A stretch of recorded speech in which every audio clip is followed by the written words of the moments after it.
and nearly all systems of philosophy, both Eastern and Western, seem to agree that there is room for improvement in that part of man which he terms himself.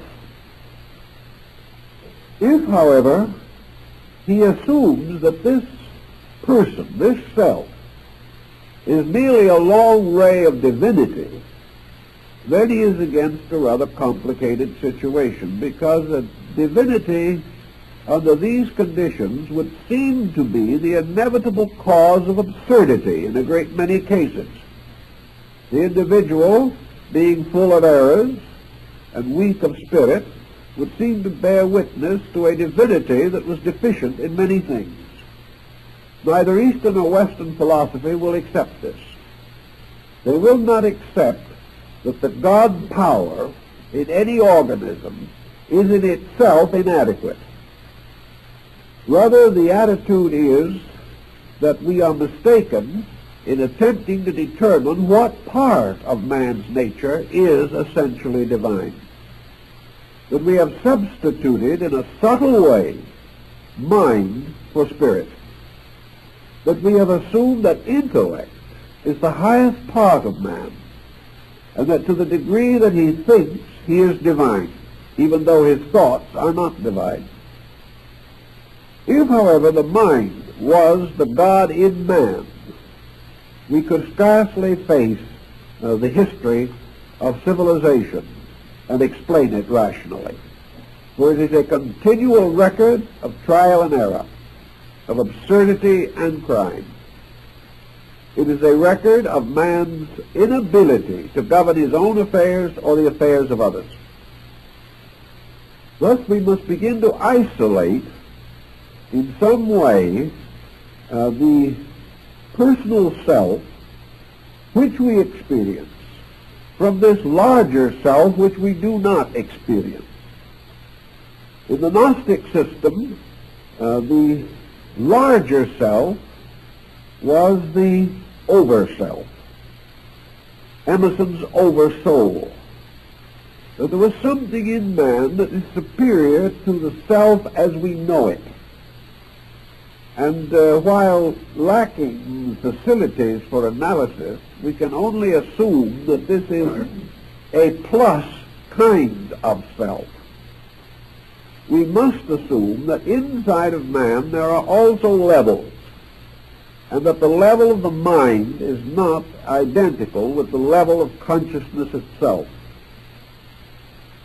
If this be acceptable, and there is so much evidence to sustain it that we can hardly argue the point successfully, then the nature of the self becomes a serious issue in philosophy and has been given a lot of attention in Vedanta, in Zen, in Buddhism generally, in Yoga, in Tantra, and in the mystical sects of the Near East, the early Christian mysteries, the Egyptian and Greek schools, and even among the more civilized peoples of the Western Hemisphere in ancient times.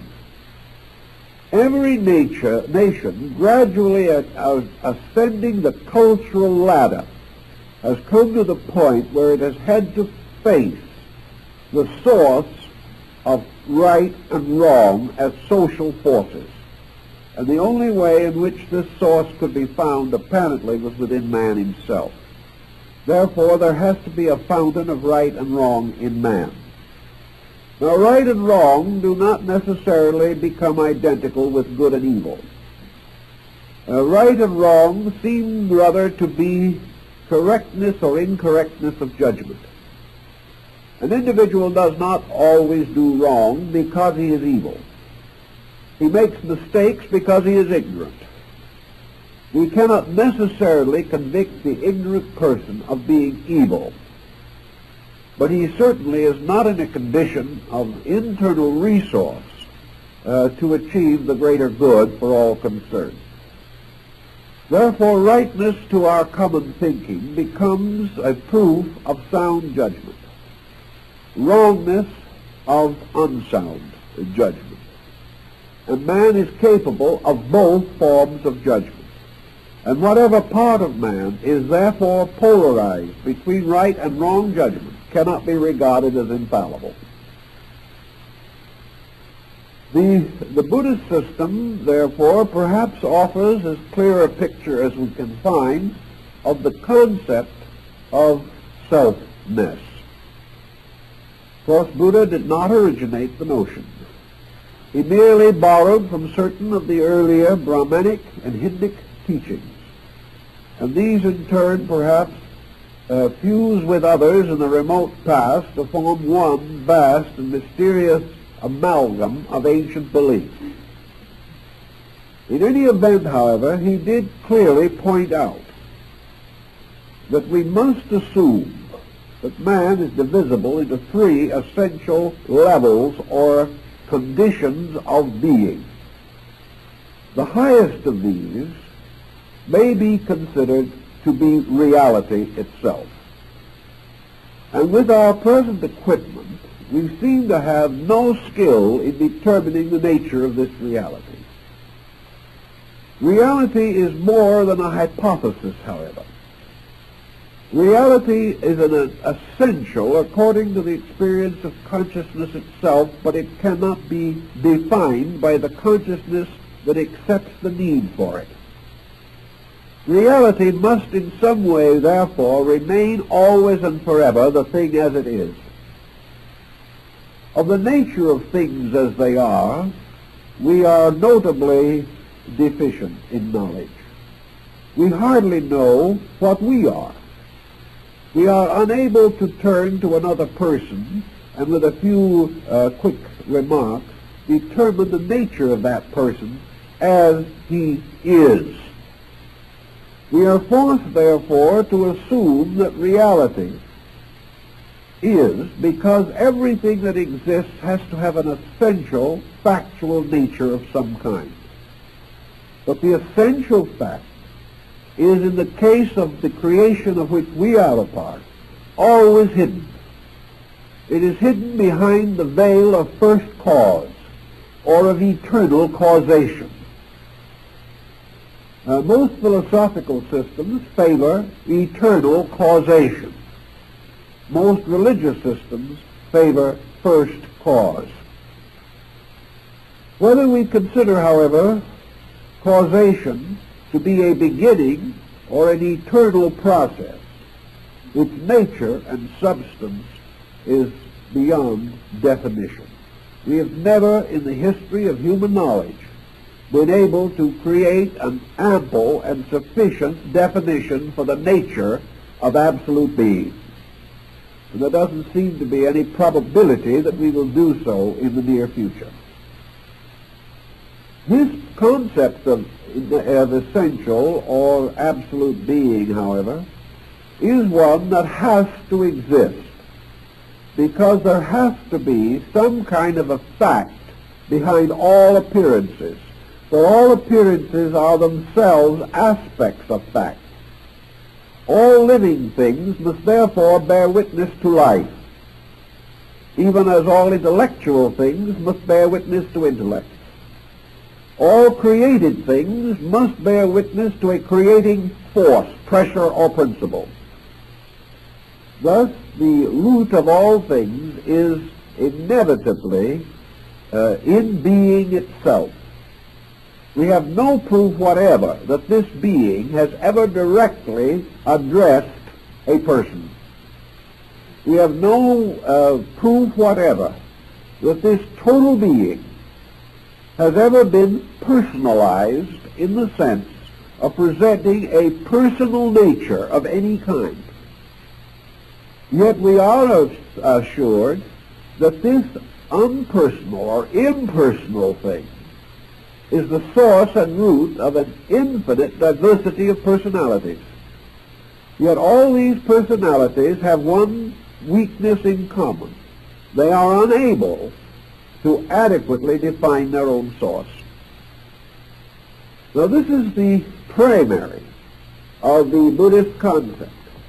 And the concept of the condition of this is, of course, concealed under the general terminology of the Mahaparinirvana, or the state of absolute, unconditioned existence.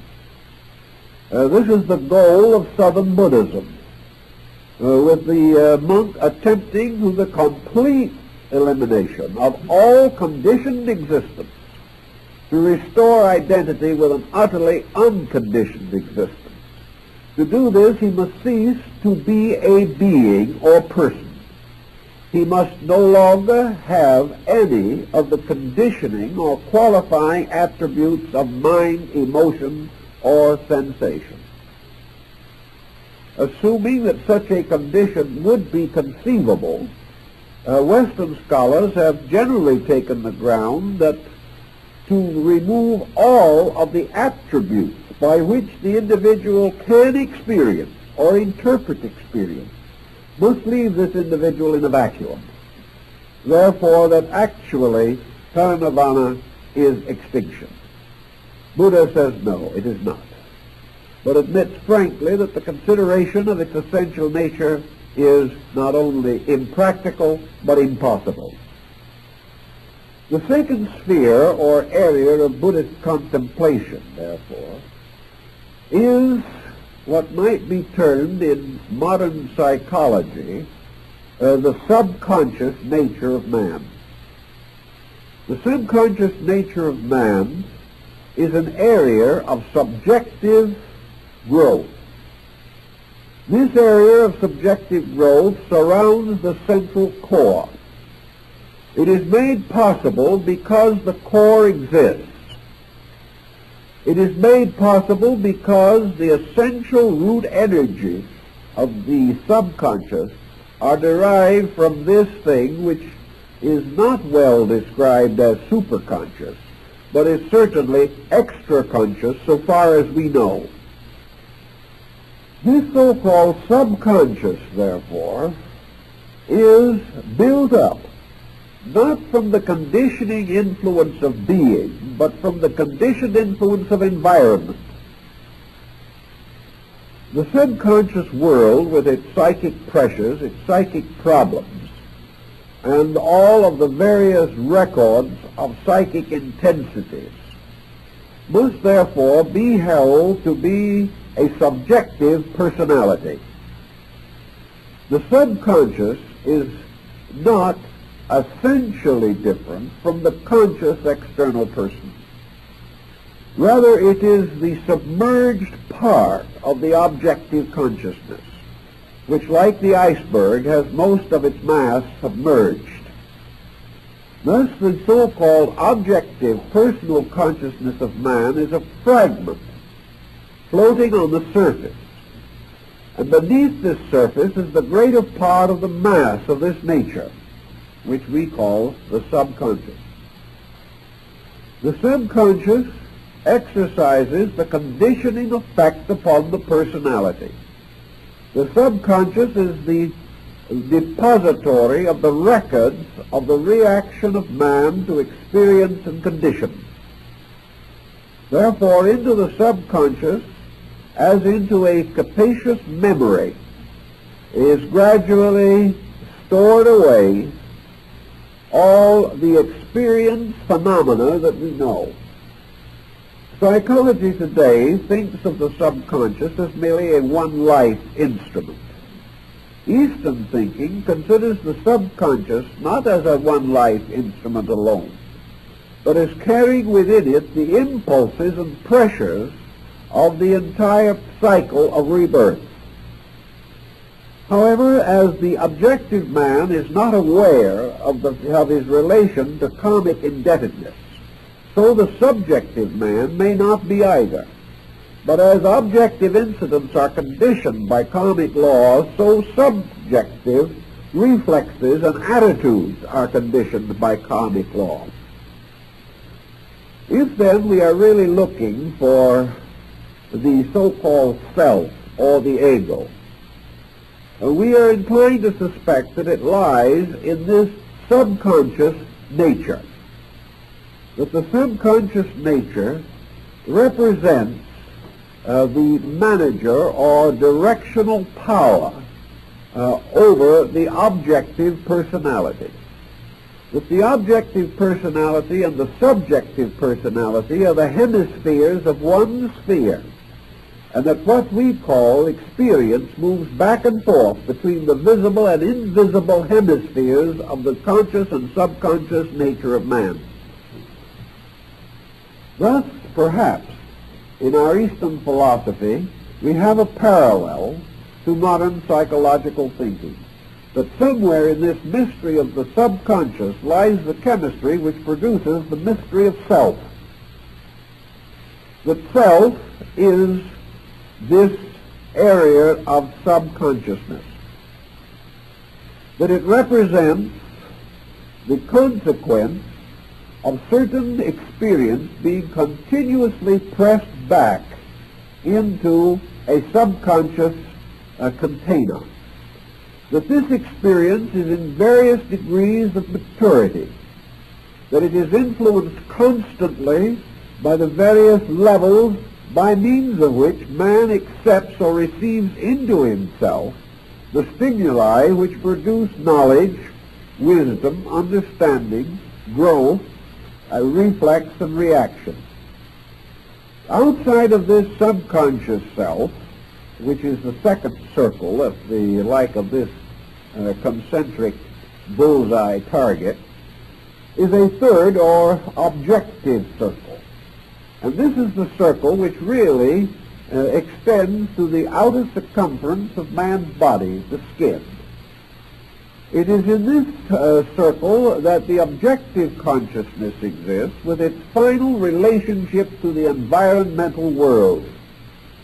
This third or so-called conscious being is simply man living in this world according to the experiences of this world, acting and reacting according to the immediate stimuli of this world, and passing through a wide cycle of diversified activities as a result of the region in which he exists as a physical being.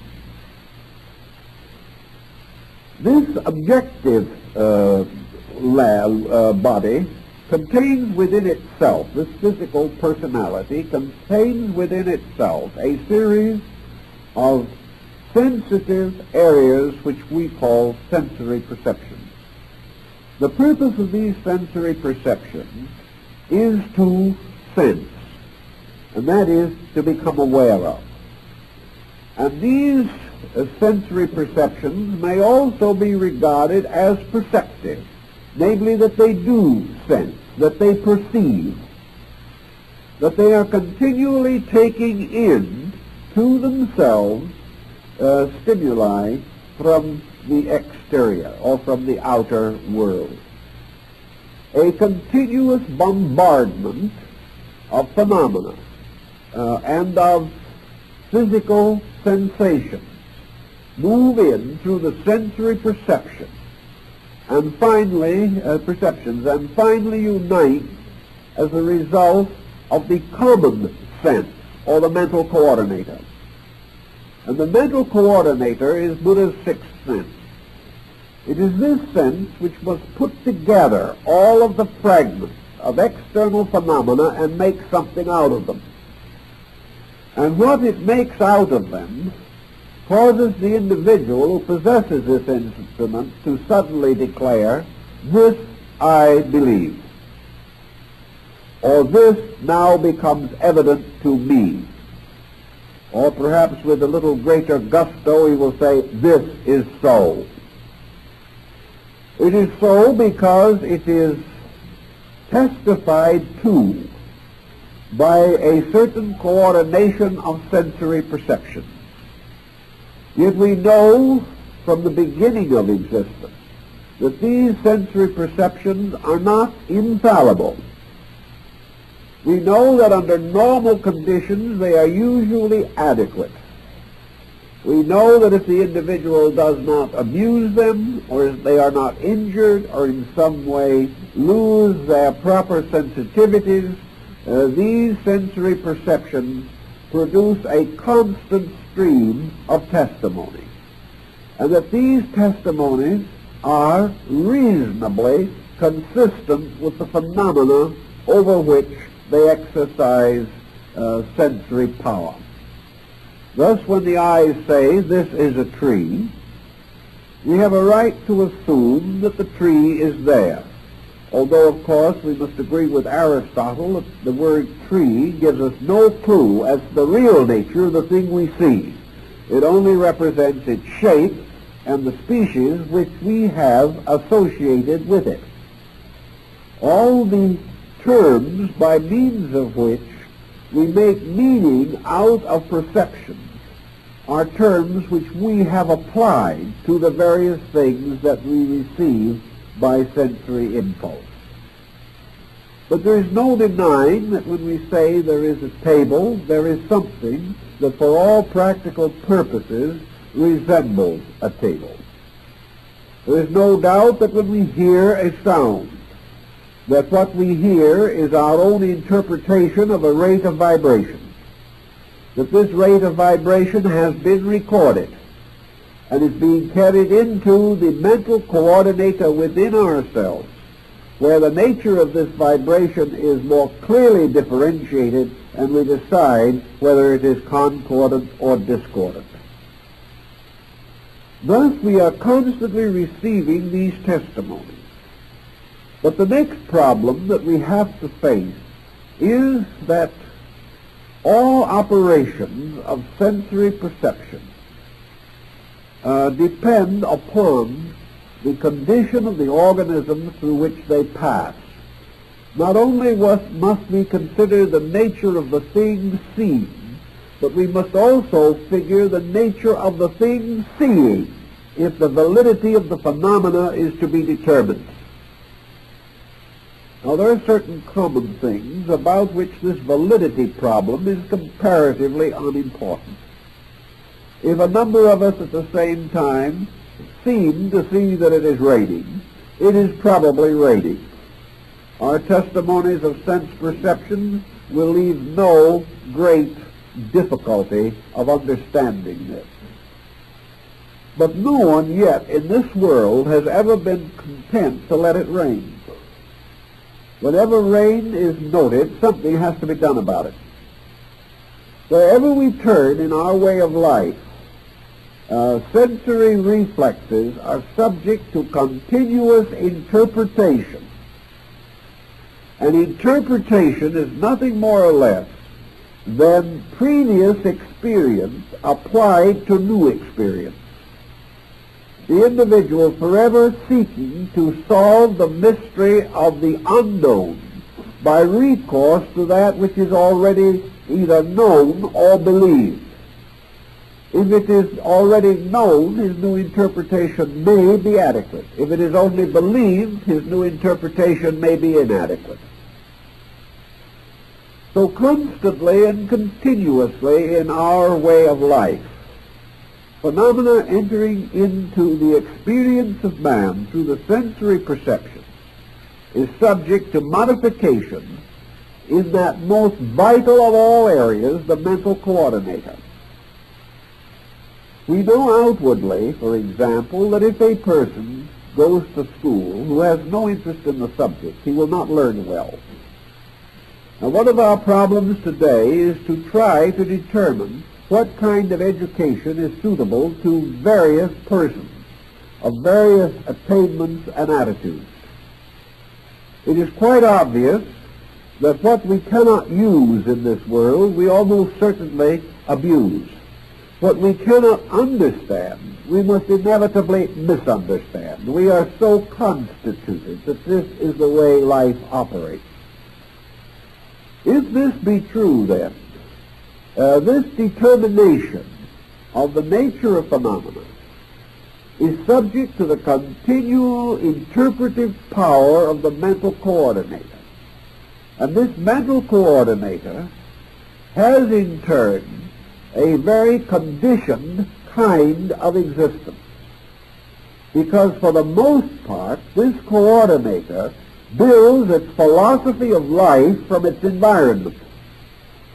Thus, an individual, we will say, looking out into the world and seeing a world torn by war, as we have at the more or less at the present time, certainly torn by the constant fear of war. The coordinator receiving the continual sensational justification of the general misery of external conditions may gradually become atheistic, because there is no evidence to that coordinator, through its constantly increasing experience with externals, that there is anything good in the world.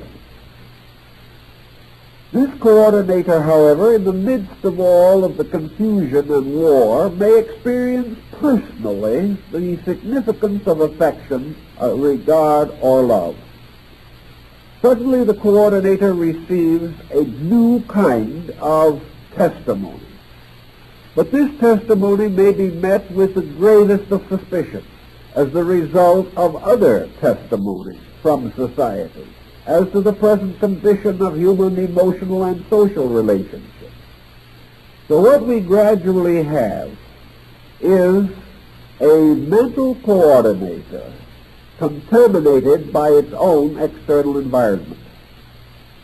Just as a child brought up in a very unhelpful environment may have its moral nature disturbed simply because this disturbance is constantly carried into the coordinator. The coordinator can have no opinion or no attitude superior to the sum of the interpretation of the sensory perception. Thus we have a little closed package here, a little circuit of circumstances, in which the individual, having been set in a belief by any situation, begins to censor his own sensory perception. He declines to accept as valid any sensory message that conflicts with the opinion of the coordinator, who now becomes a little despot. He now becomes a little fixation, perhaps utterly intemperate, utterly intolerant, completely bigoted in some way.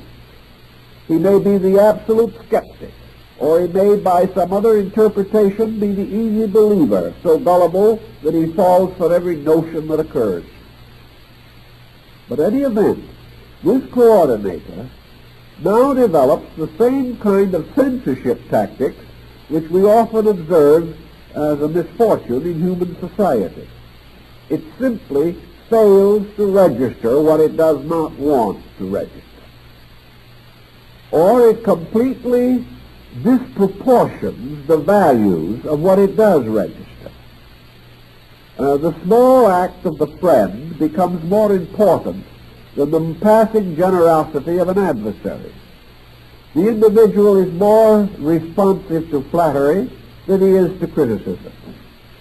He is more inclined to accept the opinions of those who agree with him than contrary opinions that may be wiser and better. So little by little, this coordinator builds a subjective, integrated personality, invisible, but which constitutes the true character of the person in the body which we see.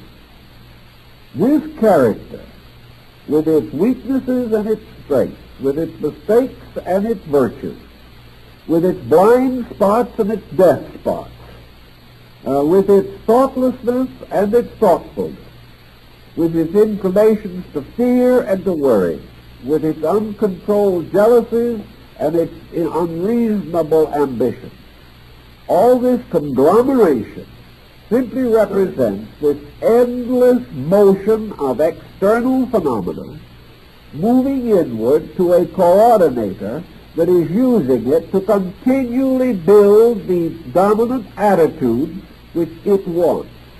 The dominant chemistry finally comes to the top, takes control of the rest, and we have what we call a personality. This personality is certainly subject to continuous change, but where it is once locked by an extremely adamant situation, a completely unchanging determination to accomplish certain purposes, or with complete determination to continue exactly as it is in all habits and in all practices, this person can resist a tremendous amount of change. This individual can be taught without learning, can see numerous examples of the mistakes that it makes without changing, and can cheerfully and willingly maintain a bad disposition, fully knowing that it is bad, but because that is the disposition it desires to have. Somewhere in this mystery muddle and mix-up slowly emerges the vision of this thing we call the self that senses. This self, which is the summary of the sensory processes, is the self which most of us know. We do not know why it acts as it does. We do not know why it gets us into trouble morning, noon, and night. But we do realize that it is a continually conditioning influence, and that in most instances, that which it wishes will be accomplished. That which it determines will be done, and its every whim will change the life of the person into conformity with that whim. So man's inner life becomes a strangely distorted shadow of that which it might be. And out of this conglomeration becomes the only self that we really know anything about. And in many instances, it is pretty poor. Yet we also realize that there exist in the world, and always have existed, certain persons in whom the self seems to be doing better.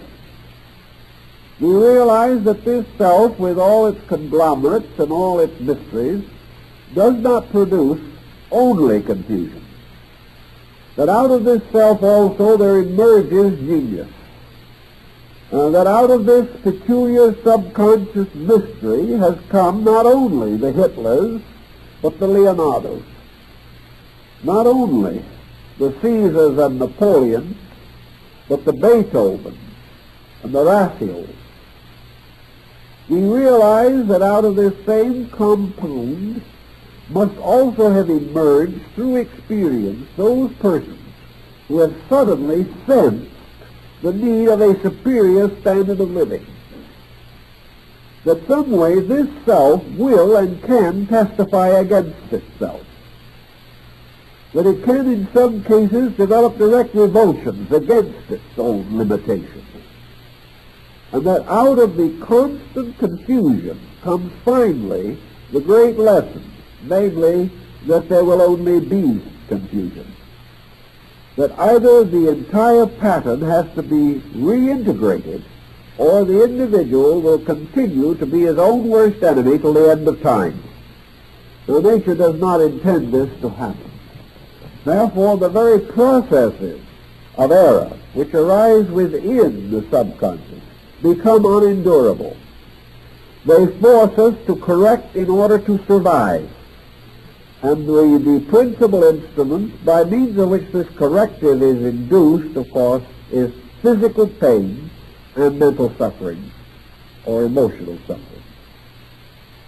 The individual gradually discovering that the intemperance of the coordinator is destroying his peace of mind and his common good, ultimately begins to investigate this matter, ultimately begins to experience a new quality within the mind itself, and that is the quality of misfortune arising from wrong conduct. Out of this pattern, the mind itself begins to develop the moral instinct. And this happened undoubtedly long ago. So that in most individuals a considerable measure of moral instinct is present. This in its own turn has a tendency to moderate or reduce the intensities of error.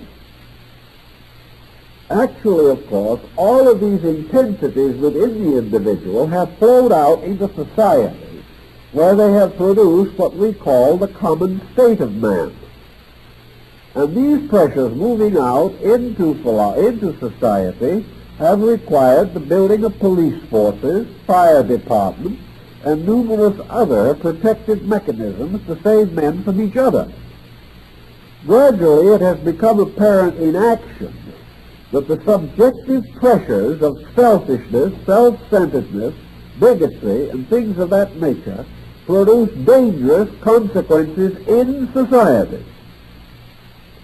In substance, the ignorant individual cannot get along with others and cannot be safe from the ignorance of other people any more than they can be safe from his. Out of this obvious situation, another type of experience mechanism comes into manifestation. By this experience manifestation, the individual learns from his own mistakes. He also learns by seeing other people make his mistakes or similar ones. He observes what happens to them as a result of doing the same things that he does.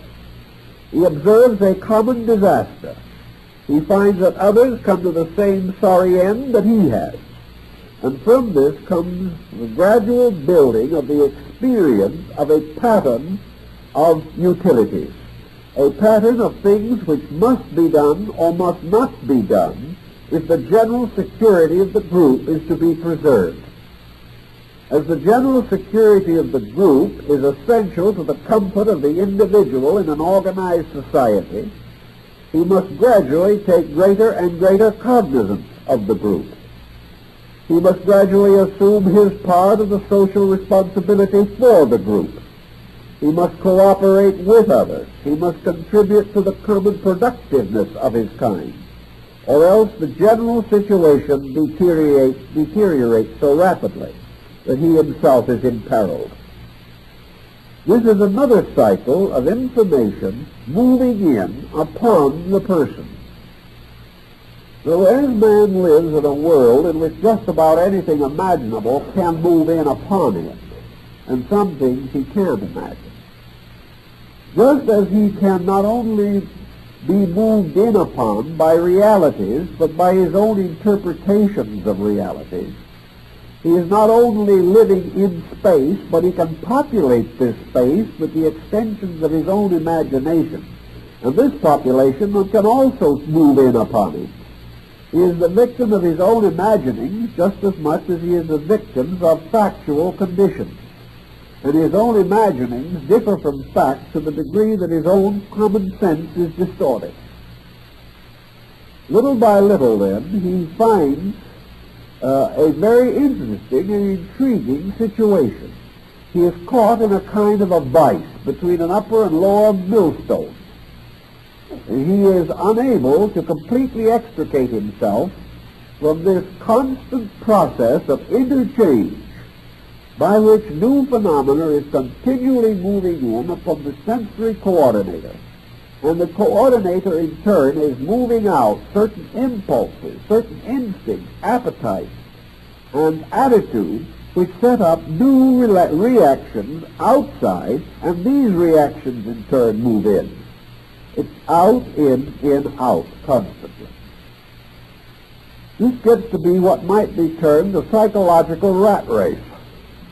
Things get more complicated all the time. The individual is like the character in Alice in Wonderland who runs and runs and runs and has to in order to stay where they are. They never seem to be getting very far. And this coordinator changes so slowly and becomes so continuously burdened with external phenomena that it is very difficult to know just exactly what the facts are at any given time. We know, for example, what must have happened to the mental coordinators of millions of German people during World War II, when their entire common sense was completely befuddled by one man, Adolf Hitler. This man's appeal to a certain level of frustration was so great that probably one of the best educated groups in the world lost its mind and its common sense. This can happen and can result in a most hideous condition. All these pressures, however, move in from the outside, and nature has set up the coordinator in the mind to make sure that false pressures do not take over. However, this coordinator is toxic because of the vast amount of false pressure that has already accumulated. It is also without the final means of solution. It is bombarded too continuously, and the individual is doing very little to actually equip this coordinator for its job. Actually, the mind could stand quite a bit of training, but the kind of training it needs it does not get, so the coordinator has nothing done to help it to grow. It has to work only through trial, error, and suffering. So the time comes when we so-called educate the mind. We send the individual to school for over 20 years on the ground that when we do so, we are now going to have an individual who knows how to think. He graduates, but he does not know how to think. He has been taught perhaps to make a living. He has actually been trained out of a large part of his common sense. He has been taught things which have valid meaning only in the small economic and industrial structure which he calls modern society.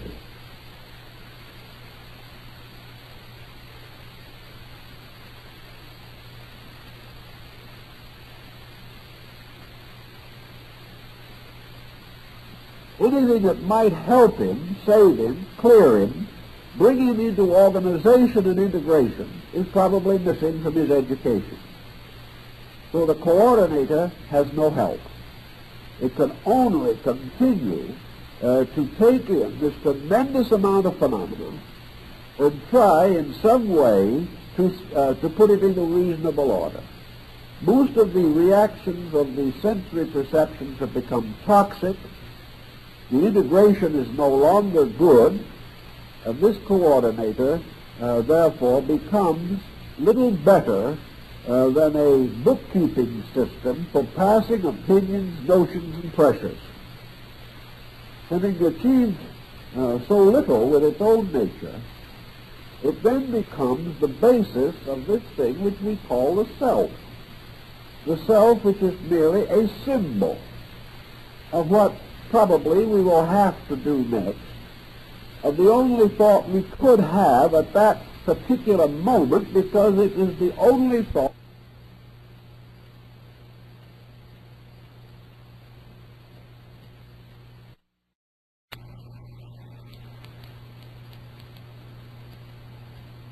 that he gets pretty much puffed up over the whole thing. He finds a way to be important. And there is nothing that is more quick to gain attention than a good hysteria. So the individual frequently finds for the first time in his life that he becomes important. And this is not a good discovery, because an individual who is important simply because he is a nuisance is not gaining the proper relationship with life. Where is the problem actually to be faced?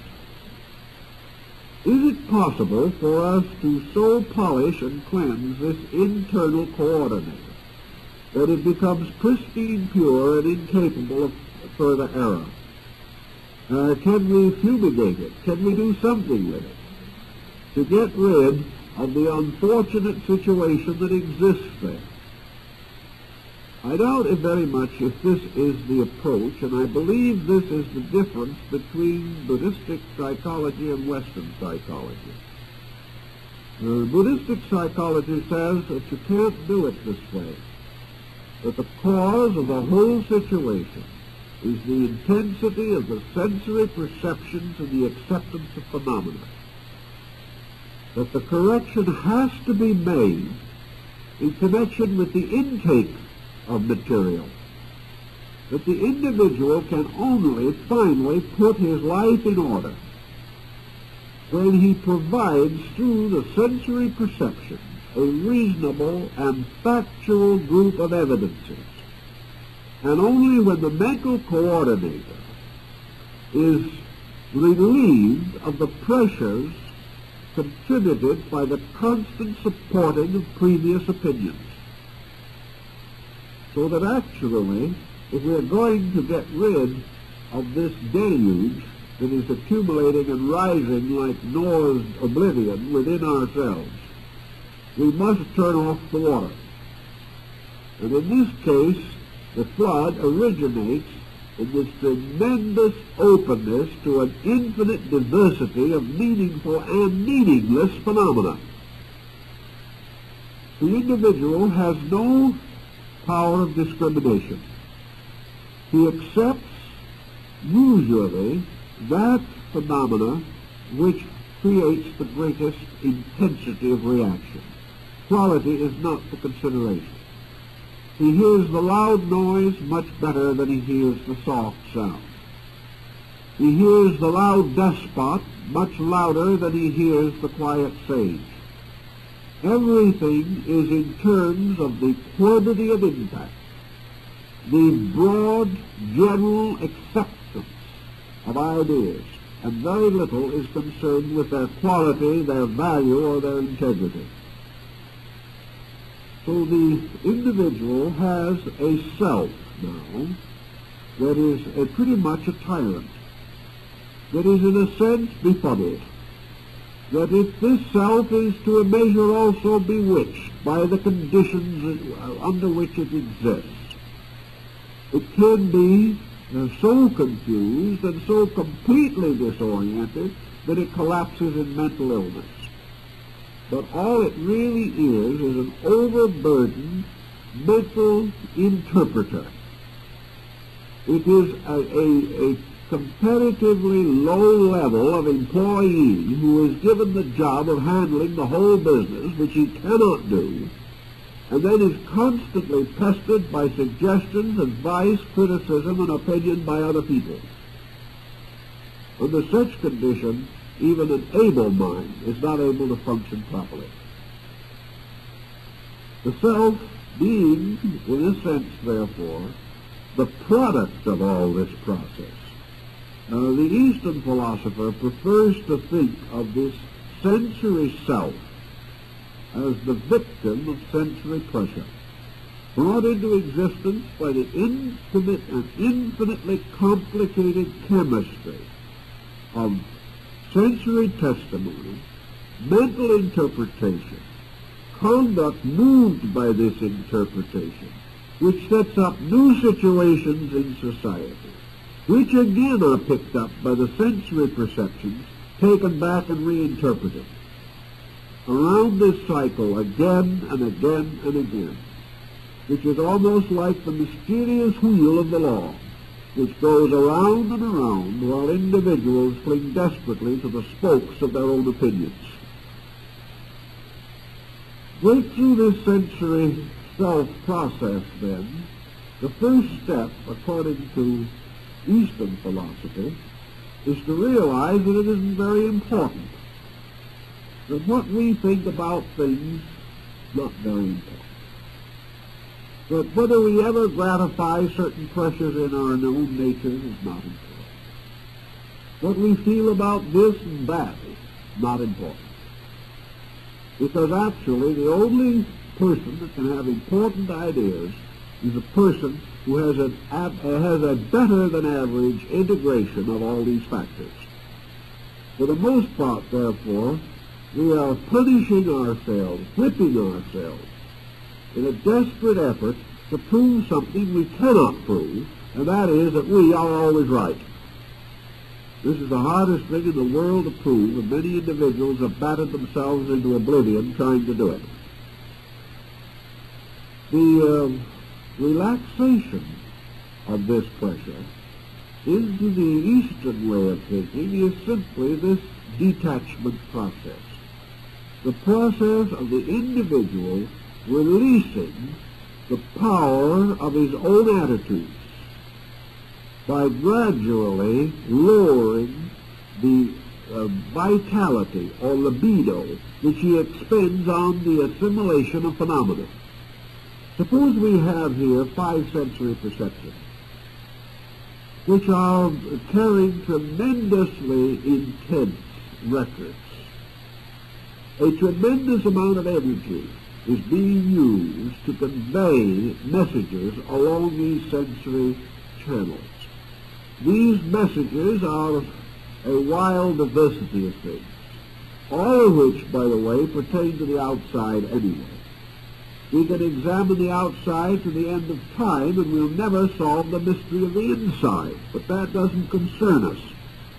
We are constantly taking in more and more of all these things we hear about, read about, and which we observe and see and taste and feel in the physical sensory perception range.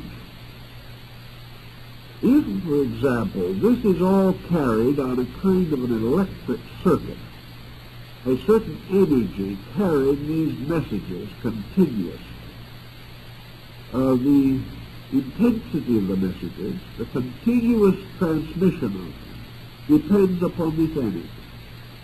If you reduce the energy, if you turn off the current, so that these messages are no longer conveyed from the environment to the mental coordinator, then the environment factually ceases to exist, because it has no existence apart from sensory acceptance within that area. When we close the eyes, the visible universe vanishes. If we stop up the ears, the auditory universe vanishes. If we stop up the nose or get a good head cold, then the sense of smell ceases to function, and the olfactory processes are no more. If by some way or condition the sense of taste is destroyed, then flavors are no longer sensed, and paralysis can make it impossible to have any physical sensation of contact with another object. Thus, through the sensory perceptions alone, man is bound to the universe of phenomena, which is his principal seat of activity and thought. So it would also follow naturally that the individual could, through unconsciousness, through sleep and death, also achieve the break between the mental coordinator and the phenomenal world of the physical existence. But philosophy is not concerned primarily with this break. It is not concerned with cutting off and destroying all contacts. Such concern might be present in certain advanced cases of mysticism, where the individual is completely determined to transcend all physical conditions. But for the average person who needs help because of pressures, because of difficulties, the important thing is to lower the rate of intensity of these reactions. The individual, by giving less energy to the sensory processes, will reduce the amount of phenomena which they carry to the mental coordinator. This permits the mental coordinator to slow down. It also permits the entire process to be subject to another faculty of the coordinator, which is usually not applied at all, and that is thoughtfulness. Thoughtfulness requires a certain interval, a certain leisure, a certain power to contemplate events or conditions or facts with a kind of leisure. If these facts tumble in too great a confusion, too rapidly and too intensely, thoughtfulness is, well, not only difficult, but usually impossible.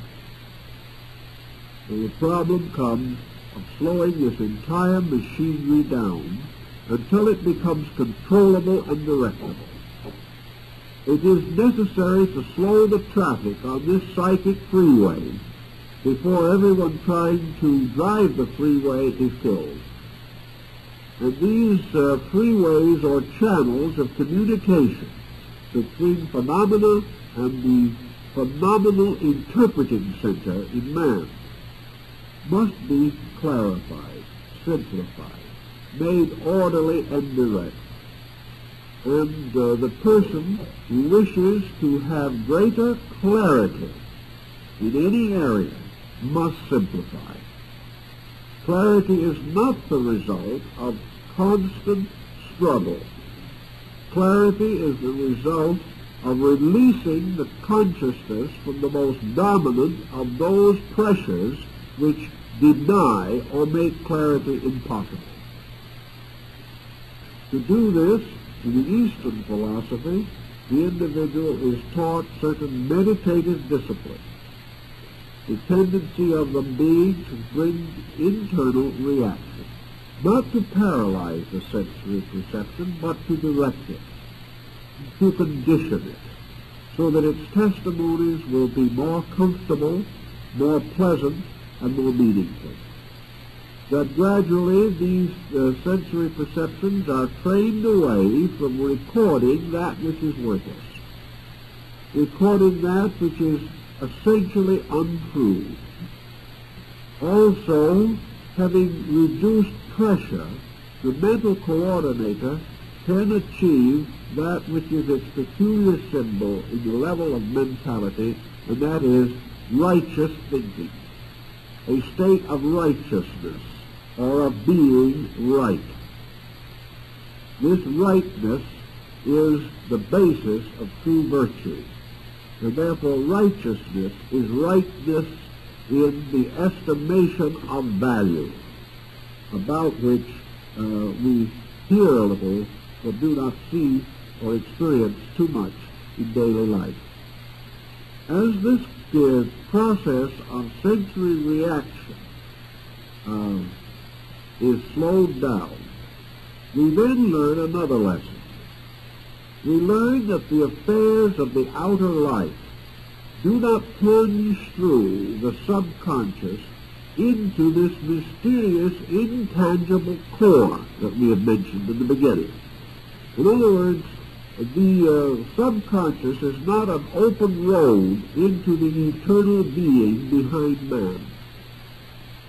This eternal being is non-operative as far as objectivity is concerned, so that the cycle of awareness does not penetrate beyond this mental coordinator, which is therefore properly to be described as the ego, or the sattva, or the self. The substance of all this conglomerate process together is the activity which we consider very often even spiritual, but which really is spiritual only in the peculiar definition of being vital, that it has vitality in it.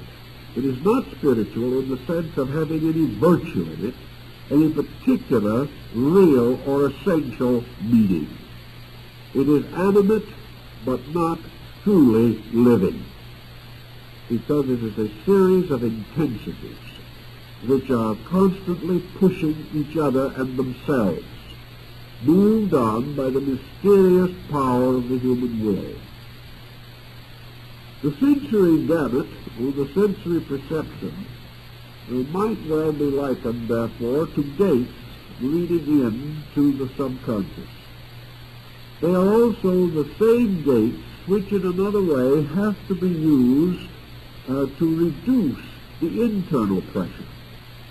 Like the sacred bridge, traffic moves both ways.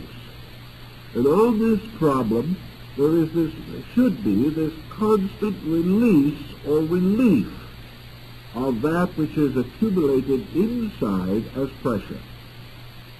Now, pressure can be released if it is constructive. And the pressure, if it is no more constructive than steam, can drive a steam engine. But the average person, psychologically speaking, discovers that almost any release of pressure results in detriment. He finds that his pressures are sickly.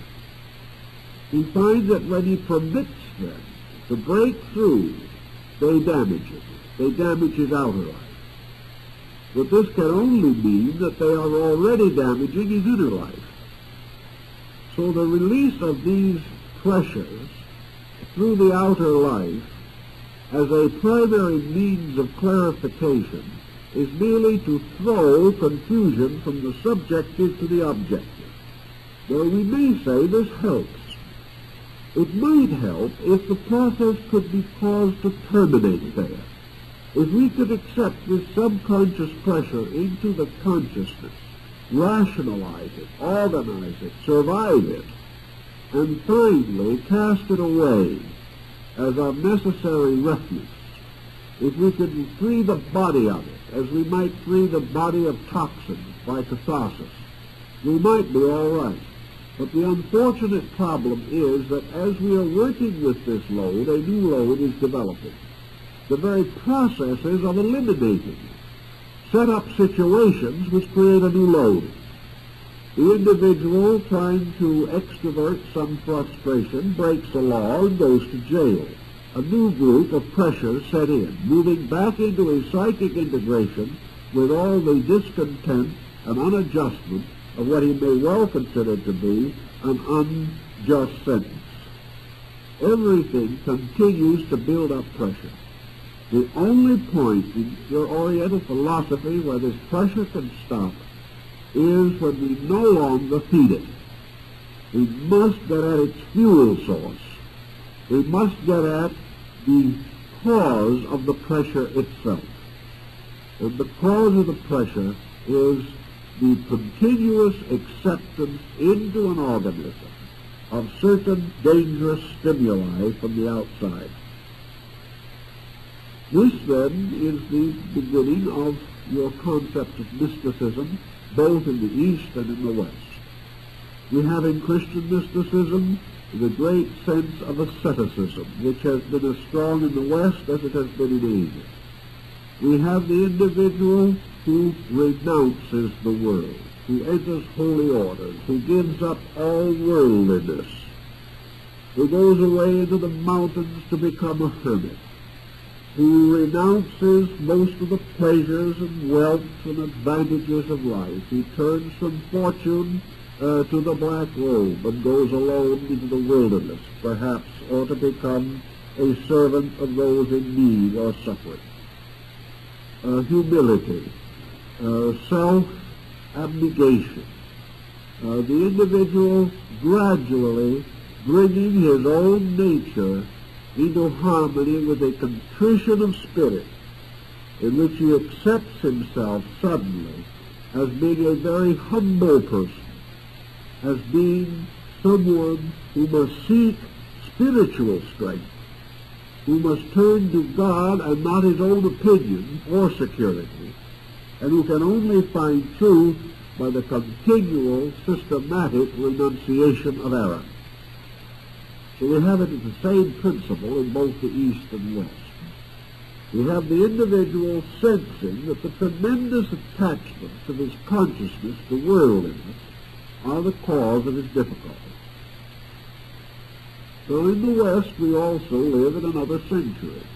We live in a time when nearly all asceticism is reserved for very small groups of persons who have tremendous determination to advance some form of religious life. For the rest, asceticism does not seem to be very practical. It does not seem that we can survive, maintain the responsibilities with which we are duly burdened, and at the same time try to escape life, to escape living, or at least that phase of living which we associate with material existence. So almost all of these systems, whether of the East or West, have to be adapted. They have to be made available to the Western person in a form that you can take some advantage of without completely disorienting his way of life. Now, there is no actual answer to this that is complete. For obviously, a partial attachment is going to reduce the pressure but not eliminate it entirely. The individual who makes a 10% adjustment will get a 10% result. There's no way in which a person can remain partly worldly and partly unworldly and have a completely unworldly release from worldliness. This is simply not possible. But fortunately, to the thinking of modern man, we are not at the moment outright perfectionists. We are not demanding absolute happiness. We are not demanding absolute peace or absolute freedom from worldliness. What we are really seeking, at first at least in our procedure, is to bring the situation into a tolerable state. We want to have a measure of security. We want to have a certain sense of integration. We want to be able to make important decisions more wisely than we make them now. We want to be as good as we can be. But we are not at all certain at the moment that we could be absolutely good, even if the opportunity offered itself. There are too many complications lying between. So instead of saying to the individual, leave the world, cause the end entirely of this fueling of the machine of the six senses. Provide it no gasoline, provide it no oil, provide it no compressed air, provide it nothing, so that the machine simply ceases to function. If it ceases to function, the mental coordinator ceases to function. And in the end, you have the paranirvana, or a complete extinction of the objective being. But instead of saying that, we take a different attitude.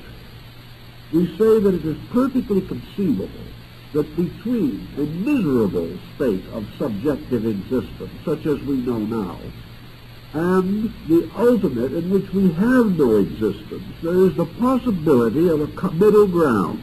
And that middle ground is to have a comfortable, pleasant, happy, and well-adjusted subconscious. It can still exist, but it doesn't need to be the endless botheration that it is to most folks. We might not say, I'm ready to dispose of both my outer and my inner life, but we might be able to say, I will make certain corrections of my outer conduct if it will give me an endurable, happy, and normal inner life. If I can enjoy a good subconscious, I will accept that at the moment as being enough. And this, of course, is exactly how the great concept of Mahayana Buddhism came into existence. Because the paradise of Amitabha, suspended between the outer illusion and the absolute perfection, is this paradisical sphere of the individual with the happy subconscious. The happy subconscious being equivalent to Dante's Paradiso, which is suspended between heaven and hell. The person who has a happy, comfortable, internal life may have considerable desire to enjoy it, may feel that he has a right to be the person he would like to be, that he can do gracious things, that he can have beautiful thoughts. If he reaches nirvana, it may not be possible for him to listen any longer to some of the very fine Bach compositions. And he's very fond of Bach, and he likes a little occasional diversion in Beethoven. If he goes into absolute paranirvana, he will not enjoy the beauty of the sunset anymore. He will not have the pleasure of gathering with his friends, the old Chinese sages in the bamboo grove, and writing good poetry for the common amazement of each other. There are a lot of pleasant things. He will not hear the laughter of children anymore if he retires forever into the foreverness of things. So that is not, particularly with Western man, and increasingly so with Eastern man, as he begins to take on more and more Western conditions, and where the idea of comfort and success becomes strong status symbols. The point is no longer to the average person the complete rejection of the sensory machine and its functions. What is rather now sought is to feed this machine a kind of fuel which will enable it to pass through its processes in a quiet, orderly manner without tormenting the mental coordinator, and will allow this coordinator in turn to put together the lovely and charming elements of a beautiful mosaic so that the final picture is delightful, constructive, useful, and inspiring. This is what the average person, I think in both the East and West, would want for today. This does not deny that he may have the sense or the value that the beautiful mosaic, like the great palaces and temples of the past, will ultimately crumble, that all conditioned existence must actually and finally be unsatisfactory. This he may admit, but he still feels, and probably rightly, that for him the growth from the conditions that he knows to some state utterly beyond his comprehension is a slow and arduous one. And it is easier for him to go by single steps than to plunge into a situation for which he has no real aptitude. So we begin to work on the diet of the coordinator. We do not start essentially by fumigating the subconscious. We start by conditioning what we will permit to go into it. Here we take an objective stand, based not necessarily always upon our own judgment, because our own judgment is arising from this coordinator and may not be sound. But we are also subject to the tremendous traditional pressure of ideals. In this same world that is giving us so many difficulties, there are also great structures of high and noble aspirations. Just as surely as we are confronted agelessly with the selfishness of man, so we are also confronted through time with the lofty unselfishness of man. We begin to see and realize what constitute the great lives, what constitute the real, essential, illumined purposes of dedicated human beings. And we are able, gradually, through the sensory perceptions, becoming responsive to these things, to develop a certain attitude of determination, by which we begin to censor this process. Now, how we censor it is not the subject of this evening's talk, but we will come to that also. The principal purpose of the moment is that it is censored. And by degrees, we censor what goes in. And that which goes in must become the basis of that which is inside. It must be the food of the subconscious structure. So we try, little by little, to visualize, to experience, to become continuously aware of those qualities around us which we would like to have on the inside. And this brings us to the next step, of course, which in the Eastern philosophy is the use of the mandala.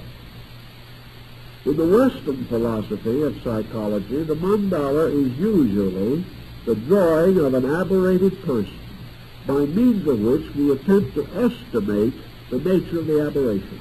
In other words, the mandala is a projection from the person, and must therefore represent one of two things, either the state of his aberration, or the basic understatement or archetypal statement of his own revulsion against this aberration, both of which represent the two poles of the mental coordinator, struggling between the positive and negative experiences with which it is constantly being deluged.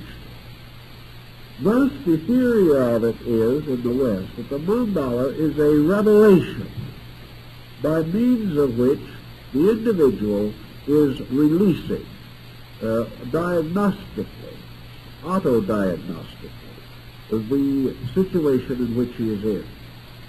That this, therefore, is much the spirit of Western art. Much Western art in the last 25 years is frankly psychotic. There is no other possible explanation, and this is not said in the sense of a facetious remark. These people are sick. They are sick as we are all sick. The only thing is some of us can't draw. Therefore, we cannot make pictures of this sickness. Some of us simply howl in the night, that's all. Some of us walk the floor. Some of us hate each other. Some compose strange and inharmonious musical compositions. And some paint morbid and psychotic pictures. But all these things are the tale of suffering. They are the evidence of a great disorder within the psychic integration. So it's one thing to assume that this release is of value. I've always questioned it. I think these mandalas and these psychic drawings should be made at a certain stage. They do help in some conditions, particularly in advanced psychiatry, where it is actually necessary to get every fragment of available information concerning the aberration of the patient.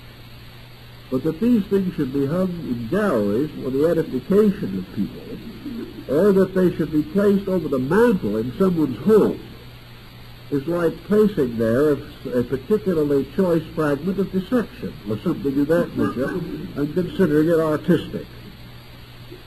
The real problem is these are clinical things, and as clinical things they're valuable.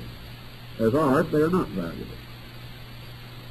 If, however, we use the Eastern concept, it is not a problem of the individual drawing his aberration in two dimensions. The problem is that the individual should be confronted with a design or a pattern that, moving in upon his subjective, will do something to normalize it. The therapy lies, therefore, in the authenticity of the painting which is being contemplated. If this painting was contrived or conceived under inspiration by an individual in a very advanced state of mystical insight, if it was achieved through the internal experiencing of certain values which transcend both the subconscious and the conscious minds, this painting then becomes archetypal in a constructive sense. It is no longer the painting of a sickness. Even if the artist was not completely illumined, it is certainly the picture of an aspiration. It is the picture of a motion toward betterness. It is a picture of appreciation, of realization, of tremendous veneration for principles perceived and sensed. It is a story of universal unfoldment captured in a truly consecrated human soul. This type of picture, which is the Eastern mandala theme, has been very carefully guarded in most of the Oriental sects where such paintings are produced. There are seldom any variations of any kind permitted from the original designs. These pictures have been copied 500 times, and not the slightest individuality can be detected. The later artists were avowedly and obviously copyists. They could not have devised the original design, but they preserved it.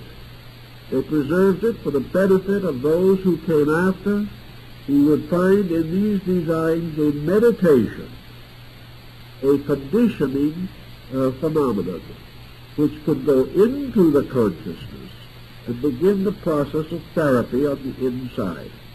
Here is the mandala as environmental material transmitted by the sensory perception to the coordinator. But now these perceptions are carrying a valid testimony of value. The coordinator receiving this valid testimony is naturally going to react to it validly. At first, perhaps, with not much insight. At first, perhaps, with prejudice. But gradually, over a period of time, if the pressures of the non-valid testimonies are reduced and the unchanging pattern of validity remains, gradually the subjective becomes permeated with this archetypal form of harmony, beauty, order, symmetry, and the tremendous pressures also, tremendous intense psychic pressures of the patterns of principles and laws which are revealed through the design. The design is lawful. It is like baby's signatura rerum, the seal of reality that is stamped upon the human heart. This seal of reality comes into the same sensory perception. But instead of leading to the pandemonium that we know now, the mandala ultimately causes the arising within the subconscious of the great mandala concept of the paradise of Amitabha. Here then, order inside begins to take over. This order taking over, it gradually creates its own constructive influences. These influences censor just as the wrong ones did, the coordinator in estimating the reaction to sensory perception. And little by little, the individual begins to see and experience the validity of good. He begins to see the law operating around him, whereas previously he saw only disorder. Little by little, he is able to discriminate between various levels of sensory functioning.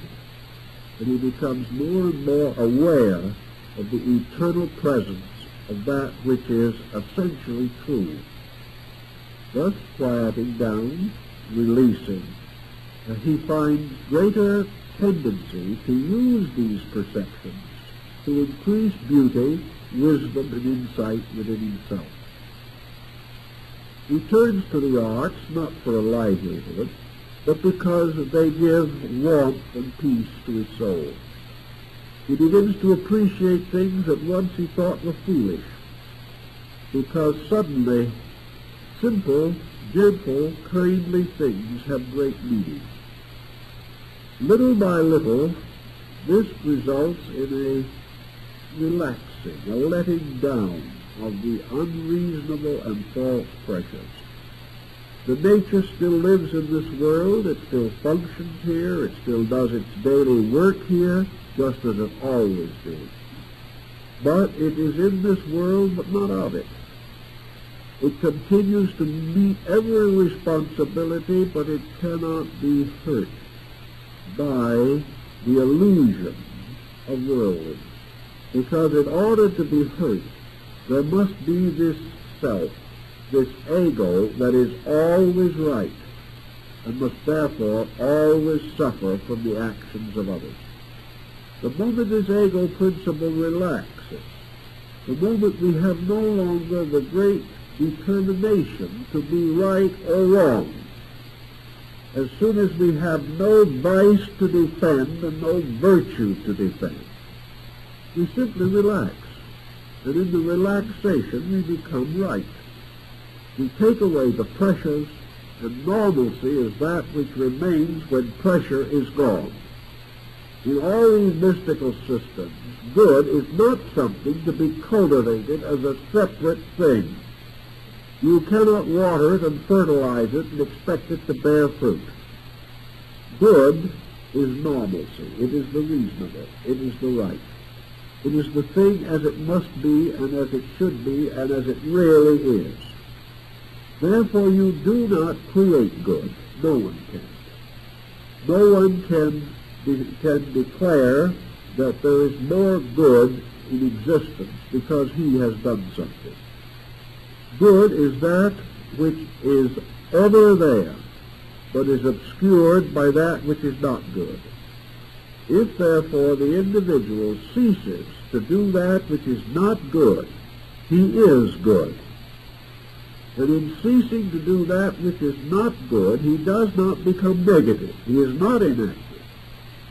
He simply must realize that good is not the opposite of evil. That good is that which eternally exists and which is obscured by pressure. As we relax pressure, as we cease to be ourselves, we are good. And in the larger mystical sense of the thing, when we totally cease to be ourselves, we are God. The difference lies in this matter of estimating how we shall attain the end. We become God-like by attaining that state in which we are no longer like that which is not God, or is not good in its final sense. There is a little fable about it which is rather trite, but still has a bearing. Diogenes said that the man who has least, as far as these worldly things are concerned, is most like God, inasmuch as God, as far as we can know, depends upon nothing that man can confer or anyone else can confer. Therefore, the individual who has the least and gives the most is most godlike. There's also deity.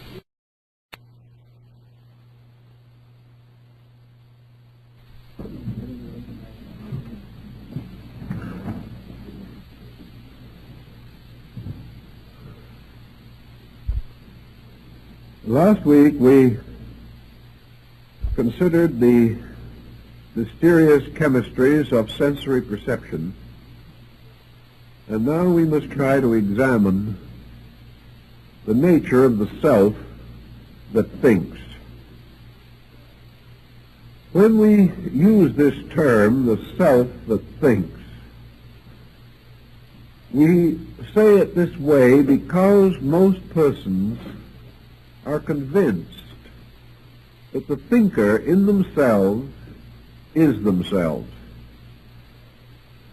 This identification of the being with its own mental processes has disturbed philosophy for a very long time and is beginning to disturb modern psychology.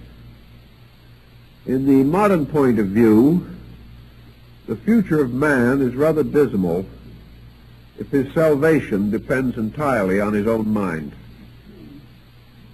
It is obvious that whatever this mind may be, it is not infallible, that it is not capable of, with certainty and inevitable correctness, approaching any situation. The mind is not an independent solver of problems. From it comes no infallible revelation about things to be done or changes to be made in human conduct. Rather, the mind seems to be a rather doddering factor, one minute strong for right, and the next strong for weakness. In some way, society as we know it, this vast, confused hodgepodge of individuals, nations, races, cultural systems, religions, political theories, is the projection together of mind. Therefore, if we want to understand the mind, we may as well look not only within us, but around us. For it is the reason for the infinite disagreement. It is the reason for all the self-pity, for all the quick accusations against others. It sustains the countless intemperances which burden and afflict us. and it is forever seeking ways of self-justification, not only wrong, but it is determined to force that wrong upon itself and upon others. Therefore, while the mind certainly reposes somewhere within the interiorness of ourselves and is not part of our visible constitution, it is forever influencing the visible part of us. It affects our styles and our clothing. It affects our health. It ties us to most extraordinary and unreasonable occupations. It burdens us with pride, tears us down with grief, and continues to operate more or less with or without our consent. I've talked to many persons who were developing what might be termed in the old days mental miseries. And you ask these people, do you want to be miserable? Are you enjoying this process of intellectually flagellating yourself? Do you choose unhappiness as your pattern for life? Most of these folks will say no, that they really want to be happy, but they feel like being miserable, so they are miserable. It seems as though the very nature of the mind is such that it refuses to rescue the person from the clutches of its own intensities. What have we to fight mind with except mind? How can we diagnose our thoughts except by thinking? How can we examine our knowledge without using our various mental faculties for this very examination? It looks, therefore, in many cases as though the judge is bribed and the jury corrupted.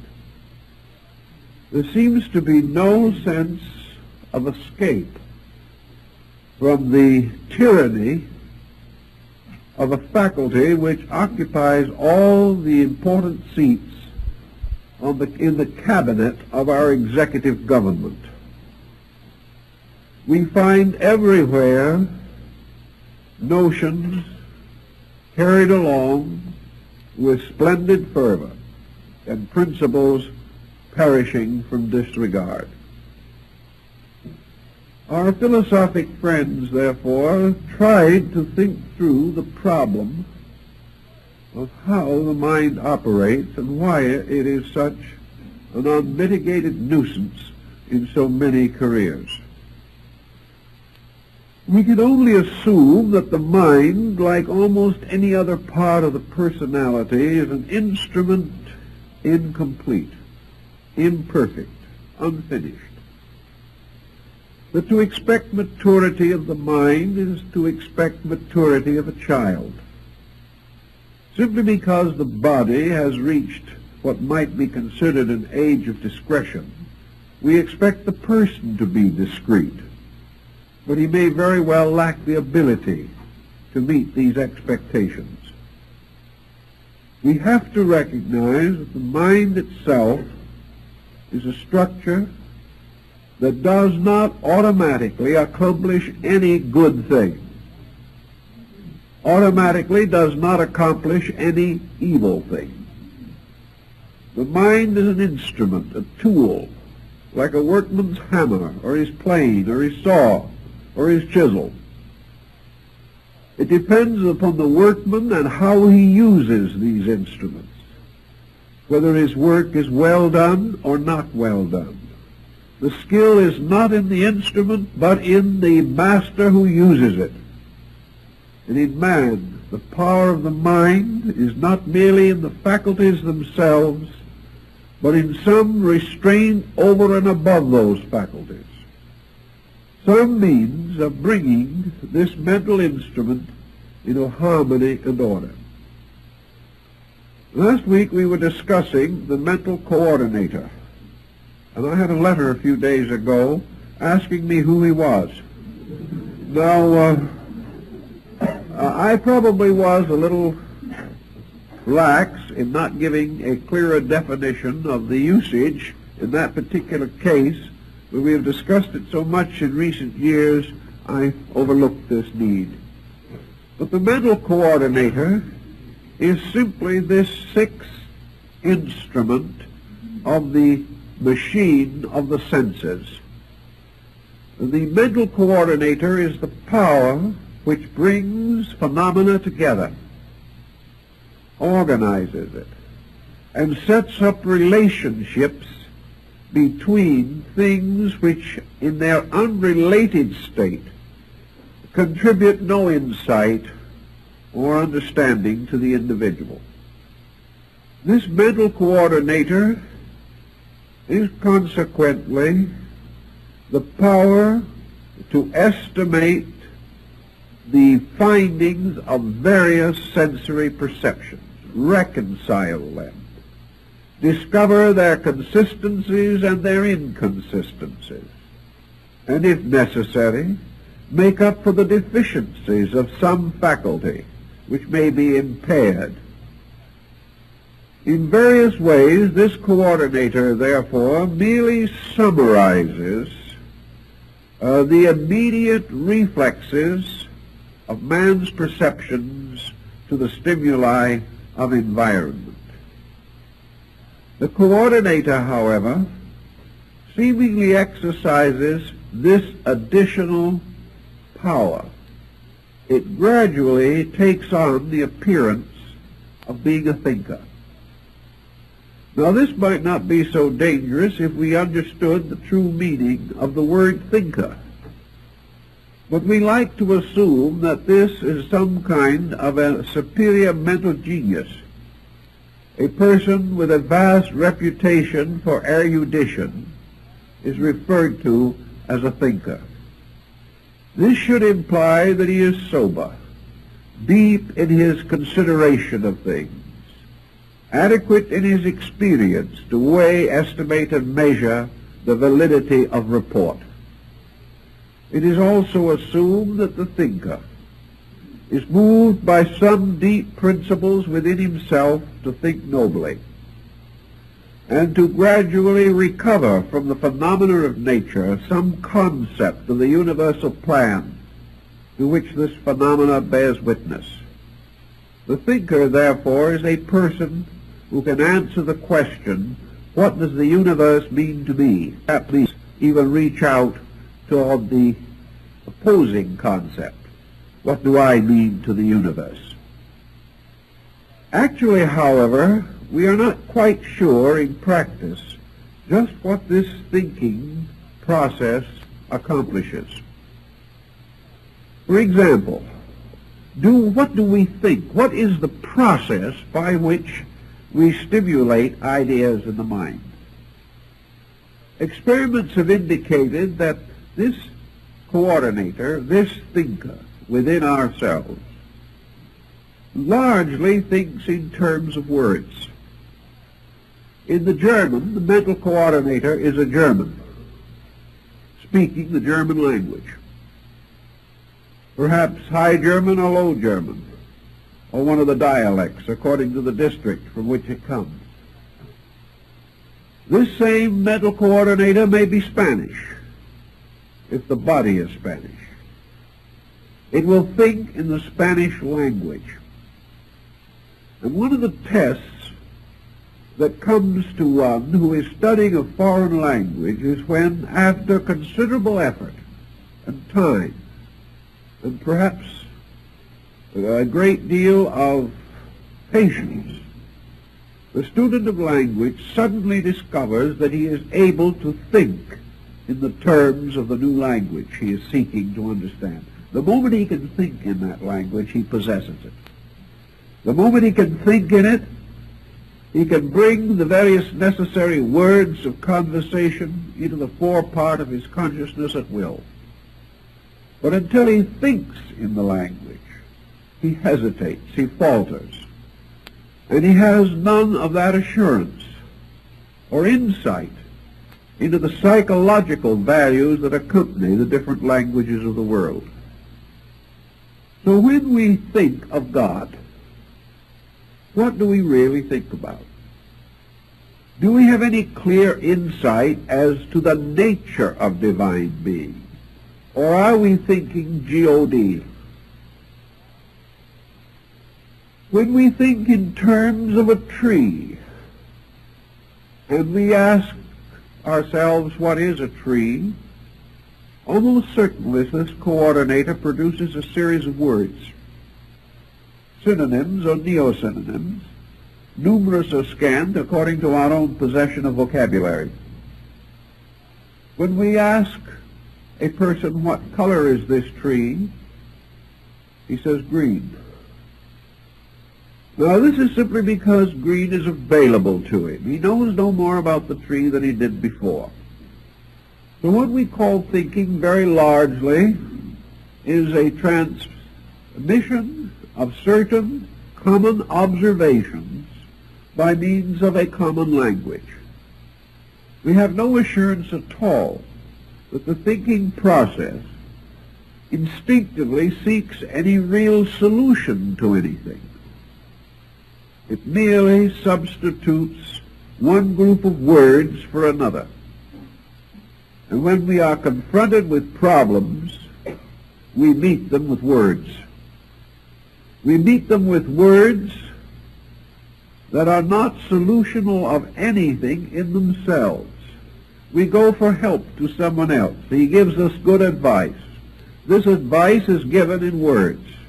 It is accepted into our own mental coordinator as words. It remains there as words. And perhaps at some future time we cheerfully give these words on as priceless advice to somebody else. But in the interval we have not done anything much with them ourselves. They are simply words.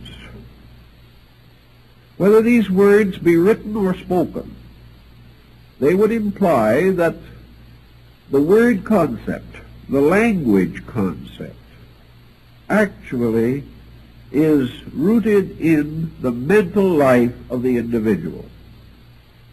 Therefore, that in this mental life, he belongs to the same kind of world that he belongs to physically. How then shall we attempt to understand how the mind has gained its peculiar authority in the direction of our living? Remember, the mind is in the position to accept, compare all kinds of phenomenal material. The mind also has a further ability within itself arising from its own very nature, and that is that it can project its own conclusions in strict harmony with traditional experience or observation, but not beyond. Thus it may happen that the mind can perform certain useful functions. Supposing we stand two objects side by side on a table. One is a large melon and the other is a small melon. We immediately turn our attention upon the problems suggested by the presence of a melon. The most simple, natural, inevitable process would be to attend to one melon and say, this is a melon. Attend to the other melon and say, this is a melon. And consider the deal closed. But we don't do that. The moment there are two melons, something happens. Instinctively, without realizing it or without knowing why we do it, we come to certain conclusions about our two melons. Somewhere arises within ourselves not only the discovery that there are two melons, but that one melon is larger than the other melon. This requires a little further consideration. We now have had to bring in the faculty of comparison. Then we may notice that one melon is a little riper than the other melon. This may invite that we eat the riper melon first. This is further testimony about melon. Now, there are many kinds of melons in the world which we know only by the names that they carry, which we have gradually, through common experience, learned to associate with a type of melon. Therefore, we may say to ourselves, this is a watermelon, this is a cassava melon, this is a cantaloupe. And the very process of so doing seems to bestow upon us some deep and wonderful capacity to grasp the significance of melon. Actually, it does not. If our common experience had resulted in a reversal of the names, we would have used them just as glibly. There is no essential knowledge of the melon to be gained by this type of consideration. But as we look at these two melons, there are other factors that introduce themselves. Once long ago, we went by a melon patch and saw how melons grew. Looking at the melon on the table, we may gain a reminiscence, a recollection of other things about melons. We may remember that an old friend of us told once how to test a ripe one. Almost instinctively, we're going to reach over and see how these live up to expectation. We are also going to begin to think of the value of melon. If these are standing side by side in a grocery stall, we want to know that the one we are buying at a certain price is what it is described to be. We also remember that on a certain occasion we ate too many melons and got sick. We also cannot overlook the fact that we have only certain facilities for the preservation of fruit, therefore we must not load in too many melons, or our icebox or refrigerator will be overstocked. All kinds of side thoughts come up to us about melons. Now, what are these side thoughts? Are they a wise old master of melon mysteries expressing itself through our personality? Actually, it is not this at all. We are not coming to sage and wonderful individual conclusions about melons. What we are really doing is digging out of our memories what we already know about melons. And if we know nothing, nothing is going to come out. And if the information that we have in there about melons is wrong, wrong information is going to come out. If the information was reasonably correct, we suddenly have available to us in one place at one time in a coordinated form that which we subconsciously already know about melons. No more, no less. This, what we call thinking, is very largely trying to remember what we have already observed about something. It is trying to bring to bear upon our own need something that at one time occurred to another person whom we knew. This is a kind of vicarious way of thinking. Very few people use it intelligently. Then we are also calling upon our education for all kinds of facts that we gained through the years of schooling. If our schooling was poor, the facts are defective. As we go thinking along, which is largely remembering, we are apt to come to serious holes in our recollections.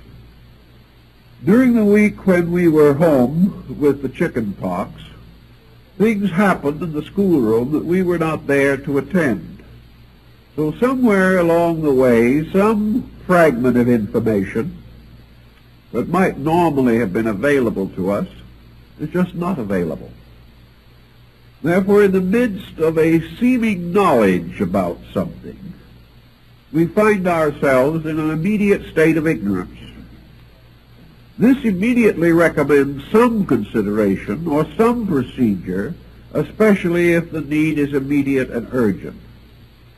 Therefore, we have encyclopedias, we have dictionaries, we have neighbors, we have all kinds of resources, and if all else goes bad, we can write a long letter to the Secretary of Agriculture, who is always rejoicing at such correspondence, which comes in by the ton. But we are immediately going to try to find out something, but only if that which we desire to know is involved immediately and directly in some challenging situation that seems to have some benefit for ourselves. So much for the common way in which we put together what available facts we possess. The second consideration is that we have to put together facts that are not visible, are not physical, and were not directly received through the sensory perceptions except by means of transmission. We had to use the senses to read about them, or the senses to hear someone else tell us about them. But the senses experienced only transmission, not the fact itself. When someone tells us how life is at the North Pole and we have never been there, his communication does not give us the experience that he had, but it gives us a certain transmission of common or ordinary facts which may have certain utility. So in the problem of abstract things, we are not able to depend immediately upon personal experience. So we have created great systems of learning. These systems being composed largely of specialists who devote great time and consideration to small areas of intense labor, with the conviction that only in this way can they achieve penetration. Their findings can be transmitted to other people in various degrees. But in these specialized areas, there have also arisen certain sensitivities. One of the common sensitivities of man is his prodigious overestimation of authority. I know many, many cases in which the individual is, against his own realization, swept away by the old traditional patterns within himself, which has never been able to quite solve or modernize or escape from. Thus a person will spend hours telling why the entire theory of authority is worthless, but he will stand humbled and abashed in the presence of the first famous person he meets. Whether the famous person knows anything or not isn't even important. He is famous. So we still all go out looking for autographs, cut buttons off of people's coats, read with tremendous avidity the scandals of popular heroes, and are deeply impressed by the mere fact that things seem famous or important. Out of fame and importance, therefore, we have developed a sensitivity. And this sensitivity causes us to become peculiarly responsive to what we term authority. Now, responsiveness in this case is merely the activity of a point of attention. If we are not convinced that the person whom we are intending to investigate is important, we have little interest in it. If we do not think his ideas are good, we do not want to bother with them. But if for one reason or another we regard him as exceptional, then we focus attention upon him, becoming more aware of him, more aware of whatever communication that he may make. And the communications of the famous are therefore etched more deeply into our subconscious memory than the communications of those for whom we have little particular respect or interest. Even the communications of those we hate are more deeply traced than those about whom we are indifferent. It follows from this that gradually we have turned over a very large part of the so-called thinking process to formularize solutions to problems. We allow our educators to determine what we need to know. We allow them to tell us when they think we are educated. They do this by conferring upon us a mortarboard and a diploma. We then are convinced, not by anything we know, but by what they have told us, that we are ready to go out and seek fame and fortune. We have been given such instruction as our way of life seem to feel should be impressed upon the subconscious substances of memory. Thus we have our education behind us. And we have it there forever, as long as we live, to be drawn upon for various attitudes, for various beliefs. If our education was highly specialized, there are some areas in which perhaps we are particularly skilled. But this is compensated for by the fact there are other areas in which we know practically nothing. Today, what we know is largely determined by what our race, our world, our culture believes to be knowable or believes to be worth knowing. If general opinion is that a subject cannot be known, we spend little time or attention with it. If we do not believe that it is worth knowing, we are also inclined to give it scant consideration. In this way, a small group, leaders, powerful personalities in various areas become the shepherds of our destinies. They determine what we shall think and how we shall think, not by an immediate despotism of their wills, but by the type of nutrition they feed the mind during the formative years.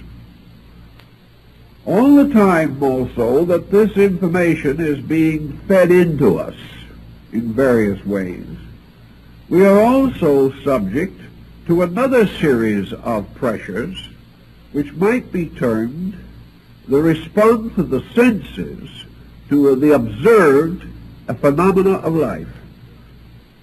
We hear from educators, particularly those who have some of the old-fashioned Scottish metaphysical point of view, that the honorable man is going to succeed. But our eyes, ears, noses, and throats seem to reveal to us that the dishonest man succeeds quite admirably, and if anything, simply exploits the honest man more audaciously. So what we observe does not always agree with what we are taught.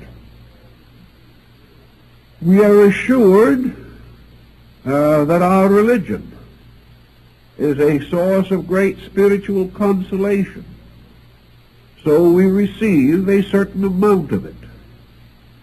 We are not sure, however, in practice or in the testimonies of the senses that religious people are living what they claim to believe. And just as the small boy is torn between parental advice and parental example, which may not be even consistent, man growing up finds the mental coordinator torn between the dogmatic instruction that is poured into it and the much more sprightly experiences with which it is daily confronted. This results in what might be termed divided allegiance. This divided allegiance nearly always ends in some kind of a mental dilemma, which we may call confusion. Things do not seem to work out as we expected them to. perhaps because we tried to work them out on one level while our expectations were on a different level. We are not at all happy when we estimate the quality of our achievements in the terms of the compensations with which they are rewarded. Everywhere there is confusion. And in this confusion, man is torn usually between theory and practice, between the old ways as he hears about them and the new ways as he sees them every day. Actually, from such a confusion, he may come to an embitterment. He may be disillusioned. He may reach that peculiar state in which he no longer believes anything, becomes a total doubting Thomas, a skeptic, or even a cynic. Out of confusion of this kind undoubtedly rises our agnostic and our atheist. He is not a person who has within himself a driving determination to be different or to be negative. He is simply unable to find sense in the phenomena around him. He cannot make theories and practices meet. He cannot see the justice in things which some common faculty in himself perceives to be unjust. Thus we have the mixed mind. And out of this mixture of mind, we have again a second level of the two melons on the table. One melon is now, we will say, the code of principles which we have heard about, the great laws that have been given to us, the religions by which our lives were more anciently influenced than at the present time. Here is a wonderful structure of principles, ideals, beliefs, commendments, and commandments. This is one melon. The other melon is the life we know, the people we meet on the street, the boys and girls we went to school with, the young hot rod driver, the spoiled child, the hysterical mother, the alcoholic father, and the forever challenging circumstances of discontent and discord in personal relationships. Which of these is true? How are we going to compare one with the other? So we ultimately reach a state in which the mind itself has to choose between the acceptance of things traditionally true and the recognizing of things which are true by experience. Under such conditions, the mind, by its own very nature, having no qualitative instrument within itself, usually chooses that which is most obvious. The mind accepts experience first, for what happens to us is more real than what can happen to anyone else. What we have seen and heard is more important than what someone else tells us. Therefore, first-hand information has priority.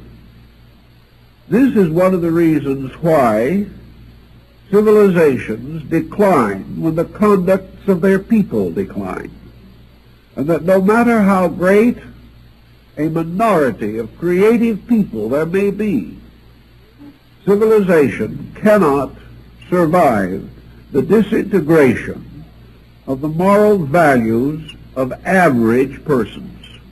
For these average persons are the perpetual examples, indoctrinating each other and often infecting each other with their common negations and delinquencies. Therefore, we now have the mind as merely something that takes hold upon obvious things, puts them through a kind of an IBM machine, sorts them out. This mind can be extremely accurate, sometimes distressingly so, but it never has any insight about anything. It comes out with the answer that is based upon all the information that has previously been fed into the machine. So sometimes, as the result of feeding in a conglomerate of information, the answer that comes out appears miraculous. It seems as though this machine was really thinking, but it is still only making use of the elaborate system that has been set up within its own mechanism, by which the mechanism records not only separate factors, but combines them according to powerful systems that we might almost consider to be mechanical logic. But in it all, there isn't a thinker anywhere in the lot. And the same is true in this mental process of arriving at decision. What we finally decide, we say, this is my conclusion. This is often passed down from the bench with great solemnity. The lawyer is assumed to have taken into consideration all factors. The judge is assumed to have the skill to determine all values and to interpret the law accurately. If you ask a judge about this, he will smile probably, and he will point out that to the degree that he is a good judge, he is an IBM machine. The moment the judge says to himself, that poor old man down there, I'm so sorry for him, I just can hardly stand it, justice is apt to go out the window. It is, in law, a detriment to some, but a defense to many, that justice is blindfolded. Because it is not possible in any other way for something that is based entirely upon the concept of fact can function. It has to be that way. So the mental coordinator is out looking for facts. And it has very little understanding of something that might be bigger than facts. And this thing that could be bigger than fact is truth. For truth is more than putting all these elements into a machine. The truth about a thing must penetrate into the innermost nature of that thing. Truth must explain causes. Truth must examine motives. Truth must approach each person as a person and not as an equation. Truth must try to discover the hidden moral forces operating behind facts. And if we are able to discover truth, we are in the presence of something much greater than fact. But the means of the discovery of truth are very strange, curious, and abstract. Now, truth is one of the most comforting, delightful words that we have. We use it just as though it meant something. We confuse it constantly with fact, and we also confuse fact with truth. When we say to a friend of ours, the truth of this matter is, we are really saying, this is the way I think it is. No more. Perhaps one or two further investigations have been made. But most persons do not arrive at truth by research, but by the pressure of opinion. Truth to the individual is what he wants to believe. This is because he has ingeniously escaped from fact.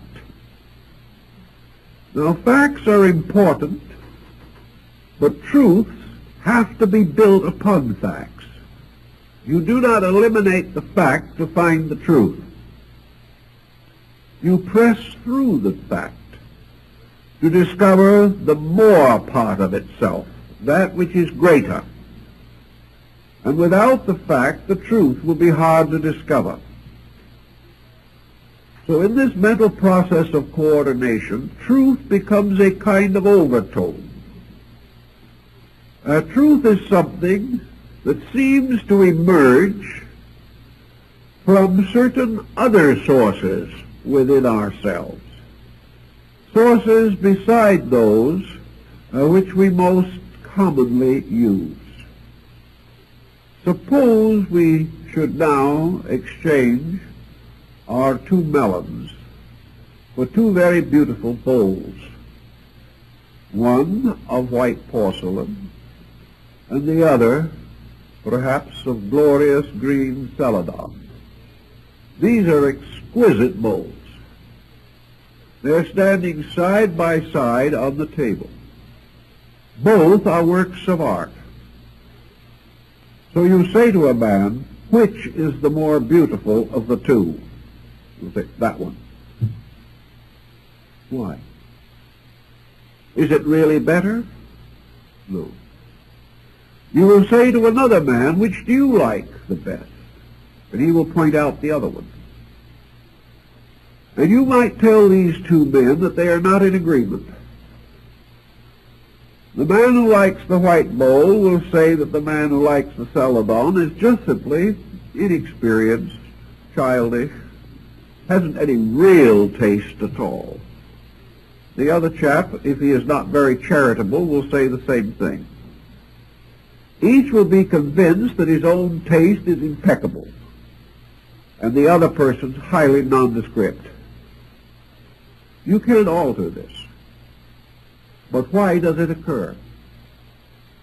Why do we have other factors coming into this situation by which, when we have facts, we are inevitably impelled to take sides about them? We cannot leave facts alone. No one has ever been able to. We must begin to create fields of overtones around these facts. And one of the areas in which we create these overtones is that we place ourselves in some relationship to the fact. Is this fact helpful to me? Is this fact the fact I want? If it is, there is a certain exhilaration, there is a certain appreciation, there is a certain ready recognition. But if this fact comes up with an answer that is totally contrary to my own wishes and desires, I will probably have an engineer in to go over the machine. The machine must be wrong. The individual himself couldn't be wrong. And even if the machine is proved to be in good running order, the individual who does not like the fact that he learns will find one way or another to separate himself from the acceptance of it. Thus we learn that in the course of existence, in the course of living, in the course of building up the various conditions that we know, we have a number of recollections or reminiscences or association mechanisms which have a tendency to interfere with the clear statement of conclusion. We find that with every decision that we make, every situation that arises, that we remember things that were pleasant and unpleasant, fortunate or unfortunate. And these things add their evidence in the weighing of the so-called objective fact. To the simple processes of this IBM procedure, therefore, we add certain experiences at large. experiences that float around and will arise under many conditions and in very strange patterns. Experiences which cause us to reject, or cause us to question, or cause us to exploit the so-called facts, not just to recognize them and go on with them. If man was an unconditioned creature, he could live by unconditioned facts and would be the most dull instrument the nation ever produced. Because there is something very dead and sterile about facts. It is difficult to get up and work into a state of enthusiasm on the fact that rains fall or that the tides ebb and flow. These things perhaps can be made into something of significance by the poet, but in the daily experience of living, facts by themselves are not meaningful. Facts are only challenges by which we must come to some extended opinion or conclusion within ourselves. Facts mean what they mean to us. And because we do not have any clear center by which meaning is assured, we go on our grand old way of endless speculation, endless opinion, and continuous conflict with others about the validity of ideas. There is no answer to this in the world as we know it today. There are points in this procedure that have interest to us in our daily living, in the problems that we must all encounter. I think the most important basic lesson is that the study of the mind reveals to us that we simply cannot afford to be pig-headed. We cannot afford to assume that we are always right. We cannot afford to assume that our own thoughts are always important. And we have no right to assume that we really like the things we say we like, or really do not like the things we say we do not like. All of these conclusions arise from a set of factors that are not dependable. We can only assume that at any given moment our thinking is the substance of our attainment. If we have attained much, perhaps our thinking is worth more. If we have attained little, our thinking is worth little. This would be a wonderful way to relieve the world of one of the heaviest plagues with which it is afflicted, egotists. The egotist is the person who has overwhelmingly abdicated in favor of the infallibility of his own mind. He is convinced that this mind is always right because it is his, and that other people's minds are no better than they should be, but his is far better than it could ever hope to be. The egotist is not always a terrible monster, although occasionally we do produce monstrosities in this area. The average egotist is simply a comparatively ignorant person who doesn't know it, who in one way or another has built defenses against realities, has tried desperately to achieve some form of status, who is desperately desirous of being heard, of being appreciated, of being respected, of being admired, without very many basic qualifications. Thus he must advance himself. He must be his own press agent. He must try to impress other people. And he usually finally impresses them with his own ignorance. But perhaps they do not wait to tell him, and he goes happily on his way. But egotism in every department of life is dangerous to clear thinking and to the solution of any of the essential problems of living. There is one wonderful thing we can all do, and that is relax and suspect that there are things that we should know that we do not know, and that we are not going to pass final judgment on anything or anyone until we know more than we know now.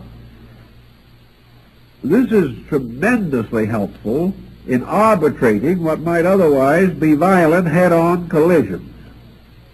And the worst part of it is there are so many martyrs to these collisions who have died because they thought they were right and they were never right in the first place. We find this true in many different theories of life. We find it true in politics. We find it true in the arts and sciences, where tremendous patterns of opinion have gradually taken over, and individuals are convinced, each in his own case, that his group, his side, his faction is completely right. The other person is completely wrong. This is never more evident than at election time, when people who know none of the candidates become violently upset over the vices and virtues of people they've never met and about whom they know nothing except what appears in a highly prejudiced press. The mental coordinator is best served by the individual gradually supplying it with additional information, knowing that we must depend upon judgment for most of the decisions of life. It becomes important that this judgment shall be as sound, as adequate, as enlightened as possible. Into the mind, which is going to be this coordinator, therefore, we must also cause to flow interesting and valuable information bearing upon problems where thinking is necessary and proper. We must educate the coordinator. This only means that we must provide it with more material upon which to arrive at conclusions. Perhaps our problem calls for a larger IBM circuit than we have. We had the $25,000 machine, but suddenly it looks as though we needed the $190,000 machine. We find that the smaller machine will not do some of the things that the larger machine will do. On the same ground, small minds cannot accomplish what large minds can accomplish. The only answer to this is enlarge the mind. Get more information into the coordinator so that it is able to bring better testimony.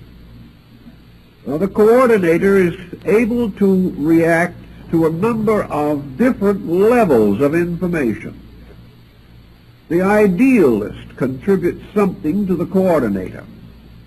The coordinator's reactions are a little more subtle, a little more gentle, a little more kindly, and a little more penetrating if the individual has been feeding insight into the machine. This doesn't mean the machine has insight, but it means that a new equation is introduced into the large problem. The person who suddenly has strong religious conviction also feeds into the mental coordinator certain moral and spiritual convictions. If these are deeply and truly held, then all judgments by the coordinator must include these equations. They must be part of this pattern. So a man who has had 9 experiences in life, and these are fed into the coordinator, is not quite as able as the man who has had 100 experiences in life. The individual who has lived superficially on the surface of existence from the cradle to the grave can only feed into the coordinator from the level of his own superficial experience.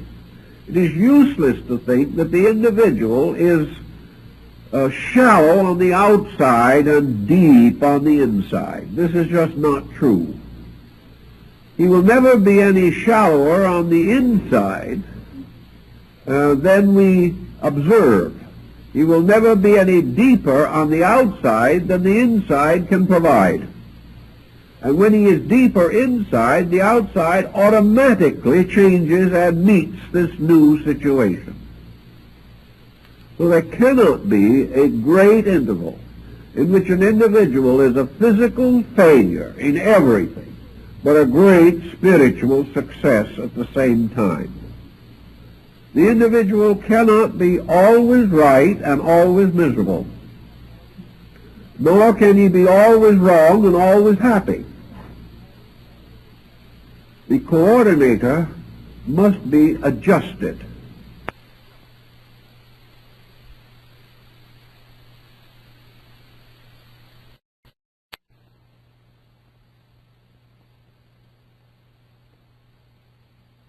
It is then necessary to use the mind primarily to reveal its own shortcomings to itself. By this revelation of shortcoming which the mind grudgingly brings in, it never does so enthusiastically. It does, however, gain a new insight into itself. Simple example. A man walking across a bridge that looks a little rickety gets out in the middle, thinks it over, and says, "I think I can make it." So he continues his way across, the bridge collapses, and he drops into a muddy stream underneath. As he gets out of the water, he rather sadly reflects to himself, "I guess I was wrong." Now, in this simple circumstance, the mind has rebuked itself. Nothing new has been added. The individual thought the bridge was strong enough. By experience, he found out that the bridge was not strong enough. Therefore, he knew his thought was wrong. In this tangled procedure of existence, we make such useful discoveries every few minutes. And in the course of time, we come gradually to more and more negative conclusions about the mind. The more we trust our weight upon it, the more we discover ourselves in trouble. Now, why should this be if the mind is factual? The reason why it is true is that while the mind itself is factual according to its own knowledge, the person using the mind is living in an outer universe, a material existence, most of the facts of which are not available to the mind. We do not as yet have the answers to hardly any of the basic physical questions of existence.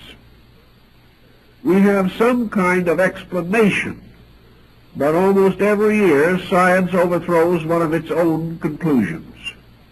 Science is a kind of mental process, using the same coordinating instrument.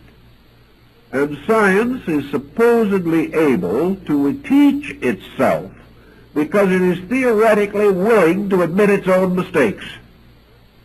It remains close to its facts, and when these are proven wrong, it drops them.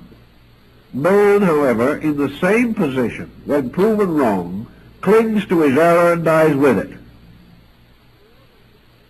The coordinator is therefore able to discover its own inadequacy. It tries to apply the common knowledge and finds this inadequate. It tries to apply personal experience, but finds that an experience is never actually identically repeated. Therefore, there is always something in the new situation that the old experience did not quite take care of. Then we have to race on to some kind of judgment about it. And in this problem of adapting old experience to new problems, the possibility of error again intrudes.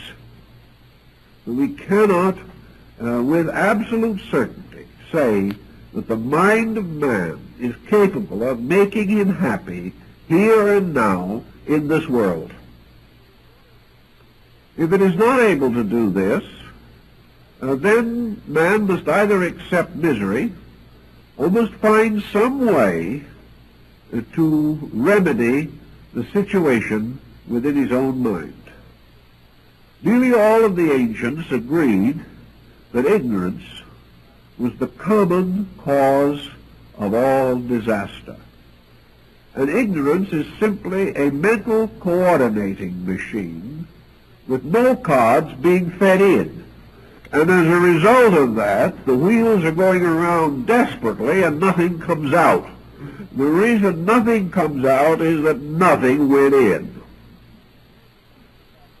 There's another type of thing also in which if enough cards are fed in that are themselves inaccurate or incorrect, that which comes out will compound the felony. So ignorance is always the individual not knowing anything, or not knowing the right thing, or desperately conceiving that he knows something that is not true. Any such informations as this, or misinformations, fed in, will certainly come out with a wrong answer. Man's mind, therefore, of itself, is continually revealing its own inadequacy. This inadequacy is viewed by consequences. The man who found the bridge broke under him heard the noise of the breaking, which was contributed to the brain by the ears, had the sudden feeling of being wet, which was contributed by the sense of feeling. He also had his mouth full of water, which contributed to the sense of taste. He saw himself falling, so that his eyes and sight were affected. And in all probability, he also had the smell of stale water from the millpool underneath. All of this evidence was taken back by the sensory perceptions to the coordinator. The coordinator sifted all this through its mechanism and came out with the inevitable conclusion that the bridge wasn't strong enough. You could hardly get away from it. But as it had previously solemnly pronounced that the bridge was strong enough, the coordinator itself is in a dilemma, and the individual dependent upon it can only conclude that the quality of the conclusion reached by the mental coordinator in man is dependent upon the quality of the information which it receives, and not too much can be expected of it at any given time or under any given group of circumstances. Buddha went to work on this problem in connection with his idea of the aggregates, the various experiences which, pouring into man, provide the units from which judgment is compounded. All experience has to come in not only through the sensory perceptions, but through certain other channels of acceptances. If we were sure that every time an individual saw or heard something on the outside of his nature, that the true, perfect, inevitable, and accurate record of these occurrences would pass immediately to the coordinator, we could have more comfort and consolation. But this is not the case. In the process of passing into consciousness, all experience is subject to the vitiating process of interpretation. the individual does not honestly accept experience. In most cases, he has to interpret it. And by the time he has gotten through distorting this experience to meet his own preconceptions, that which goes into the coordinator is already morally and ethically and rationally dishonest. Buddha tells us, therefore, that one of the first things we have to do in trying to help this mental process to function is to stop cheating on it. Stop forcing it to be what it should not be. Stop trying to fool it.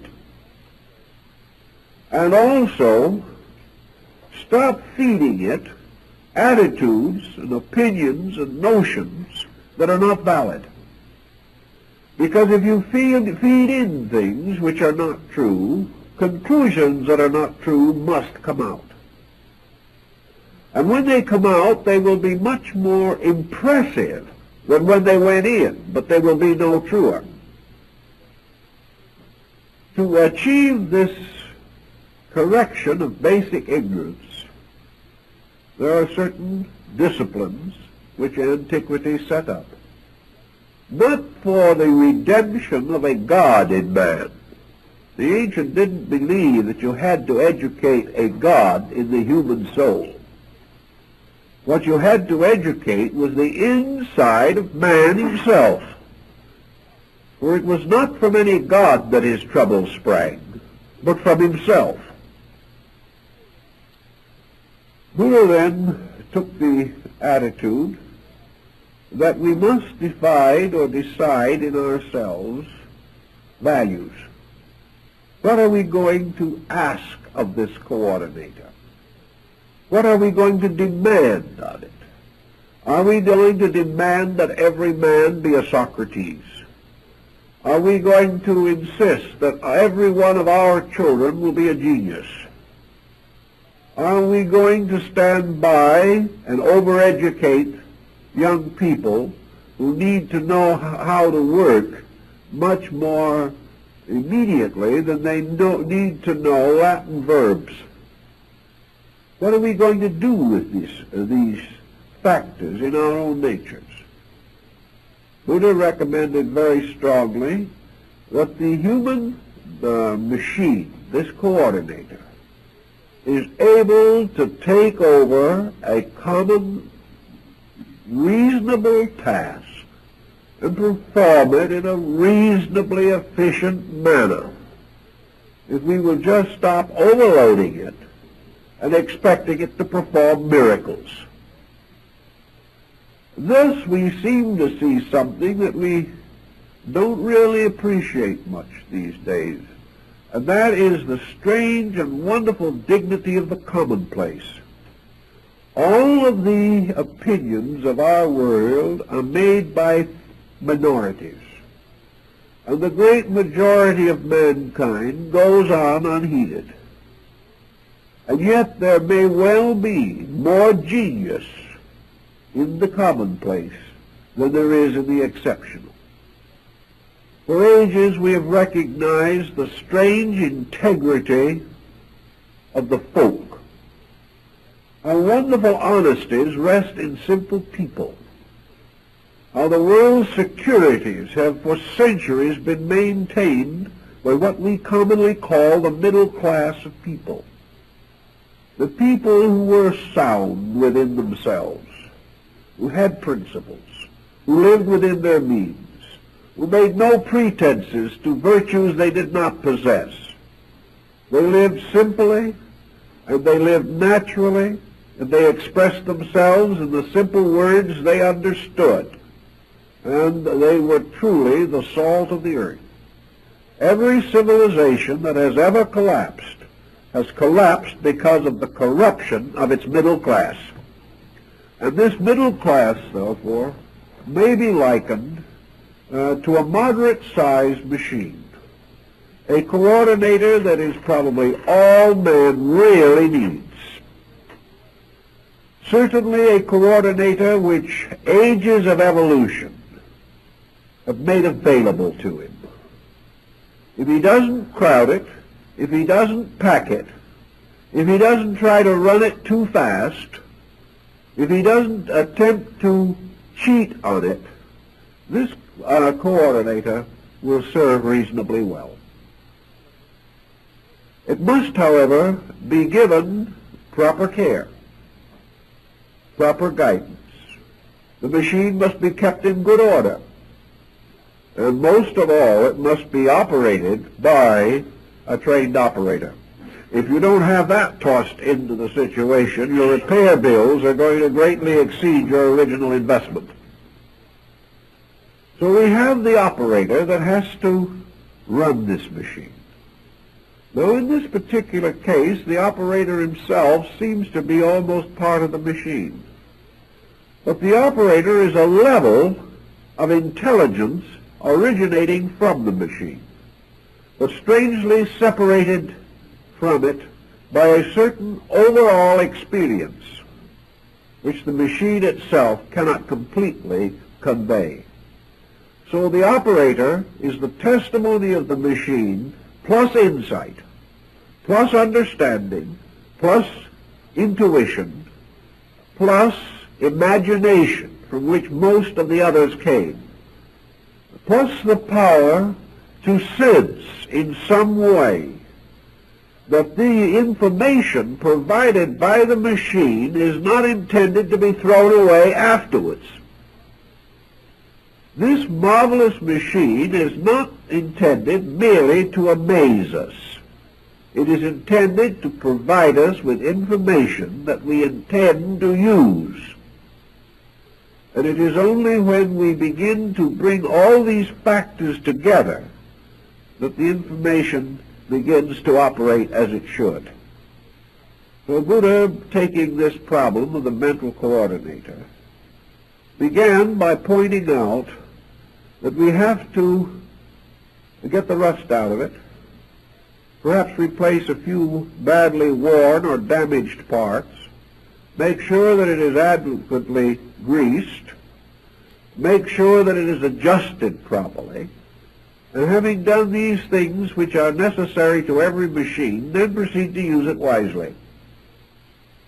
To achieve this, of the bringing of the machine into order, man must estimate, weigh, and measure the ignorance factor, not only in himself, but in the whole world in which he lives. He must realize that the information that comes out of the machine immediately takes on moral overtones. We use this information in some way. If we use this information correctly, it gains for us further information. If we use it incorrectly, it causes for us misery, which also is recorded in the machine itself. So the machine is changing every minute, recording something different every minute. But this changing, shifting, balancing, coordinating is so confusing that the average person has no way of determining the real procedures, and he has to wait until certain mysterious symptoms, symbols, intensities or pressures seem to float into his objective consciousness, whereby he is impelled to conduct or action of some kind. The mental coordinator being what it is, the person must simplify all reactions. He must realize that this machine can be used to build with or to destroy with, that it can contribute to his honesty or make him a careful, skillful, and meticulous thief. It can bring out evidence that will make him love man and God or hate both. But what comes out can only be according to what goes in. Every verdict must be the reasonable interpretation of the factors involved. And this type of verdict often leaves the person on the horns of a dilemma. One mistake begins to breed another. One excess suggests another. And the coordinator goes right along, providing us with all the information which is natural to it about these things, and with no moral compunctions whatsoever, because it doesn't have any. But the occurrences themselves that follow these applications of specialized knowledge have moral consequences in terms of life. So the coordinator, with its sensory perceptions, is suspended in a mysterious way between two conditions of being. The lower condition is the material universe, which is a completely lawful sphere in which the laws themselves are for the most part concealed. The confusion of phenomena obscures the natural directions of nearly everything in the physical world. The laws are there, but we cannot see them. We cannot immediately grasp them. Beyond and above the coordinator is an inflexible and inevitable fact in law itself. The coordinator, therefore, has no actual say in the kind of a world in which it is going to live. It can only say what will happen to the person living in the world as it is, and reacting variously to the stimulation of the calculator or the coordinator. The only answer that the coordinator finally comes to of itself is that through long and patient observation and reflection, it becomes evident that all knowledge, all facts, all conclusions arrive in the end at helpfulness or destructiveness. That all things either bring with them security or cause insecurity. Wherever a security, a well-being, an obvious progress is achieved, the conclusion is called good. Wherever it is obvious that the results are tragic, unfortunate, and miserable, then we assume that the consequences of that process are bad. So everything that the coordinator does leads to something, leads to an application which in turn has implication. Thus, Buddha tells us that the individual must use the coordinator itself to slowly organize his material relationships with existence. Now he must then call upon the different levels of the coordinator. The highest level of it is the abstract level. And here the facts are usually known only by tradition. But into this higher level are certain abstract convictions, beliefs, or ideas that seem to have great validity. These must be called upon.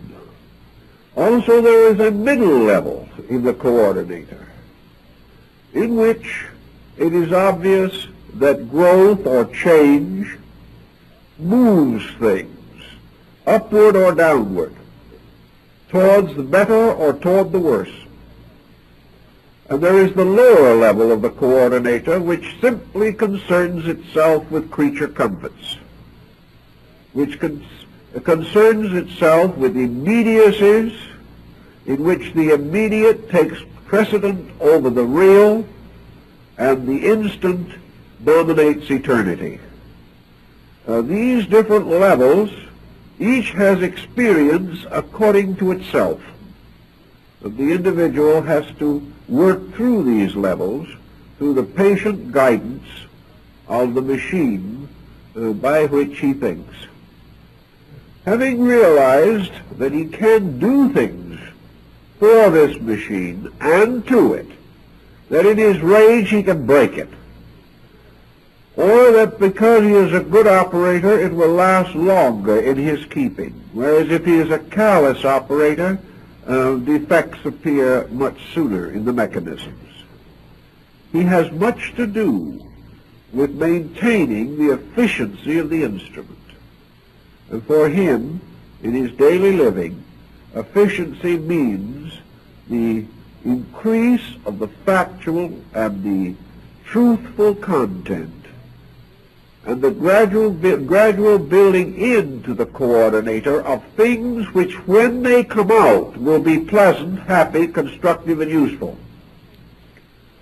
If then we take into this coordinator an overwhelming grief or an overwhelming grievance, the wheels go round, and in the end there comes out something that is morbid and unsatisfactory and destructive to our peace of mind.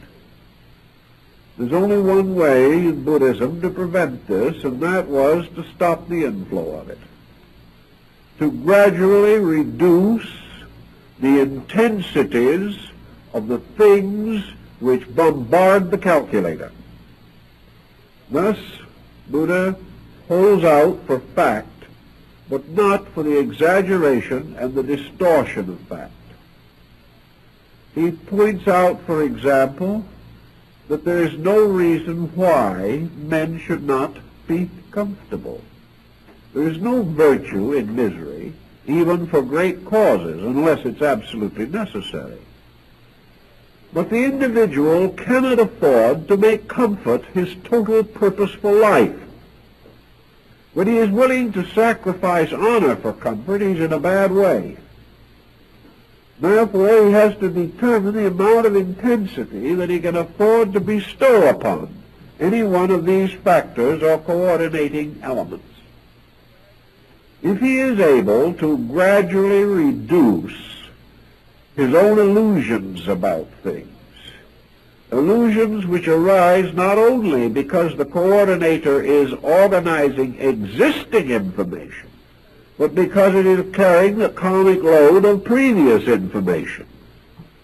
The individual comes into this world for only one reason, namely because he is ignorant.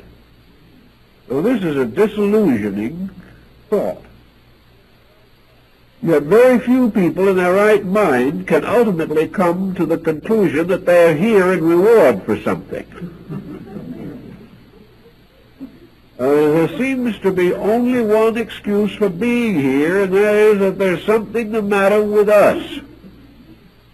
The more we know people, the more we come to the common conclusion that we're all in a little trouble. So we have not excellence of penetration and perfection of judgment to start with. We haven't fallen from perfection into our present state. We are slowly climbing out of imperfection, one awkward step at a time. That's the reason why we are here.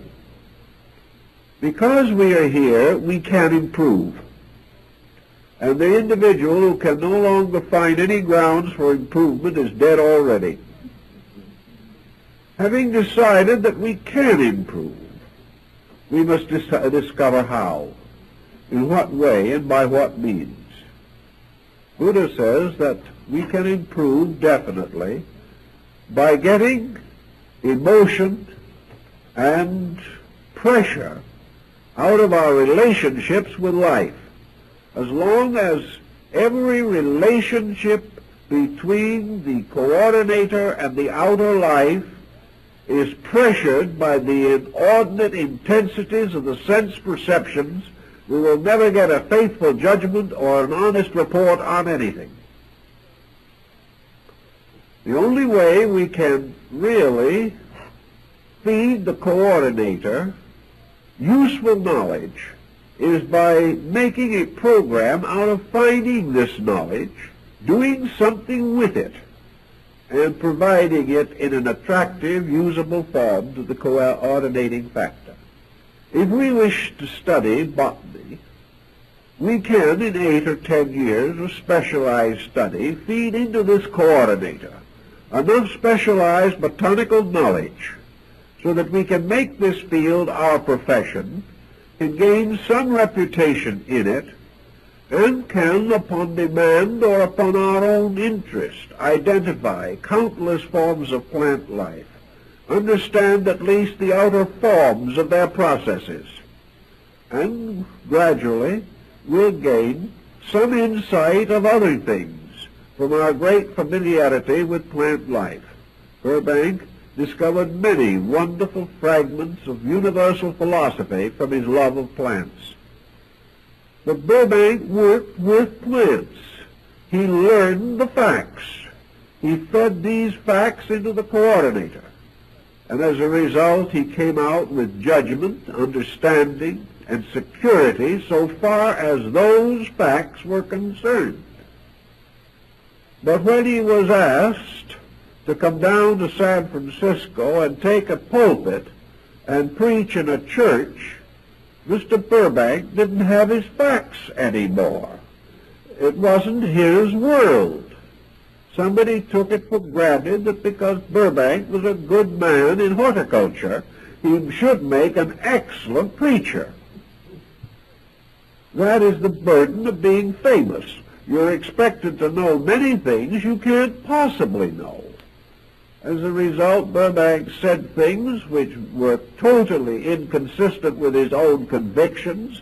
He was so confused as a timid little old gentleman who had no experience with these things that he couldn't be heard beyond the third row, which was perhaps just as well.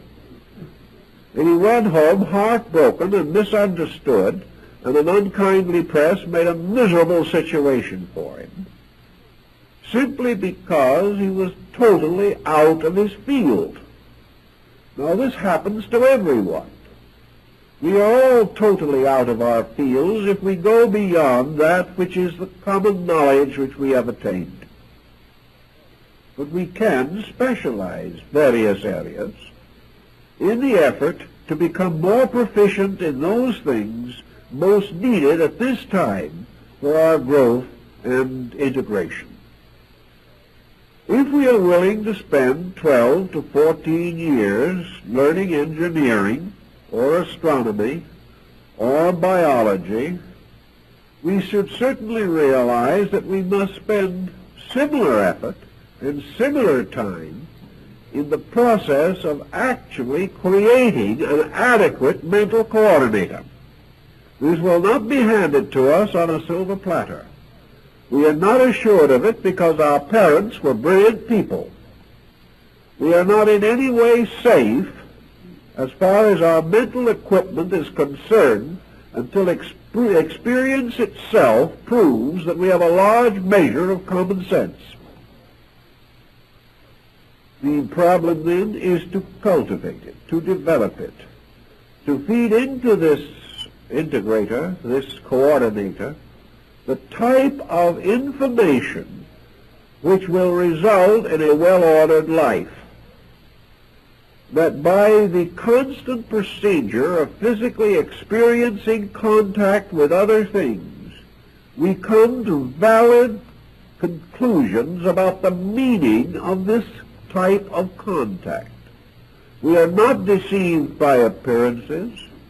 We are not victimized by the intensities of our own emotions. We do not blame other people because we are in trouble because of our own ignorance. We realize that between ourselves and the things we want to be and the coordination that we want to have are the three deadly enemies of integration: ignorance, superstition, and fear.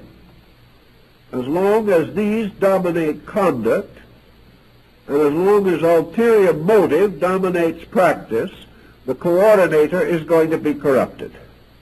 And because it is corrupted, it cannot serve us, and we cannot depend upon it. Either the person has to have an orderly, integrated, constructive process of thinking, or else he is going to be victim to the miseries of his own mental mistakes. We see this every moment as we go along. We see the individual under the intensities of some pressure within himself, dedicating his life to useless ends. We see him passing along as a spectacular, meteoric success, only to experience at the same time the miseries of broken families, broken health, and broken homes. These various processes in which the coordinator gives false judgment all lead to trouble. Buddha pointed out that the greatest false judgment that the coordinator can possibly feed out to us, coming in turn from the greatest misinterpretation of phenomena that we can feed into the coordinator, is that the material world is a tremendously important, utterly vital sphere, and that success here is everything, and failure here is the most desperate dilemma that we can face. Buddha was convinced that this attitude, which is too widespread, was simply, basically false. And in order to prove it was false, he fed a number of facts into his own coordinator and came out with some rather interesting conclusions. We can say clearly that they are conditioned conclusions. He believed that a certain thing was going to come out, and it did. On the other hand, other people who didn't believe have also put the same facts to their coordinator and have come out with his answer, so that in probability he had at least the wisdom or the insight to hold attitudes which were very close to the facts, which is one of the most happy things that can happen to a person. Buddha pointed out that if this tremendous intensity with which we lock ourselves into material existence was valid, then we would not and could not be created as we are. We could not be brought into this world with the hazards of this world and forced to pass through the various experiences of this world, and finally, having gained in some measure or some degree the respect of the world, or at least its fear, in the midst of our successes, in the midst of our achievements, we are cut down.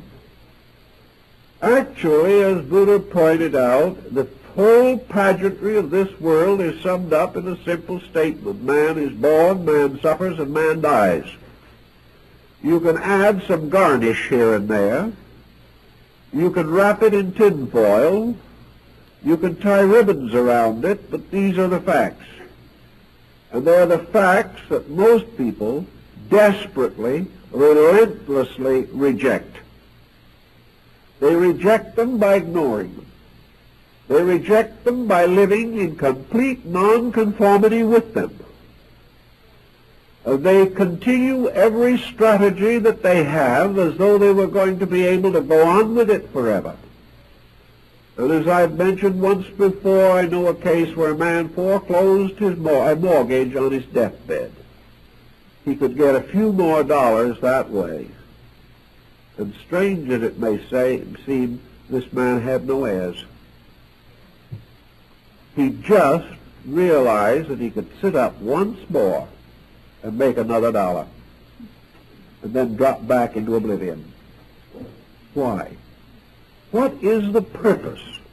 What has gotten into man, by means of which he has allowed the coordinator to be so completely hypnotized by the various projects which men have set up among themselves, that he has lost all sight of the impermanence of everything, that he has lost all sight of the fact that he is here today and gone tomorrow, and with the freeways as they are, tomorrow may be sooner than he thinks.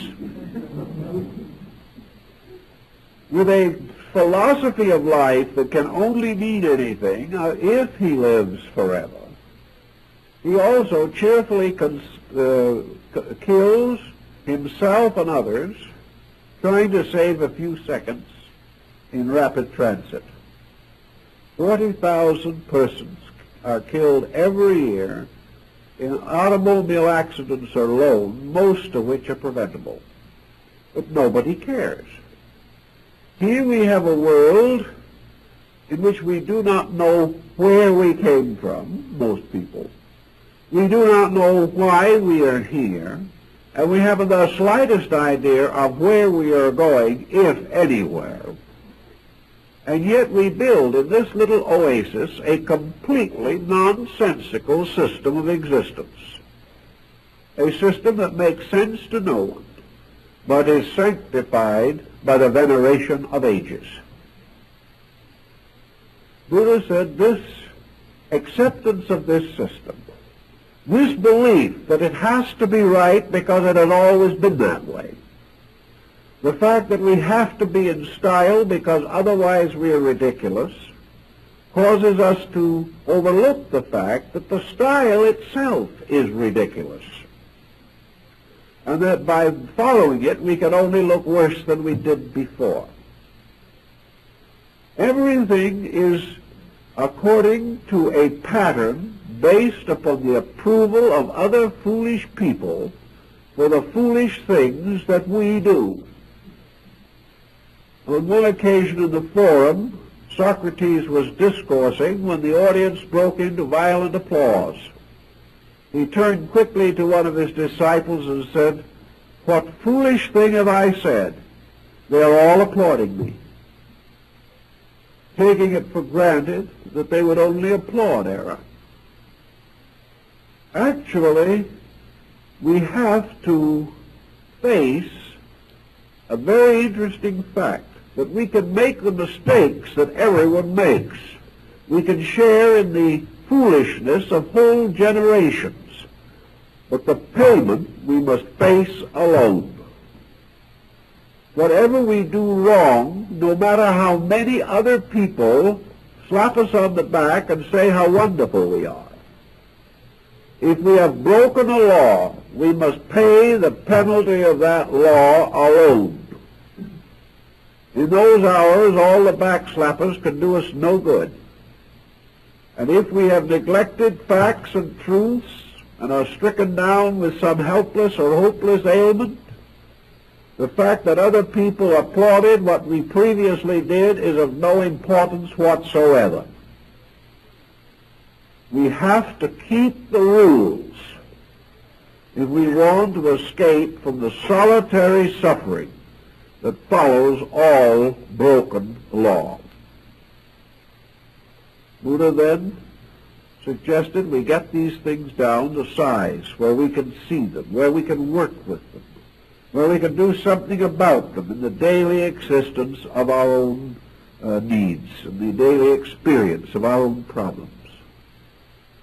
The mental coordinator should be fed the simplest possible arrangement of factors. Nothing should be fed into it that we do not want to have come out of it. And no matter whether we will or not, anything and everything will be fed into it that is sustained by the intensity of our own emotional or mental energy. Whether we are conscious or not, every hate and every love will be fed into that machine. Whether we know it or not, everything we think is wonderful will be fed in as something wonderful. Everything we think is terrible will be fed in as something terrible. And because the wonderful and the terrible arises not from fact but from opinion, we are not sure to what degree these various elements deserve the pressure which has been bestowed upon them, and this pressure which in turn must later powerfully influence future conduct. So keep the pressures low. Meet all things in life as quietly as possible, because this coordinator also speeds up when we demand things from it. And when we demand hasty conclusions from the coordinator, the processes are not accurate. Keep the pressures quiet. Lower the need for mental solution by keeping out of the problems that cause the need for mental solution. Now, some will say this sounds like a very dull life. that the individual is really having a wonderful time because he is rolling around in an ocean of his own intensities. When he's not, he's seasick and always has been in this kind of transportation. What he really means is that there is no demand upon him. He can do as he pleases. He doesn't have to use his willpower, and he is not contemplating what will happen 5 years later as a result. Take it as it is. Let the future take care of itself, but the future is catching up to him every minute. The coordinator is best equipped and best solved when we keep the pressures low. Now, it doesn't mean that we can't have interesting things.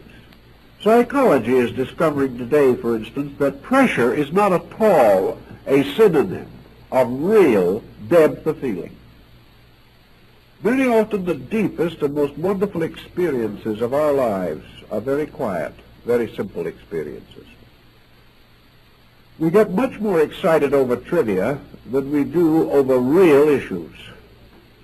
We can be angry with 100 trivial occurrences and resent 1,000,000 different small, nagging incidents. But when the average person of reasonable maturity is confronted with a really great problem, one of the great moments of life, he is usually quiet. He usually meets this with a great depth of determination that is not emotional, that is not pressure-ridden, but has a strange, devout decision in it. Very often in old times, in these great moments of life, man had recourse to prayer. He asked divine guidance. Prayer is disappearing from most modern homes, unfortunately. And in its place, we have greater intensity. Most neurotics have forgotten how to pray. They have no longer the ability to simplify, to place anything in the hands of God or any superior power. They have to carry the full load of their own miseries themselves, and they're inadequate because they've never built anything in the coordinator to solve misery. They've only fed it with misery from the beginning. To simplify, to clarify, to reduce pressure, means actually to bring all the values of life into complete focus. We can do anything we want to, and do it beautifully and graciously and conveniently, if we stop forcing, if we stop pressing, and if we begin to graciously use the powers and faculties that we possess. So we take things more quietly, more easily, and as a result, we think more on a constructive level. Because we are a little less intense, we are not so sure that everyone else is wrong. Because we do not nurse a hatred so powerfully, we do not entirely forget that our adversary has his virtues. Little by little, the moderation of these intensities makes possible the realization of facts. And we come to the final conclusion that the fact is that nothing is all right and nothing is all wrong. Having thus taken the edge off of these tremendous upheavals which force a mass of erroneous statistics upon the coordinator, we find that the processes of the machine itself begin to smooth out. The answers are no longer dogmatic. They are suggestive answers, things to help us. The conclusions are no longer infinite and inevitable. Rather, they reveal rather clearly that they are according to the facts available. They are not dogmatic. They always allow that other facts could exist and undoubtedly do exist. But little by little, by this procedure, we reduce our living to a reasonable, practical, livable level. We find pleasure in things that do not entirely agree with us. We get a new concept of this problem of togetherness. To us, togetherness means that the other person must have the same allegiances that we have, must agree with us, must like what we like, must dislike what we dislike. And this is especially a problem for children in divided homes. Actually, togetherness means nothing of the kind. Togetherness means that neither person is an egotist. And by this virtual law alone, they can get together very pleasantly.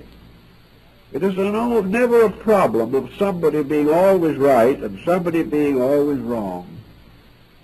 As soon as we get rid of that tremendous false overtone of infallibility, which we do not merit, we will find that it is possible to share differences and in that way enrich both persons. We are not really benefited because other people think the same way we do. We are benefited when other people can lead our thinking, not in their direction, but in the direction of a greater truth. The adventure of sharing new ideals is the real privilege of togetherness. But today it depends largely upon the fact that one person has a dogmatic attitude and the other one accepts it. This is about the same type of togetherness that we used to find in the two horses on a beer truck, where one horse did all the pulling and the other horse led him. And this is the way it has always been. In the working with this mental coordinator, which is not a person, but a process in our personality, it is just as surely the monument to our collective nature as our physical possessions are monuments to our ingenuity or our tenacity in certain areas of activity. As we build houses, so we build characters. As we grow, we develop new internal attitudes which help us to grow further. And growth is a process that begins wherever you start. At any moment, the individual can begin to improve the processes of his own consciousness. He can do it by relaxing away from the various intemperances and intolerances of attitudes which lock the coordinator. He can develop an open mind, a seeking mind, a searching mind. He can rejoice in new ideas instead of trying to exterminate them. He can be glad that other people do not agree with him, but hopes that everyone of good sense agrees with themselves to at least a reasonable degree.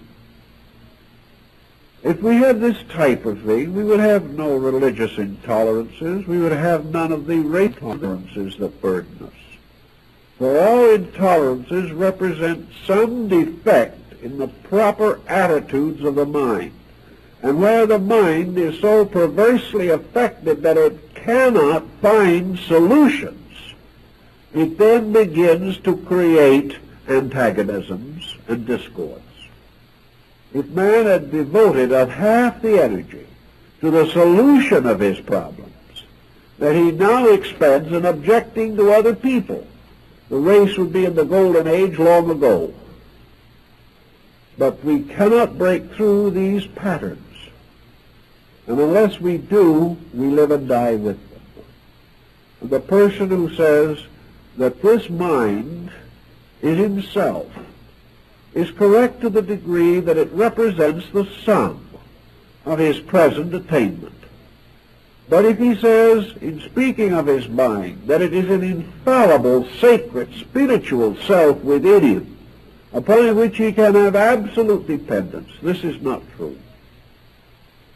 The only thing he can depend on is that the results of action will be consistent with the causes. And wherever a person is in trouble, the causes have caused the trouble. And we are either happy, adjusted people, or we need to grow. And the only way we can grow is by recognizing this need and accepting it as more important than the continual perpetuation of thoughtlessness. The moment we find that our lives are not happy, we know that our facts are not straight. And by taking this seriously to heart and going to work with it, we begin to clear up things. And when things begin to clear up, we feel better. Our friends feel better. Our neighbors feel better. And little by little, a betterness of this kind extends out into society.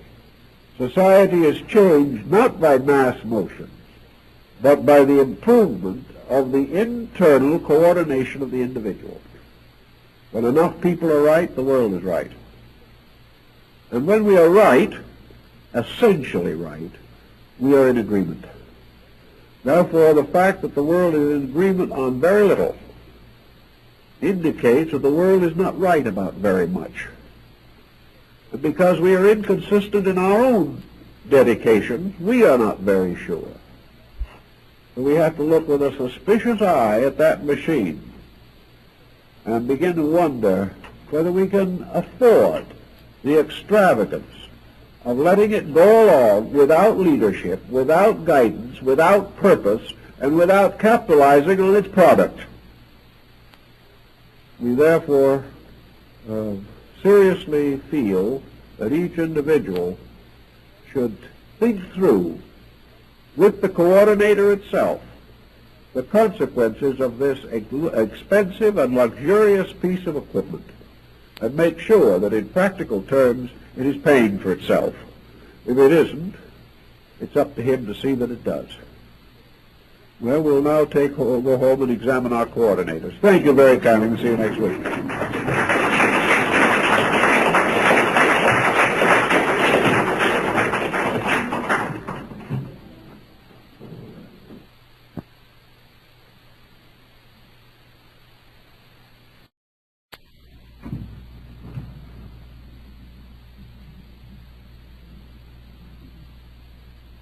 This evening we are to consider something about the nature and function of the human will.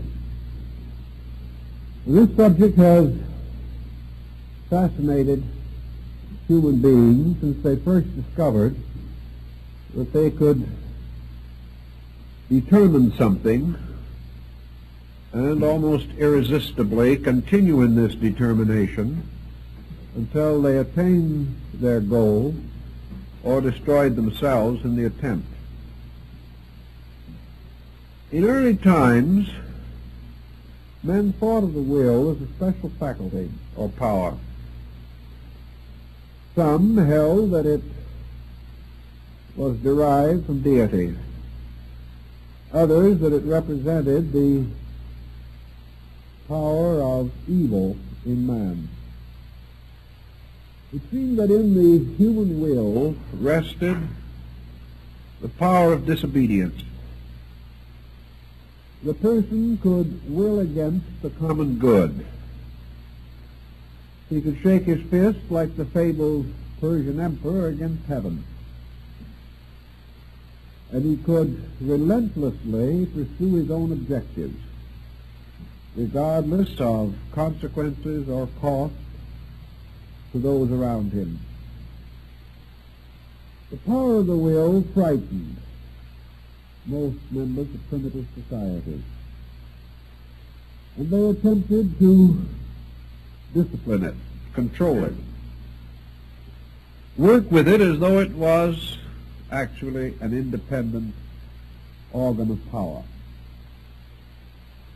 Hume and Spinoza, however, were closer to the fact, for they realized that the will represents merely the pressure of what we might term the subjective personality. The individual's willing, so to say, is always more or less the expression of his immediate conviction or his immediate interpretation of the kind of circumstance which he wishes to bring about. Will, then, is an intense form of wishing. It is a wish supported by the resources of the mind,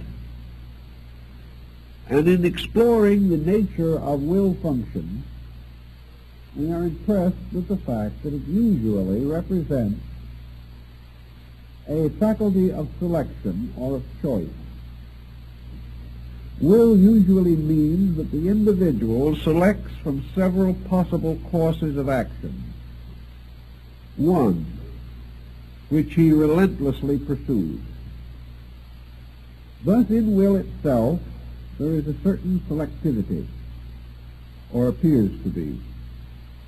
Perhaps we would be more correct if we pointed out that this selectivity is nothing but the expression of the dominant experience patterns in that person. The will must therefore always proceed from the degree of integration which the person possesses. In the majority of individuals, will is not strong because certainties are not strong within that person. Will to operate must be comparatively unclouded. It must have very little sense of division within its own nature. It must not reflect upon alternate courses of conduct, nor must it weigh carefully several probabilities. The moment the individual divides his attention, or suspects that the contrary to his present course would be a better course, the will is vitiated. The individual is no longer sure of himself. Therefore, the power of will has to depend to a certain degree upon the power of egoism. The individual must think of himself as a being capable of willing. He must also, to some degree, assume that whatever his own will determines must be important, at least for him. He cannot will intensely if his objectives are unimportant or insignificant to himself. Nor can he sustain will with a good spirit unless he is confident that his own course has some peculiar merit or advantage. Will can very often be an intensely selfish instrument. The will most commonly presses upon the individual the urgency of doing that which he most desires to do. Thus we must recognize that will has a relationship to desire, that it has to do with the fulfillment of some subjective intensity of purpose. The individual is willing to fulfill some pressure within his own nature. As one individual expressed it, will is the intense determination of the person to do exactly what he intended to do.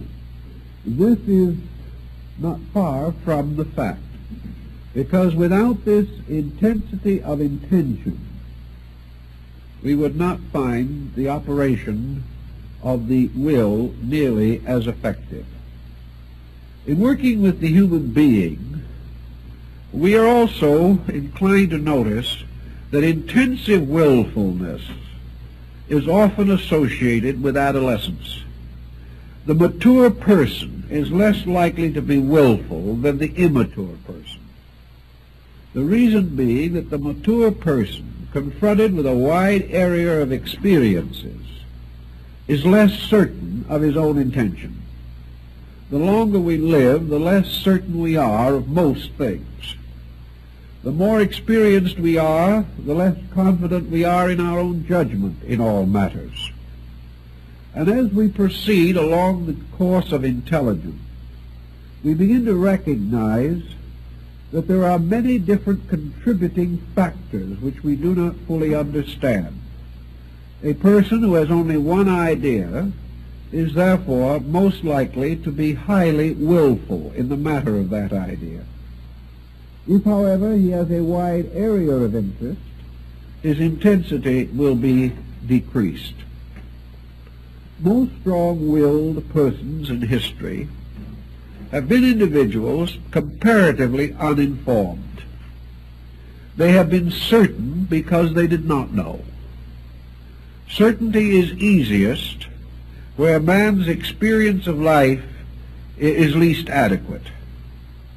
Certainty is most certain where ignorance prevents us from considering opposite possibilities. The person who has great, intense, enduring self-opinion, who is consistently certain that he knows and is right, will very often become extremely willful. And in these instances, obstacles are entirely misunderstood. Instead of the obstacle causing the individual to question himself, it causes him to cast himself against the obstacle, always determined to break through. Thus, the individual frequently breaks through patterns of law and order, and crime is greater among persons who are very intense in their will procedures. We like to think of some people as strong-willed and others as weak-willed, but we have no evidence that the factor of will itself is either strong or weak. We are more inclined to assume that the so-called strong-willed person is simply one whose intensity sustains the pressure of his own will procedure. That it is not that the will is stronger, but that the individual is more intense in his own desires. Thus we cannot say that strong-willed people are good or weak-willed people are bad. In our way of life and under the existing conditions under which we function, it is assumed that strong-willed people will be more successful, that weak-willed persons, lacking intensity, dedication, and continuity, will be less successful. Thus, in the struggle for success, strength of will is regarded as a valuable instrument. It causes the individual to be more ruthless than he would otherwise be. It makes him less considerate of possible damage as he proceeds, and causes him to think of the fulfillment of his own purpose as his one and only objective. Thus there is something very selfish often about the will procedure. It does not arise usually from a matured consideration of values. It arises from an intense desire to fulfill some personal end or objective. Now, will as a phenomenon is an interesting thing because of the complexities with which it is immediately beset. There is much to indicate that nature does not particularly reward the strong-willed person. Rather, the stronger the will, the more powerful the obstacles which the individual ultimately faces. Great will intensity causes the person to create a number of obstacles for himself and for other persons. Let us imagine the simple situation, which, by the way, is almost completely true. We don't have to do very much fantasy thinking in connection with it. We have somewhere in the neighborhood of 3 billion persons in this world.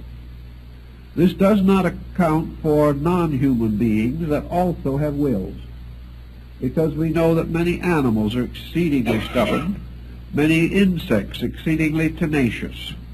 The instinct of continuity is present outside of the human kingdom. But we will assume for a moment that we have 3 billion human beings, each one of which is moving to the fulfillment of the desires of his own willing. In other words, each person is trying to advance his own cause. He is trying to achieve that which he wishes to achieve. And he is pressing harder and harder toward this end until the wish becomes the will. In the process of attempting this, he must inevitably, finally, lock with the collective wills of other persons. Each individual is 1 out of 3 billion. Against him, all other wills are united. Not because they are opposed to him, but because each is intensely concerned with the fulfillment of itself. You get enough of these willful people, each one working to achieve his own purpose, and the result is universal chaos. Every person's will interferes with the function of every other person's will. All straight lines are lost. As we proceed, for example, in business, we have a will to reach the top. Unfortunately, there are a dozen others with the same determination to reach the top. Each of these individuals, therefore, becomes highly competitive with the others. Some who are less ethical may use every possible subterfuge to outdistance and outwit their competitors. Each one in his own way is resolved to attain the end he desires. And in the confusion of this, the average person's will is hopelessly enmeshed in the common will pressure of his time.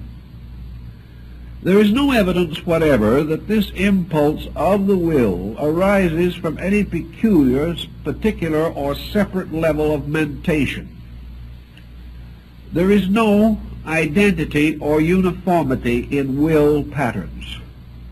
There is a certain common method by which will operates, but its objectives differ with each individual.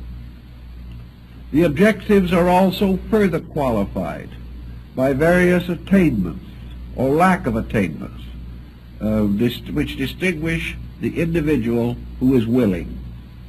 Thus, we must assume that will is individual, rising from the individuality of the person, that therefore it is an expression of his own intensities in the furtherance of that which he is, and the gradual motion of that which he is toward that which he wills to be.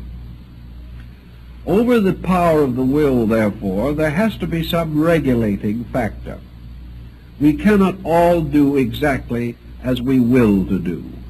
2 or 3 willful children in a family, and the family is seriously disrupted.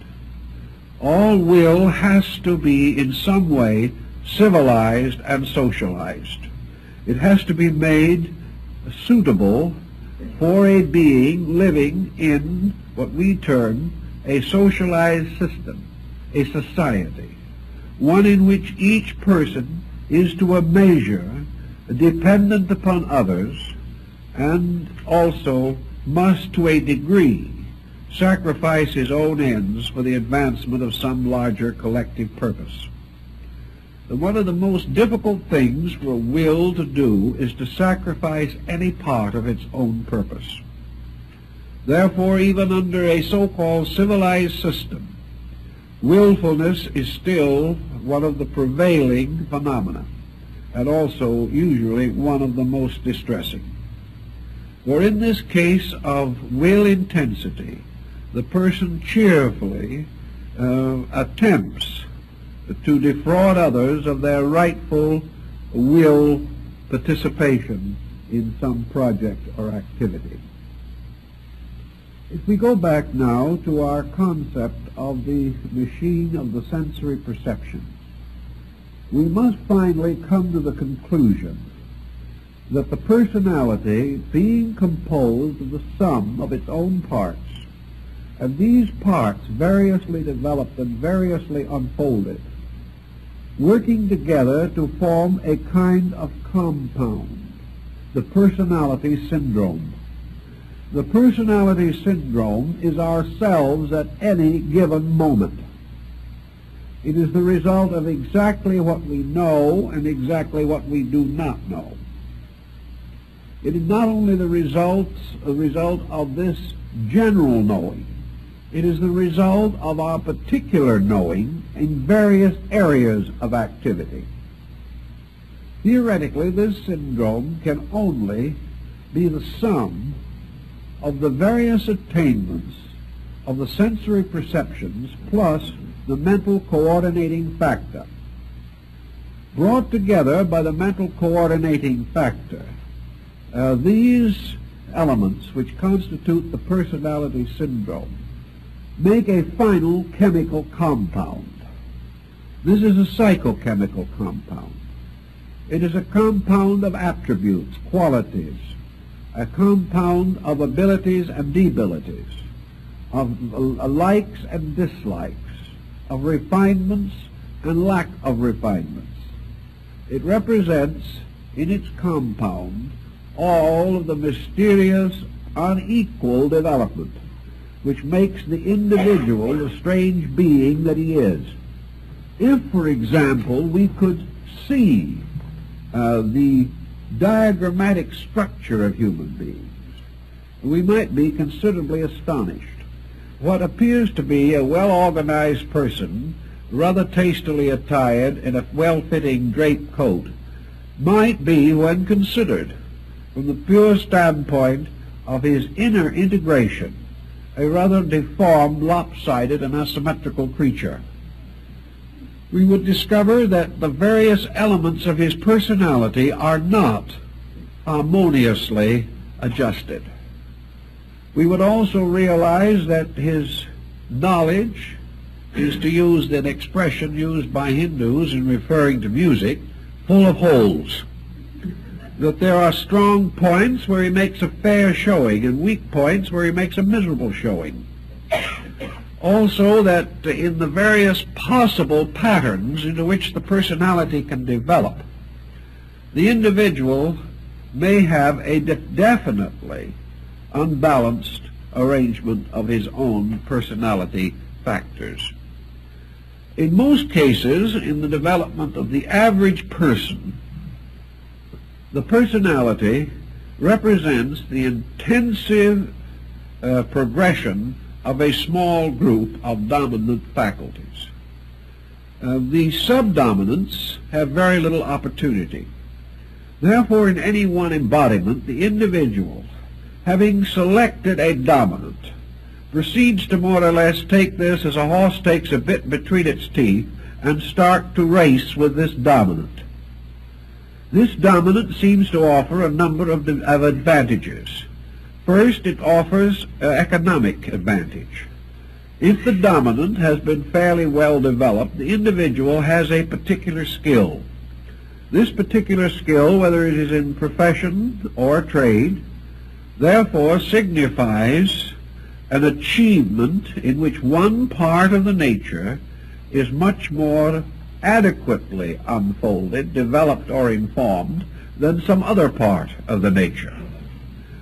Actually, however, in coming down through a long period of time, the individual has been working with many aspects of his own personality. The part which is not being used dominantly at the time in some profession or trade is not dead. It represents a subdominant, and this subdominant very often becomes the basis of psychic disorder. The subdominant, being immediately neglected, having no opportunity to express itself normally, becomes neurotic. Now, it is interesting to consider that a personality, one individual, may have a half a dozen independent, neurotic, subdominant factors in him. We think of the neurotic as just being a compound in which the entire person is frustrated. Actually, this is not usually the case, even in a good solid example of neurosis. Nearly always, the individual has, however, too large an area of non-expressed factors that do not come into normal usage in daily living. The individual, therefore, has a syndrome that is made up of a family of independent elements. In this family, 1 or 2 children have been spoiled. A couple of cantankerous old relatives are constantly interfering. The husband and wife are not entirely compatible. 1 or 2 children are neglected. And in all, the family is in poor organization. This poor organization gradually results in various types of psychic pressure developing in the individuals according to their relation to the general family situation. The same occurs within the personality. The individual who has developed himself very well, for example, along lines of banking or medicine or law, finds that he has a profession or a business which is reasonably suitable to support him. Because today, as never before, all forms of business are intensely competitive, it becomes important to this man to continue to advance his knowledge of the particular subject upon which he depends for livelihood. So what happens? The man, for instance, becomes a salesman. First thing you know, he has to attend sales meetings. He is not just a salesman from 9 to 4:30 or 5. That was more or less what he started out to be. But he finds a little later that he has to be a salesman 2, 3 evenings a week, learning more about sales technique.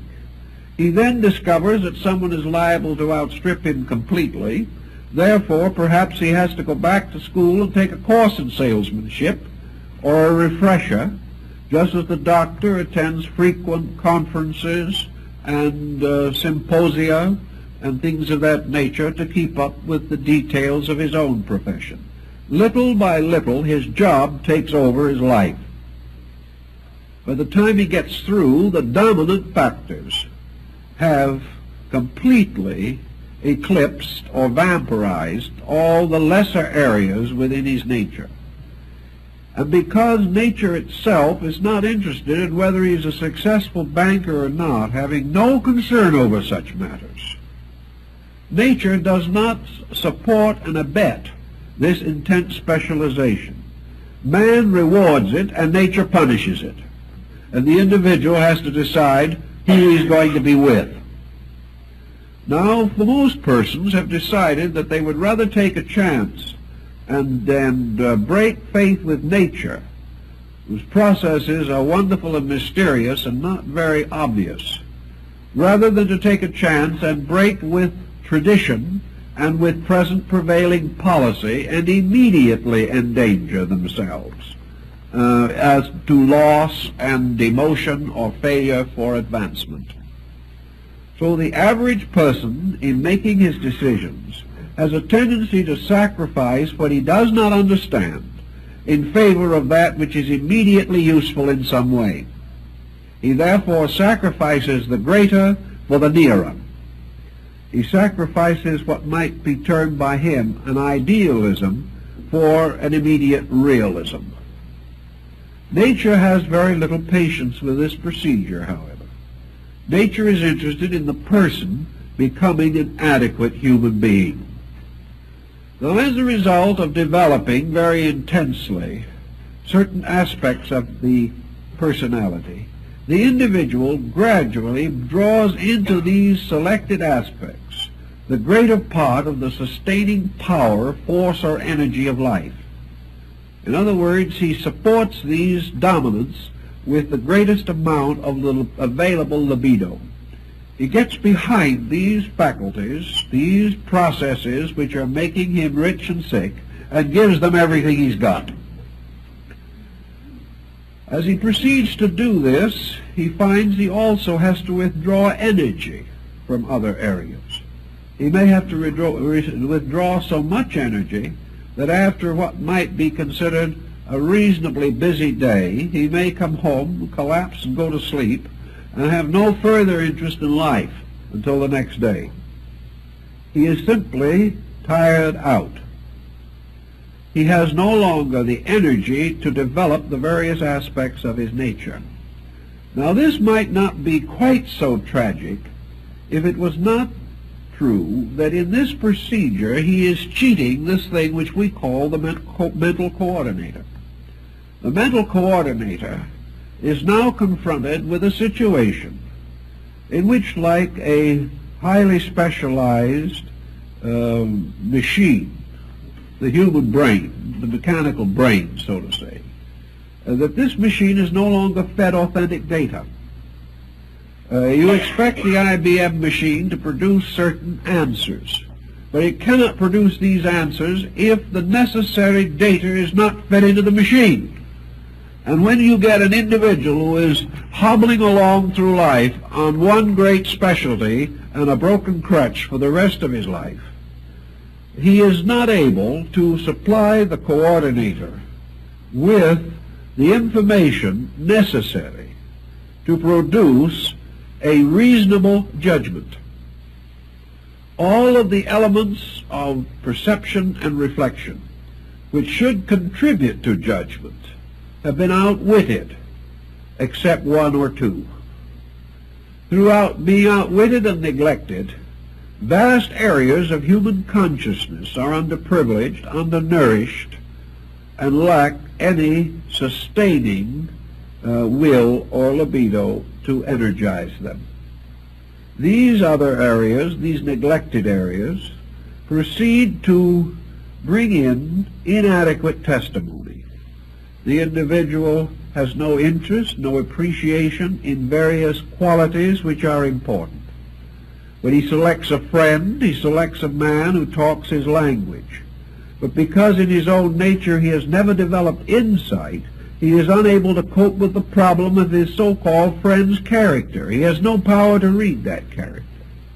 He can only meet the friend on the level of such attainment as he possesses. If he is a physician and his friend is a physician, they meet on the level of medicine. But outside of this, they have no meeting at all. So that the individual simply has a friendship for those qualities which are like his own. He may therefore be bitterly deceived or disillusioned by characteristics which he has no ability to judge. Now, it is true that in the majority of instances we do gain a certain general, not very penetrating insight in areas outside of dominant interests. But I think we can say definitely at the present time that so-called civilized man has one dominant, maybe two or three weak subdominants, and that the rest of his compound nature is little better than a vacuum. There is nothing being contributed. Because of this unbalanced, unreasonable, disordered state of himself, the coordinator must come up with faulty conclusions, must come up with false values, must falsely estimate the meaning of things. The individual looking out through his eyes upon a world sees not what is there, but sees what he has been trained to see. The rest of this world is comparatively invisible. His eyes may record it, that is true, but what they record is meaningless, because he has never energized the areas of himself to understand these things.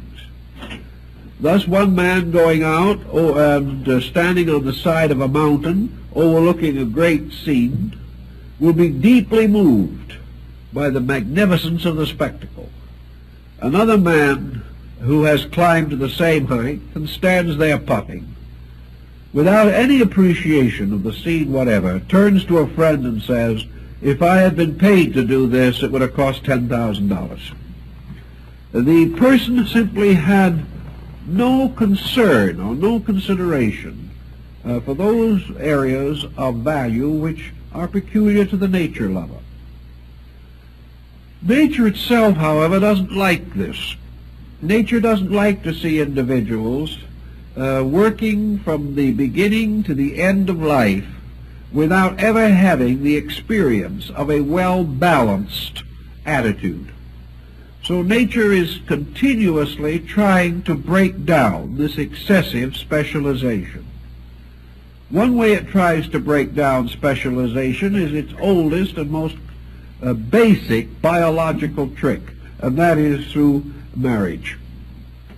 It is one way in which nature attempts to prevent the individual from losing contact with most of life. Through marriage and family and children, the individual is forced back into certain realities. He is forced back into the exhibition of his own abilities to cope with immediate circumstances. The atomic engineer suddenly finds himself the father of twins. This is a moment of great crisis. It means that either this man must draw upon his humanity resources within himself, must allow certain human and natural emotions to take over, must gradually divide his attention, or else he is going to be extremely unfair either to his profession or to his family. He must learn, therefore, to carry divided interests with dignity. Another way nature works on this project is through the aging process. By this process, nature itself is constantly forcing the individual into different adjustments with living. The child has one group of adjustments.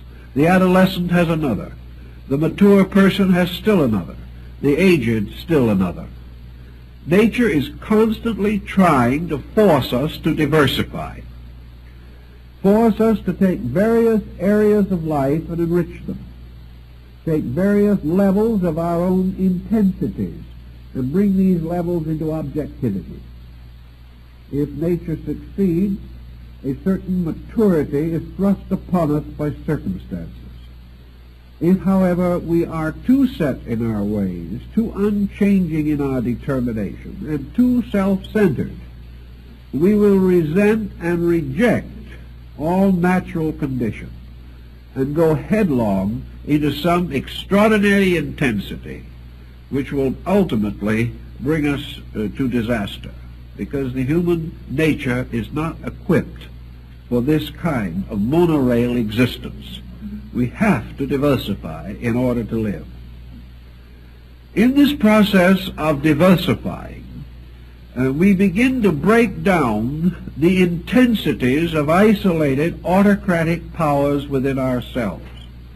If man has only one dominant interest in life and everything else is neglected, this individual has turned his career over to an autocrat, an absolute tyrant and a complete dictator. He has lost actually all conscious control over his own conduct. Certainly he fulfills the common patterns which are required by society, but he is not developing a personality that is safe for himself or for those around him. If he is going in this direction too far, then his will becomes more and more one-pointed, and his will, focusing upon his principal activity and his principal interest, will and often does cause him to be completely ruthless and to be entirely willing to sacrifice his own health, his own happiness, his own peace of mind, and the securities of those dependent upon him for the mere purpose of fulfilling his own dominant determination. Now, if all these determinations were wonderful and beautiful things, it would not be quite so bad, but this is not the way it is in life. Many of these determinations, which we so vitalize with energy, are not meritorious or commendable. Some of them are simply utter expressions of selfishness. They represent the individual living for the fulfillment of his own desires alone, and these desires usually themselves neither reasonable nor healthy. If the will is available for the continual support of these intensities, the person can move from comparative insignificance to an exceedingly dangerous condition. And most of the world's tyrants, like Adolf Hitler or Napoleon or Genghis Khan or Caesar, were great self-willed vehicles of energy. They were determined to fulfill their own ambitions, and they have left the pages of history red with the blood of the innocent. This type of grand egoism, this egoistic self-will mania, is probably an exaggerated situation, and very few persons in the normal experience of life feel that they are touched by any such extraordinary excess. But many in smaller ways have sacrificed the world in which they lived, sacrificed the immediate things which they should have considered, simply to advance will purpose. Suppose we allow for a moment that the average person in functioning with various situations has built up this machine of the six senses to a degree that it has reasonably or fairly completely integrated the individual in relationship to his environment. We will say that this person, by use of the five senses and the reflective faculties working with the senses, has gradually individualized himself into a person who has derived most of his objectives and his instincts and his appetites from environmental pressures, but nevertheless has gradually integrated into a personality, this personality being the inevitable byproduct of the time, place, and conditions in which the individual lives. It's moved in upon himself very largely. That part of his own nature which might be regarded as greater than the self, or deeper within his own experience than his experience of selfhood, is very seldom given much consideration. In fact, we are inclined to doubt its existence, unless we go much more deeply into these matters than the average, even the average scientist of the present day. We are inclined to simply assume that the individual is the sum of his parts, and that these parts have their own origin in environmental pressures, by which certain stimuli are contributed to the central nervous system, which organizes these stimuli into a point of view, or an attitude, or a way of life. And what we call a person is an attitude. It is a summation of pressures, of various traditional procedures, of the testimony of sensory perceptions, and the individual gradually gathering together and reflecting upon those peculiar experiences which are his because of the faculties with which he recorded them. So we have this person. This person has a fair knowledge of mathematics. If he's a recent college graduate, he doesn't know how to spell, but that isn't considered too important because he really doesn't want to learn to spell. He expects to hire a secretary to do that within a year or two. He's going to have a little further trouble, however, when he discovers the secretary can't spell. But this is something we'll come around to in due course. But the individual has a little of the 3 R's, not enough of them. He has a little smattering, maybe, of a language. He has some minor specialization, which he hasn't carried too far. He likes music. He enjoys dancing. He can take a car apart and put it together again. He could do that before he went to school. He can recognize the principal television programs. He has a smattering of taste, good, bad, or indifferent. He has heard a few names. In fact, he has gradually become a name dropper, which is one of the indications of higher education.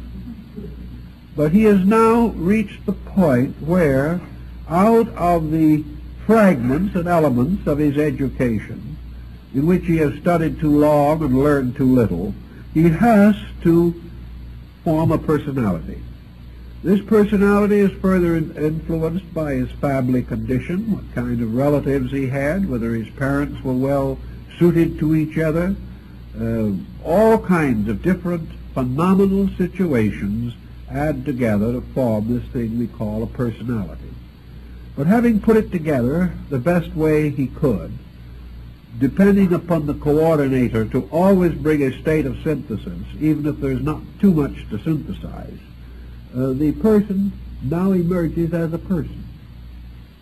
He emerges as this mysterious symbol of all that he is and all that he isn't. And he calls this mysterious symbol himself.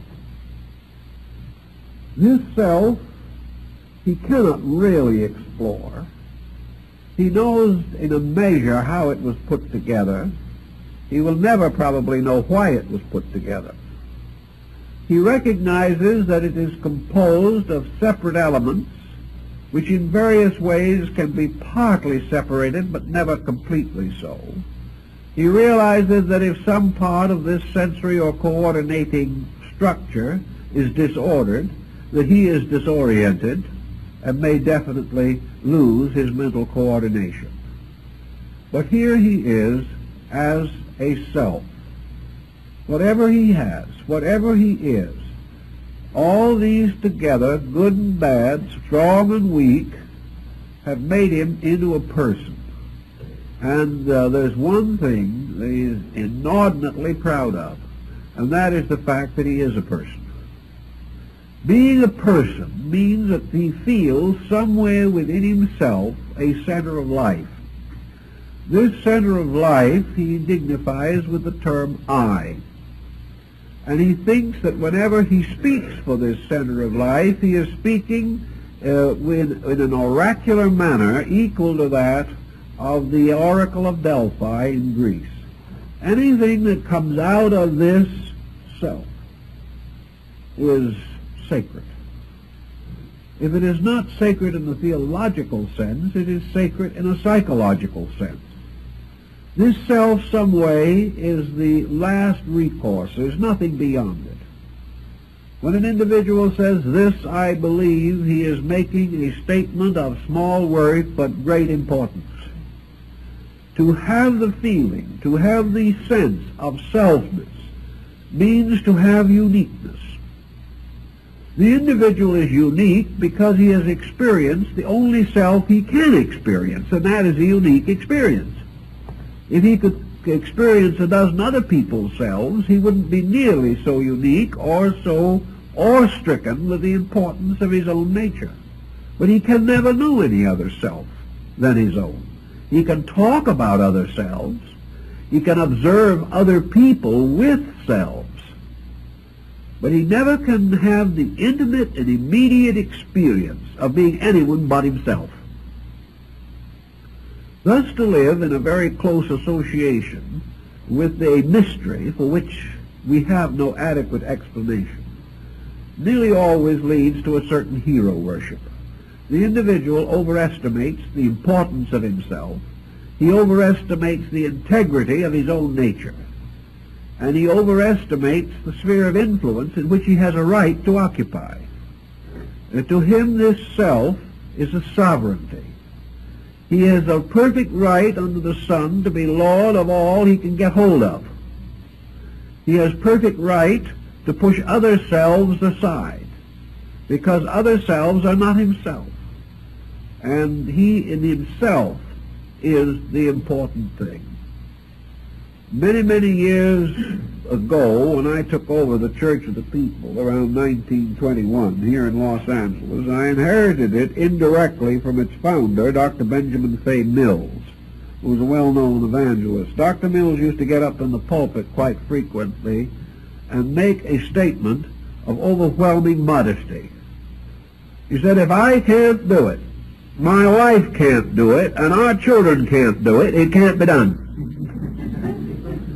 Now this is a clear statement of the sublime significance of self. but it is comparatively an advanced statement, inasmuch as Dr. Mills included his family. In most cases, the individual alone must either be able to do it or it cannot be done. I guess it was Christian charity that broadened Dr. Mills. Anyway, he did include his near relatives among those infallible and semi-infallible elements of nature. But the semi-infallible ones were only semi-infallible because they were his. If they'd been anybody else's, they wouldn't have counted. So it all went back finally to this tremendous drive of ego. The individual has no sense within himself of any inadequacy because he would recognize it. How can inadequacy tag itself? How can inadequacy recognize inadequacy? Because whatever it is the total. And the total can never appear to be inadequate. The individual cannot conceive of any other self that is smarter, brighter, or better than he is. The only thing he can see is that other people have misunderstood him and suspected that other people were brighter than he was. It is all this peculiarly small, closed world in which we live. Also, we sense this self within ourselves as strangely enduring. It seems to have no beginning and end. It has a semi-independence from the body, but we're not quite sure how that operates. We know it has some difference from the body because a man can lose both legs and still be himself, so that it cannot be that his self was deposited in his nether limbs. He has to assume that all of his physical nature, 3/4 of his physical nature, or even a half of a physical nature, is still himself. That there seems to be no diminishment of self. There is also very little indication of diminishment of self in age. Individuals, as they grow older, do not experience the self as growing older. They experience only certain infirmities of the body. The self continues to be timeless in them, and it continues to be their self and alive as long as they are alive, or at least as long as they are conscious of their own existence. So within us is this thing for which we have no adequate definition, which is doing basic things for which we have no adequate definition, and using energies for which we have no definite or proper and adequate definition. Thus we are founded in a mystery. We are established in a secret which we cannot entirely understand. Yet out of this mystery there is continually pouring into manifestation a series of attitudes. These attitudes we grow up with. They seem perfectly natural to us. Even if these attitudes are strangely twisted and corrupted in the views of other people, to us they are ours, and perfectly all right. These attitudes continually flowing out of us not only cause us to like and dislike variously according to our personalities, but they cause us to react variously to the situations and stimuli of life around us. We develop temperaments, personalities, characters, and dispositions. We have all kinds of moods. We have all kinds of reactions. Even our taste buds are not consistent. One individual likes spinach and another does not. Some individuals like the color blue and some prefer green, and there are not a few that enjoy red better than either. It is the same thing with odors, perfumes, and things of that nature. We have our choices. And in looking at art or great paintings, we are not in agreement as to what is beauty. Listening to music, we are not in agreement as to what is harmony. We assume that all persons upon the same level of attainment would be in harmony. But even this has not always been proved to be true. The only thing we realize and do know is that the more advanced we become in any area of learning, the more patient and tolerant we become. But whether it means a true appreciation or only a sort of resignedness to situations, we are not too certain. But out of this deep, unknown mystery within ourselves, like the auricular vent of Trophonius, comes this something that takes over and tells us that it is ourselves. It tells us that we like this and we do not like that, and we can't stand this and we can't tolerate that. And gradually it comes to our conclusion or our attitude that somewhere in the inside of things is a tyrant that is ruling us arbitrarily without making good sense or anything of that nature. Most of the things that we insist upon doing, we cannot even justify. The only thing is we know we want to do them. And knowing that we want to do them, we quietly inform ourselves that we intend to do them. And it's just too bad for anybody that gets in our way. But we don't know why. We do not know why one morning we are in good temper and the next morning our disposition is entirely foul. We do not know why. We say we must have eaten something, or that perhaps we are running a little acidity or something of that nature, but we don't know why. One writer said that the greatest wars of history have been due to a little too much green bile in the gallbladder. We don't know. But these things strangely seem to emerge from us. Everyone has a different reaction to everything, all due to this mysterious thing within us ourselves, which reacts in a variety of contrary manners, but to which we become entirely accustomed, having learned in some patient manner to always get along with ourselves. Here also lies our greater patriotism, for beyond and above all other allegiances is the allegiance to our own desires. We have to fulfill them. Why? Because we feel like it. Why? Because we do not know. Everything disappears into this not knowing. But out of it comes a despotism which apparently is almost beyond calculation. From this unfinished nature of ourselves, therefore, must come this volitional force, the force of the will, which is the continuing pressure of exactly what we are, determining to do exactly what it wills to do. This will does not mean that it arises from any rightness, any certainty, any security, or any value. It simply arises from the immediate compound of the plus and minus factors which have gone together to form a personality. The more aggressive this compound is, the more aggressive the will is going to be. Certain lines of activity have a tendency to be aggressive.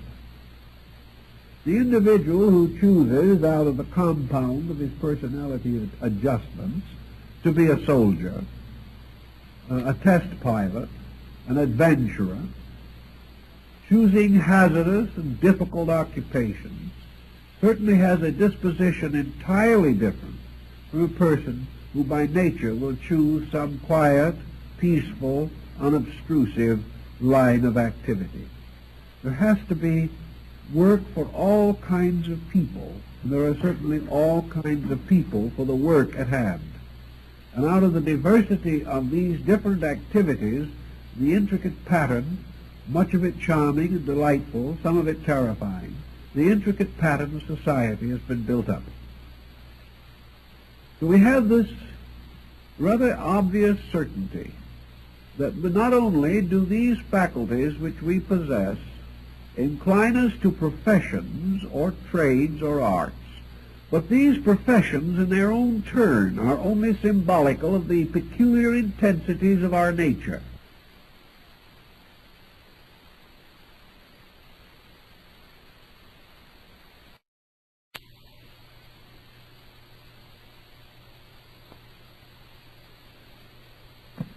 We hear someone say that he is fitted for a certain type of job.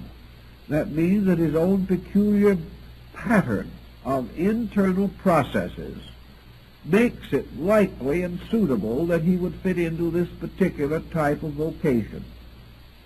He is always fitting into an external situation that corresponds with his internal interests. Interests are always the areas of growth and development. Indifferences are always undeveloped areas.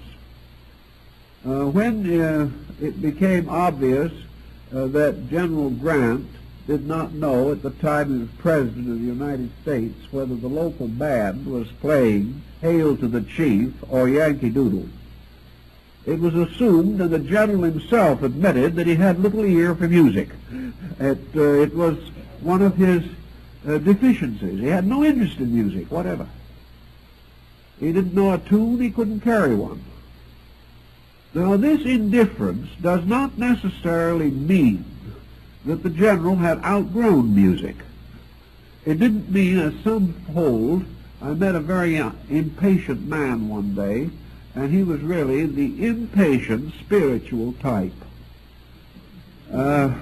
He was one of those persons who, according to his own estimation, was wonderfully poised but subject to righteous indignation. And I asked him how it was that he was so impatient and at the same time so very highly advanced. And he told me with a perfectly straight face that he had been patient for so long that he had outgrown the need for it. Now, you can't ask for anything which is a more marvelous picture of the peculiar chemistry of this man's personality. And everyone has these, shall we say, delightful little eccentric areas. But actually, the fact that we are deficient in something does not mean we do not need it. It simply means we've neglected it. And just as an individual with a bad set of teeth cannot honestly say that he has no need of them, we are always in need of any factor which is inadequate in our own natures. For it is only from a balanced, integrated life that we can arrive at balanced, integrated conclusions on any subject.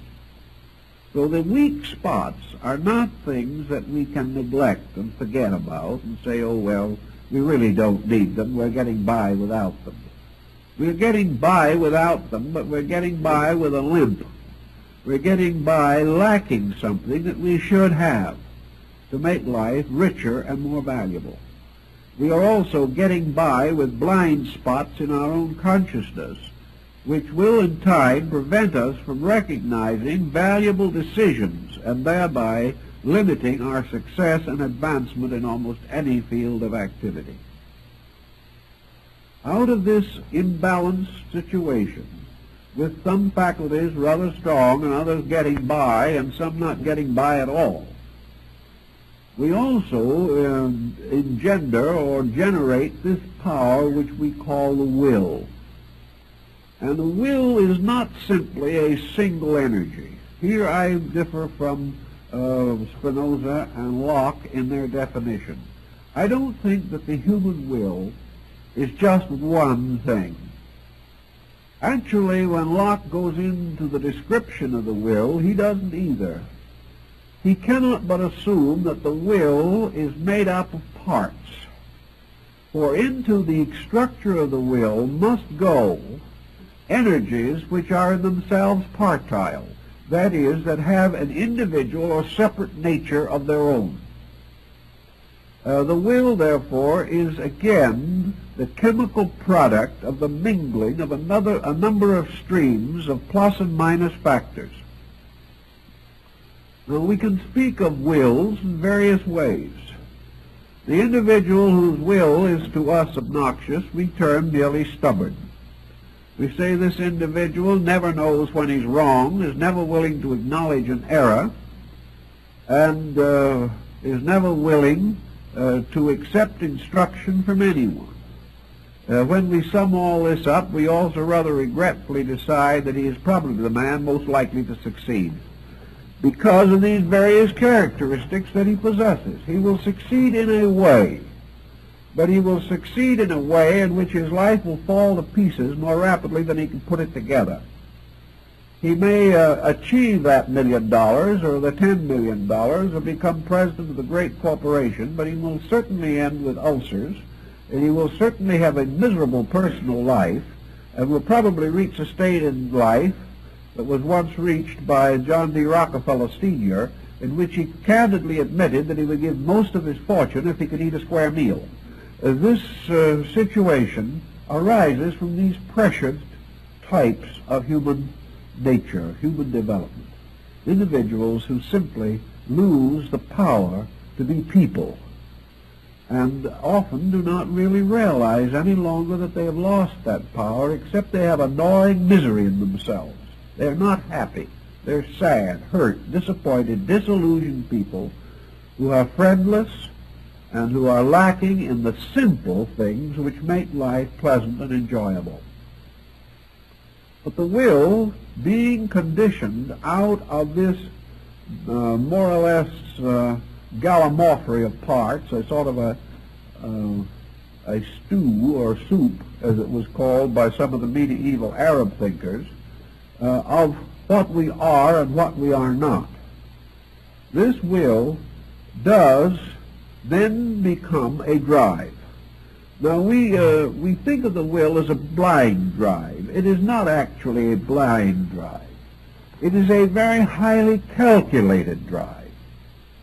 The only thing is that we have difficulty in trying to discover who is whipping the horse. Something is forcing this drive. This drive sometimes seems to get entirely out of our own control. We can no longer slow it down ourselves. The thing that is driving, of course, is this ego complex in ourselves, this subjective entity which is pushing and fulfilling its own inordinate pressures. The ego has taken over, and the only thing the ego can do is to, shall we say, try to succeed in this world, because this is the only world in which this ego exists. It cannot plan for a greater and nobler destiny because it cannot survive into a nobler destiny. That part of man which is destined for better things is much deeper and wiser than the ego. The ego is experienced only in things of this world. It is drawing its substances only from the experiences of this world. Its likes and dislikes are based upon reflexes set up from environment. It is completely limited to this particular condition. And because it is so limited and so conditioned, its intensities have to work out on this level, or else these intensities have to be sublimated. Will is a sort of an irresistible force that is constantly coming up against an immovable object. This immovable object is the mass featherbedding of life itself. The will, no matter how tremendous it may be, finally runs out, but the problem never runs out. The individual may will with everything he's got for 80 years, but the objectives will survive him. The individual may build an empire and rule over it, but as surely as he builds it, he will leave it, and the empire will go on and he will not. So the will is, first of all, completely limited by the possibility of human achievement, and many strongly willful people have watched their own physical health crumble with age, watched their sensitivities and sensibilities dim with time, and have seen the empires which they gave everything to create pass to the very hands they did not want to have succeed them. So we have had to watch these kind of experiences also. But the will is blocked and frustrated in every direction. Man is not an unlimited personality dwelling in an eternal time sequence. He cannot build on and on in this world, piling empire upon empire, piling one level of achievement upon another. Instead of having such an unlimited span in which to force through his own purposes, man will, like Caesar, fall at the foot of the statue of Pompey with his best friend's dagger in his heart, will, like Napoleon, end on St. Helena, or like Hitler, end in a bunker in Berlin. All of this tremendous willfulness is blocked by the fact that there are always other wills, and that the massings of these other wills can always overwhelm our will.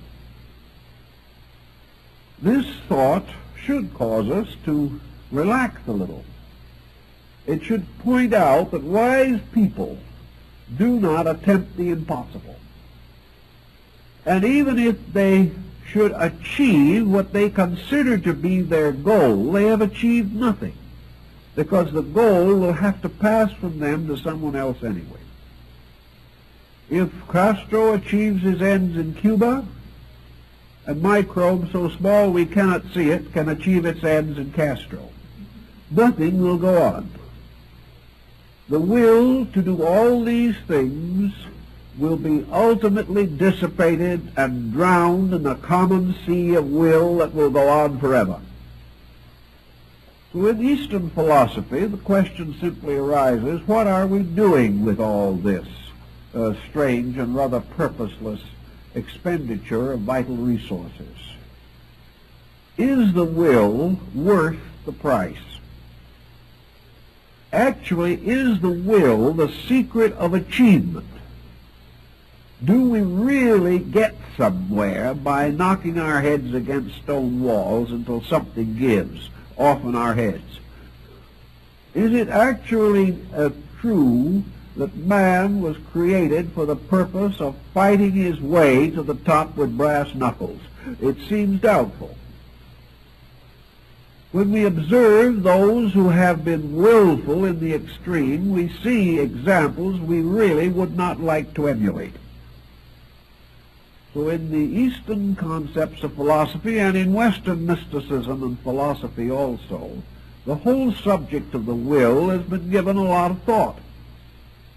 And it has finally been almost universally acknowledged that over-exercising the will is one of man's champion ways of wasting time, that actually nothing can be accomplished by this means. In the Oriental philosophy, something else is substituted for will. And in very many instances, it works admirably. Because, first of all, will is too toxic in its very activity. It is something that is so heavily conditioned that the individual really never knows when it is supporting him and when it is tearing him down. So instead of will as the secret of getting somewhere, the Eastern mind says there is an effortless effort that is far more productive, far less dangerous, and can bring into activity unsuspected resources of consciousness. In the first place, will obscures facts. Will covers everything with a frightful burst of energy, and the elements and realities of the situation are just neglected.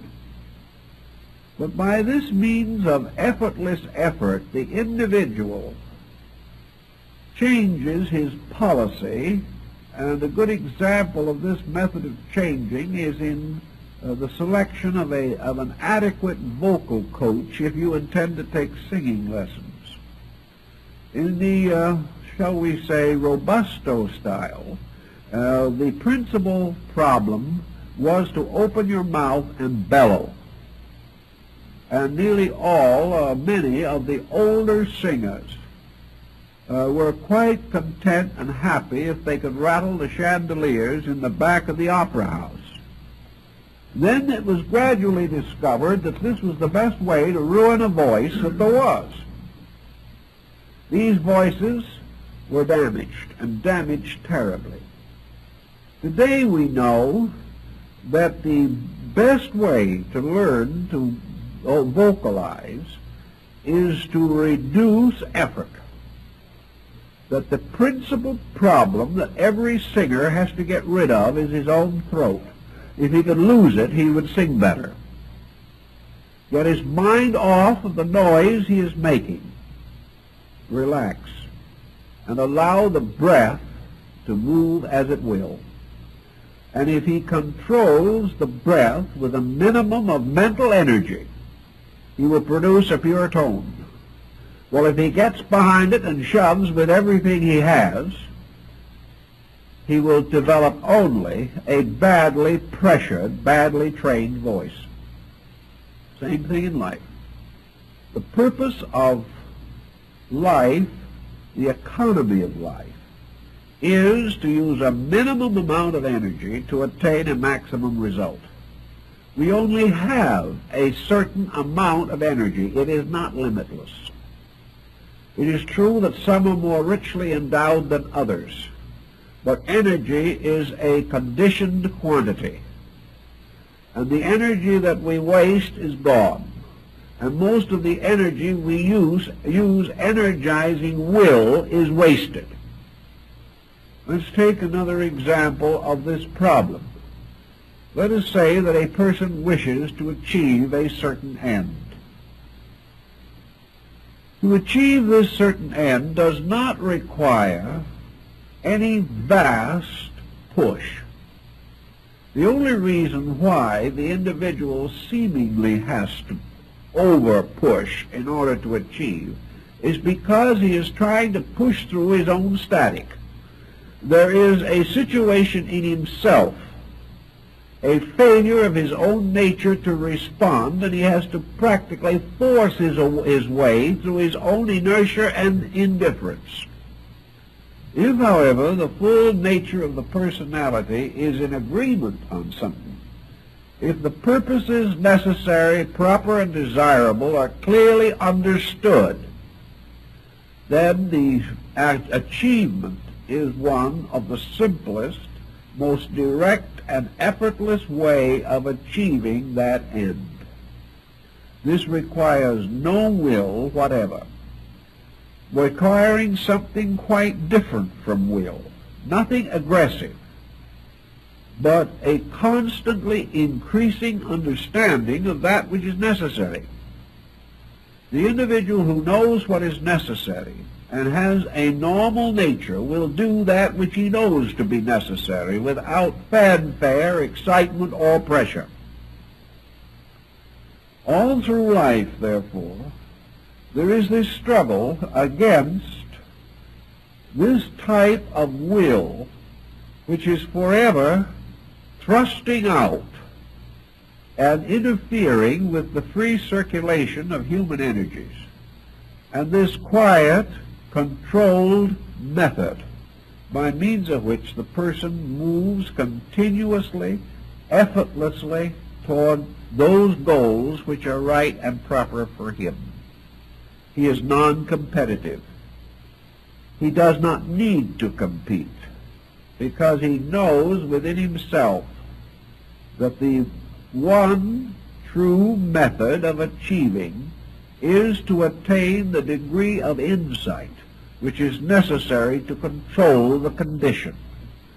Willpower is almost always associated with a measure of bluff. The individual is forcing a situation which he does not actually understand or control. Thus, in the philosophical system, the purpose has always been to reduce the intensity of will action. Reduce this sense of continual emergency under which we live. Get over this idea that we must be doing something, even if it is not important. Get over this concept that if we appear to be driving with everything we have, we must be going somewhere, because the only place we can be sure to get by that means is an early grave. It is the importance of the quiet, coordinated continuity of enlightened purpose. This is what actually wins and conserves almost all of our natural energy and resource. We can proceed on a minimum of energy expenditure and achieve a maximum of constructive results. So as we begin to relax this power of the will, we begin to have to try to find out how we can change the chemistry in our own personality by means of which this will is forever popping up. The fact that we are willful seems to confront us with a problem. We can't just say to an individual, don't be willful. We might as well say to him, don't worry. He's going to keep right on worrying, because it's his nature to worry. Therefore, the only way you can change the human being is to sneak up on him in some insidious manner and alter the syndrome. You can't touch him head on. You can't tell him to change. But you can do what Confucius did. And Confucius was a very wise man in these matters. He said to his disciples, when you see the great prince, who is very arrogant, very proud, very self-secure, don't go up to this man and tell him that he's wrong. Don't tell him that he's a fool, because he will probably reward you by having your head chopped off. And you will be the fool for having taken such an attitude. Do not attempt head-on collision with willful people. Do not attempt a head-on collision with your own will, because it's going to be a losing fight. How are you going to brace yourself against yourself? Where are you going to put this fulcrum with which you expect to turn over your own disposition? You have no place. The only thing you can fight will with is itself. And this is a kind of shadow boxing that seldom gets anywhere. So Confucius said, you can do this thing, but you must do it in an entirely different way. Wherever there is tremendous will intensity, there is also an area of intense guardianship. The individual who has his mind set on something, who is determined to accomplish something, and who is extremely willful, is ever upon the defensive against anyone who is apt to interfere with him. And he is also on the defensive against interfering with himself, for he would consider any mitigation of his own intensity by himself as only a symbol of weakness. He is going to be very hard to work with. So Confucius said, when you see the great willful prince who is going to do exactly as he pleases, don't tell him about it at all. Teach him music. But leave his will the way it is. But add something somewhere to the pattern of his consciousness, and immediately the total syndrome will change. It has to. The individual who changes any part of his nature changes all of it. Don't go after his vital defense areas. Take on some other phase of his nature. If he is quarrelsome, teach him to paint. If he is an individual who has tremendous mental and emotional intensities, teach him the tea ceremony, as they do in Japan. Take him out and let him become aware of another kind of world.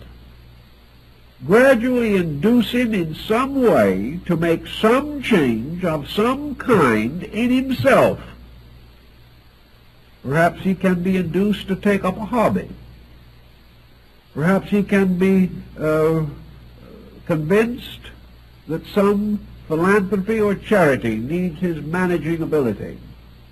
Perhaps he can be flattered or in some way or other impressed with the need for travel.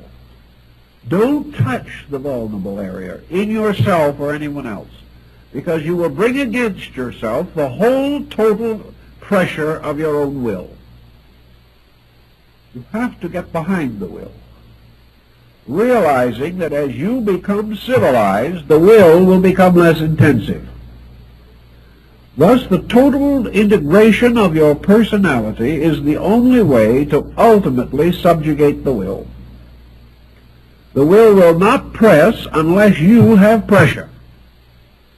And people who are happy, adjusted, busy, well concerned with things that interest them, enjoying a diversity of life experience, having fun with their children, appreciating nice things, these people are not under this intense pressure which can only be satisfied by an aggravated form of ambition. So whatever it may be, do not touch the delicate spot, because instantly, like the sea anemone, the will close around and force the continuance of its own state. Rather, see how you can build into your own nature some other quality or attribute. Now, in the areas where this is most necessary, it is least seldom found. People who are interested in philosophy feel that life just has to be one great big philosophic tussle. They've got to think of nothing that is not deadly serious. They have got to have nothing on their mind but the vast need of humanity for enlightenment, and they have to continue to feel that they are the frustrated persons who might have been able to do great things if anybody had been willing to listen to them. It gets more and more tiresome, it gets more and more difficult, and there is no break in this strange determination of the nature to try to force good counsel on someone who doesn't want it. This is one of the great sources of human disappointment. The same in religion. Everyone takes religion so desperately seriously that they feel that more or less they are born to suffer. And therefore, if they develop in religious intensities of one kind or another, which alienate them from other people and make them difficult to live with even for themselves, that there is some strange virtue in this, that they're really now beginning to suffer for the glory of God. This is not the type of mind that is going to solve anything. The true type of solution is the individual who is able to free himself from this tremendous sense of urgency, realizing that it is far more important to do things well than it is to do them quickly. So if possible, begin to balance into yourself elements by which you broaden and deepen appreciation of fineness, enlarge your interest in various areas which are now neglected, and if you are in some strongly professional pursuit that is humdrum and routine, try to make your avocational life, the parts of your day that are not dedicated to these necessary labors, make them as colorful and interesting and dynamic as possible. The individual who works all day and then goes home and sulks all evening is simply destroying himself. He must break away from this pressure of urgencies, or else he will ultimately be replaced by another man. Industry today is wearing out men in 5 and 10 years. The individual, under the pressures of the moment, is unable to meet this tremendous drive of industry. He wears himself out. And yet a Taoist monk could meet that drive for 50 years and be undamaged.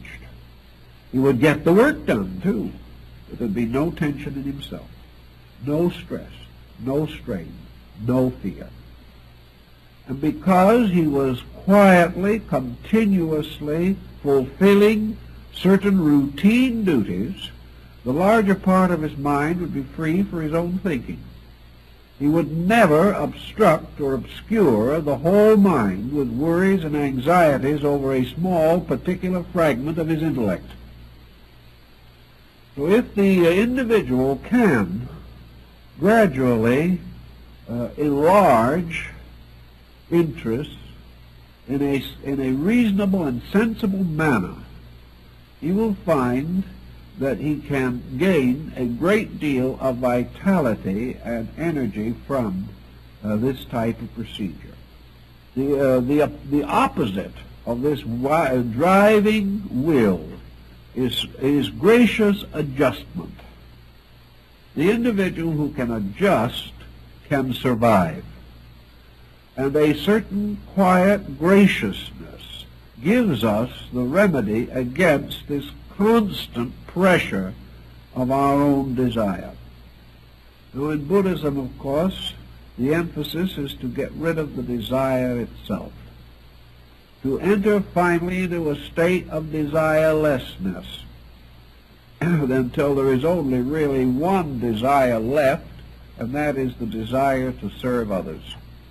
This desire perhaps is not as dangerous as some, but even this in Zen must ultimately be rejected.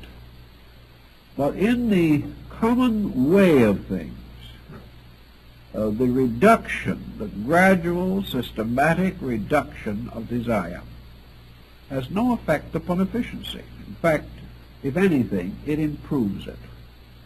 Because the individual who is tense always takes longer to do anything. The nervous, pressureful, uncertain, fearing person is all thumbs. His work will be loaded with mistakes, and in his desperate effort to be always right, he will be frequently wrong. If this same person reduces these pressures within himself, he will achieve much more. I know one example, a person came to me who was really in a bit of a dither about the whole problem. He had that kind of an ego within himself that simply couldn't bear being wrong. Of course, he was wrong all the time, but he didn't find it out. But whenever it seemed that he was about to discover it, every resource of his nature tried to conceal the fact from himself. It was not that he was really so tremendously, sincerely dedicated to his profession. It was nothing but ego. He could not stand being wrong. And because he was always afraid that he would make mistakes, he made them by the dozen. Every moment, trying to protect his own infallibility, he made errors that were humiliating and very nearly cost him employment. If this man was able to simply stop the ego factor, he was well equipped to do his work. It wasn't that he did not know how. He was simply psychologically muscle-bound. Whenever a problem arose, tension came with it. Tension and fear. And his fear was simply the fear of humiliation. It never occurred to him that he would make mistakes and should be the first to admit that he made mistakes. After considerable working with this chap, I was finally able to get him to the point where he conceived that it was possible that he could, on rare occasions, make a mistake. This was the understatement of the generation, but at the same time, he finally got that far. And almost immediately, even this little break in his armament began to produce better results. And when he saw this, he did go on a little further. And after a while, he came to me and he said, "I've made a signal victory. I've just made a mistake and laughed at myself. I've just said to myself, you see now just what a fool you can be." And he says, "I think I'm cured." And his rate of error went down immediately. As soon as he admitted it, as soon as he was willing simply to face it, he relaxed. And the tension which made the mistakes was removed. Willfulness does this time and time again. Willfulness creates its own obstacles. Willfulness forces the individual into an eternal defensive. He must constantly protect himself against something. And this exhausts him and opens him to countless errors because he no longer had the energy with which to organize his own thinking. He was confused by the pressure and the fight going on within himself.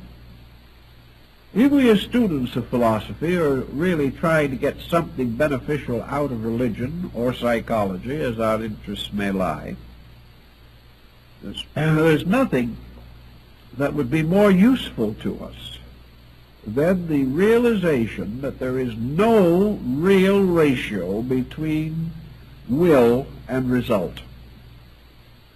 That it is not that the will signifies the strength of the person. The will is not the thing by which achievement is attained or made inevitable. That which is the real source or mainspring of progress for ourselves, within ourselves, is this thing that psychology terms insight. It is becoming aware of where the values are. It is becoming aware of that which is next for us. And it is gradually developing the quiet resource to do that which is next, without fanfare and without tremendous dynamic. The individual does not need this will factor in the majority of instances. In rare cases, nature has provided the will to give us emergency strength or emergency force in the presence of obstacles. It has given us almost as it has given us courage, as a way of meeting a disaster or meeting an emergency. Will can get us across with a special burst of steam across some critical situation that arises. But will, as a steady diet, is a deadly loss. It is not a substitute for attainment in anything.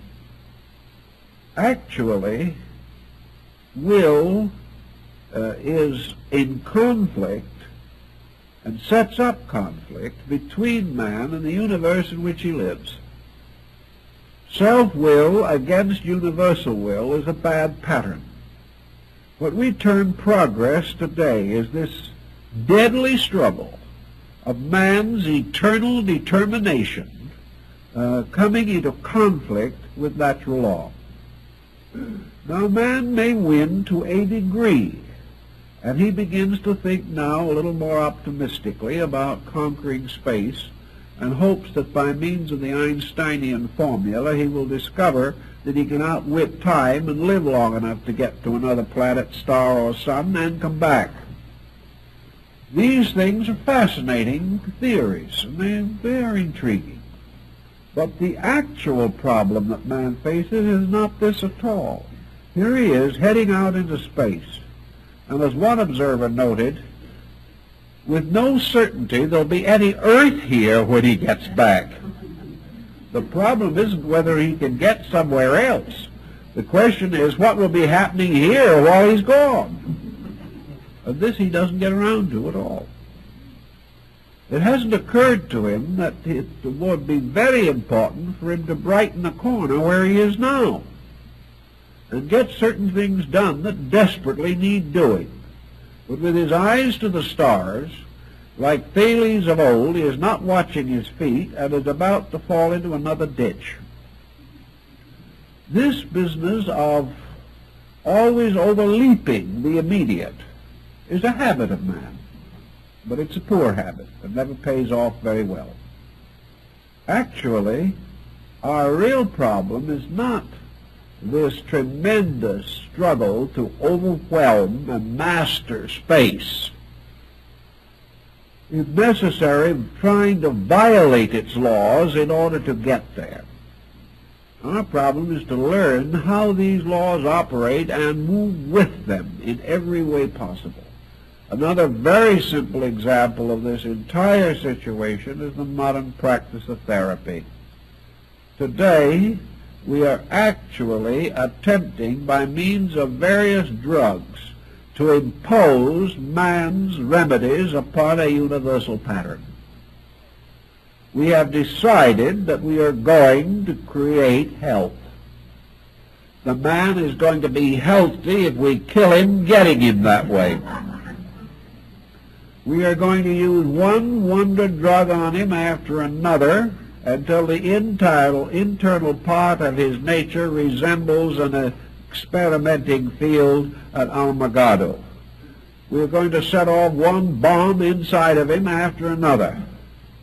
We're going to prove conclusively that the individual can make all the mistakes known in history and still feel good, that he can do as he pleases, and that we will outwit laws of cause and effect with a compound in which the small pellets dissolve slowly, giving us relief for several hours.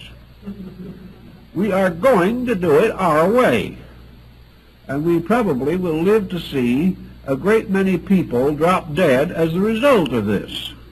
And we'll be fortunate if we do not live to see ourselves drop dead. Let us face it, because we are going to do it our way. The way to health is not this way at all. The way to success is not over the bodies and minds and hearts of other people. The way to all things that are worthwhile in nature is a quiet way of acceptance and obedience. We don't need these things. We don't need these fantastic cures. They are for people who have willed themselves into a state of sickness by insisting on living contrary to the laws of nature. They are mostly persons who have allowed their own will power to lead them from one absurdity of conduct to another. They have forced their own determination upon other people, have wrecked others' lives and then their own. And then in the midst of every neurotic situation you can think of, they are now determined to cure themselves with wonder drugs. And we are foolish enough, a great many people are foolish enough to think they can do it. Actually, the same is true of our minds, our natures, and our happiness.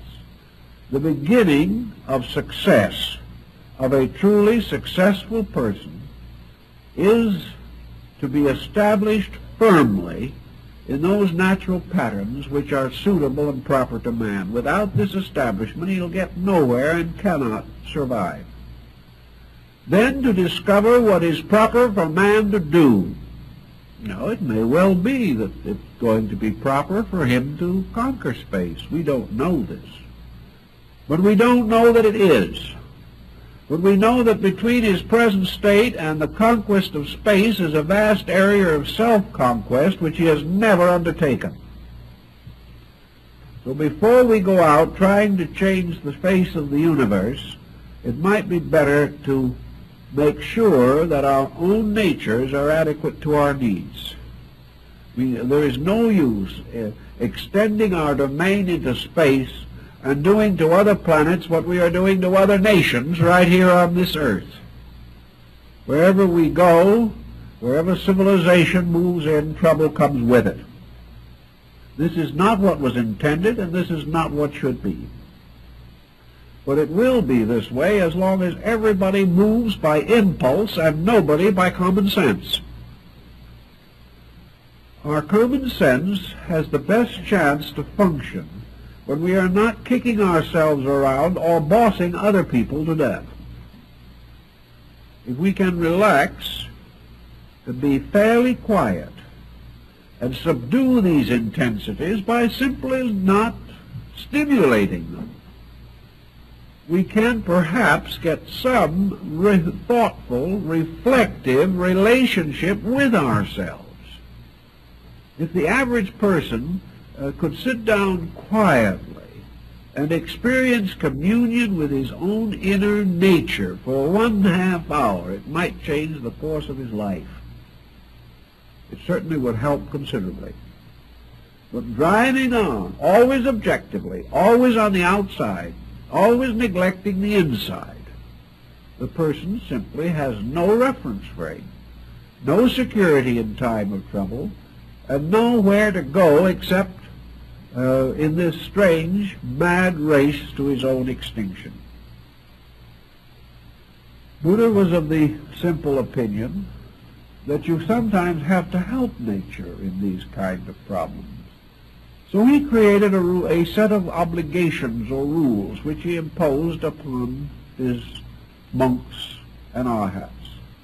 These rules were almost identical in every detail with the monastic rules of Europe. There was very, very little difference. But they were based on the simple process. If you want to find out what truth is, if you want to experience internal liberation from your own negative dispositional pressures, then you have to gradually remove the temptations from your life which make you a victim of selfishness. Therefore, Buddha pointed out the importance of the individual gradually relaxing away from the sense of possession. Not that he was to be beggared, not that he was to give up everything, but that he was no longer to think of things as belonging to him. Rather to regard everything that exists in this world as belonging to itself, and that the best that we can possibly attain at any given time in our lives is a certain guardianship over natural things that were here before we came and will be here after we go. We can never own them. The only thing we can do is have a short lease on them. And our most important problem is to see that when we give them back to this stream of life to which they will always belong, that we give them back in as good condition as we got them in the first place, that we did not receive something beautiful and put it back broken and defaced. We cannot possess. All we can do is use. By what right do we then have temporary proprietorship? There is only one right recognized in nature, and that is the right of use. That individual is entitled to use that which he can use wisely. He is entitled to have at his disposal such resources as he can intelligently apply to the improvement of himself and others. Other resources do not belong to him. Anything that he wastes, anything that he squanders, anything that he uses for destructive purposes, he has no right of guardianship or even temporary possession. He proves his right to have by his ability to use. The individual has, therefore, in this world, nothing that he can call his own. He has nothing in this world that he can do that will actually solve the problem of his own existence. Whether he is a success or a failure, man is born, man suffers, and man dies. If we could break this tremendous exertion of will to achieve things which cannot be achieved and are not valuable after they are attained, and get out of this desperate determination to conquer a world which must ultimately conquer us and swallow us into it again, we could relax. When we could relax, we could be good friends. We can be good parents. We can have beauty, music, art, literature. We can love poetry. We can take those walks along the side of the mountain. We can backpack into the hills if we want to. We can earn decent livings and good livings, but we can earn them quietly with a full realization that by this labor we are paying our own way in life, but that we are not here to gobble up. We are not here to dominate markets. We are not here to build corporation on corporation until the whole thing falls apart of its own weight. We are here to work together to build a world such as we would like to leave to our own children, a world of peace and quietude and brotherhood. We will not do this with mad expressions of willpower. Even if these willpower expressions are an over-resolute determination to have peace, even if we have to fight for it. This is the whole problem. We do not achieve peace by overwhelming or combating or fencing with the wills of other people. We achieve peace by quietly accomplishing those labors which we know to be best in our own small world, in the circle where we live. And we gain not only peace, but we gain better health, better enjoyment, freedom from the tremendous temptations which lead individuals into one dilemma after another, and such dilemmas as are now arising are enough to frighten the angels. We do not need these things. They are all sick, half-crazy people fighting desperately for something like status, struggling for a little of this more, a little of that more, ever willing to sacrifice life, character, integrity, value for this gratification of this determination to have what they want. Let's just relax the whole thing and realize that we do not know what we need. As Pythagoras is reported to have said, all men know what they want, but only the gods know what they need. If we are quiet and reasonable, perhaps the divine part of ourselves will tell us what we need. But sometime we must realize that there is a great difference between fulfilling a need and gratifying a desire. Fulfilling a need helps us to grow and be bigger people. The eternal gratification of desire is destroying us and tearing down our civilization.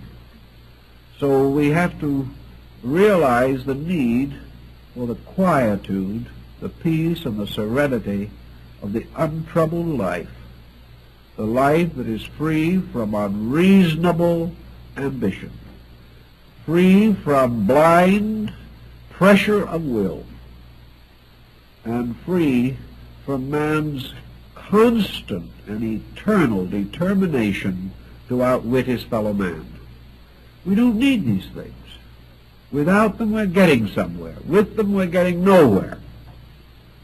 So relax the will, take it easy, and just kind of float along on the surface of events, and we hope they will float you back here next Wednesday evening. Thank you very much.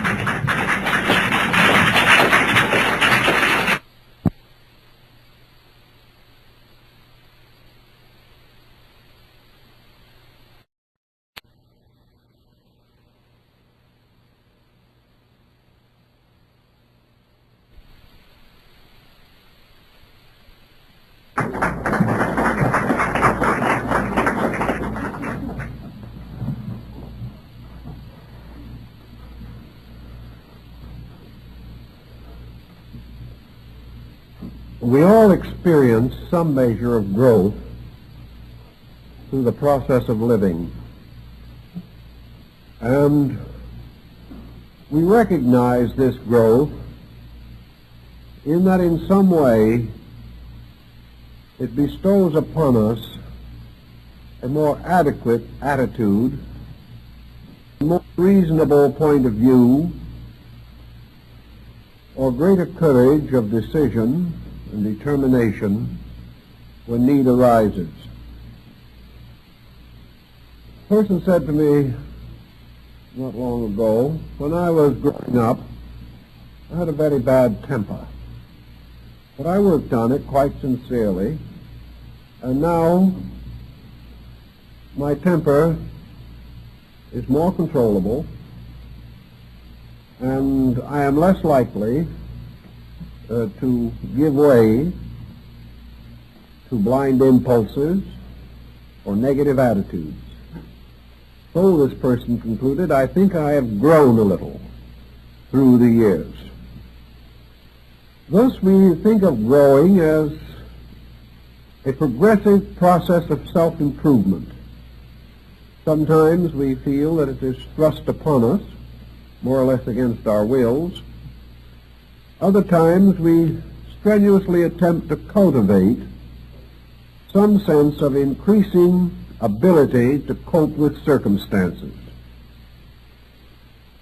Growth is a word, however, which applied to the inner life of man is rather abstract, confusing, and it is used very loosely to cover a wide variety of processes which we do not really understand.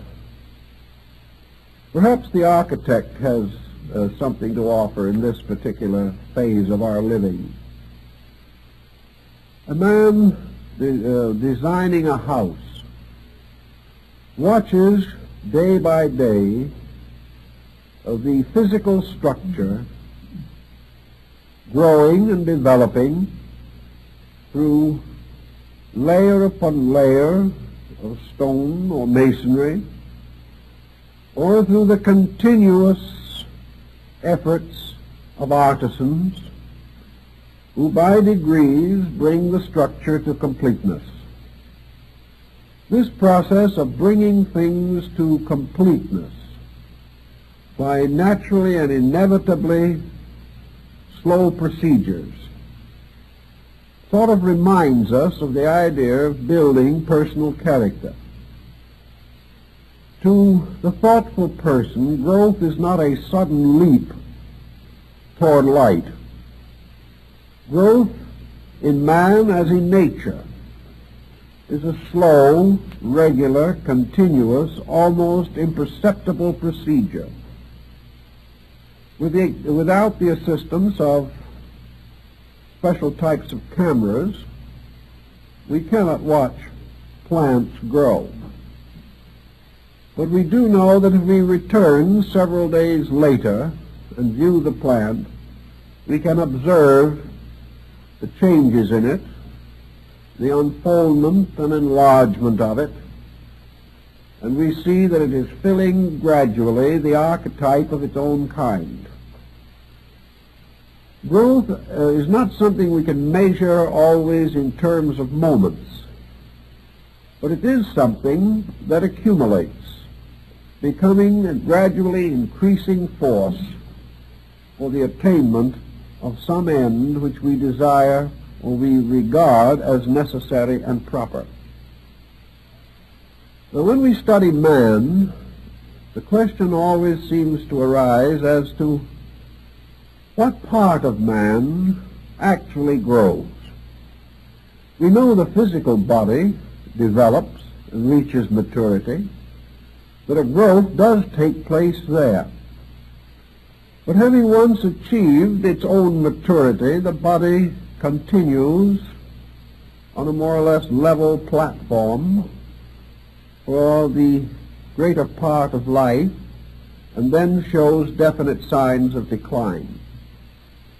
The physical person does grow, but it is impossible to conceive this growth as being identical with the development of the person inhabiting this body.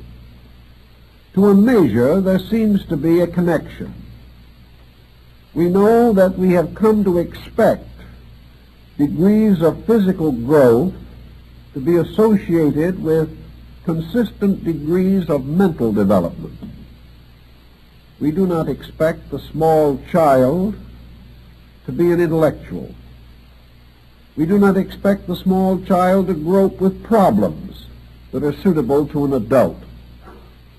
We notice, however, that in the course of schooling, the growing child gains certain familiarity with knowledge, and gradually comes into the possession of a group of facts, which in turn he can use to extend his own insight beyond these facts themselves into their reasonable implications.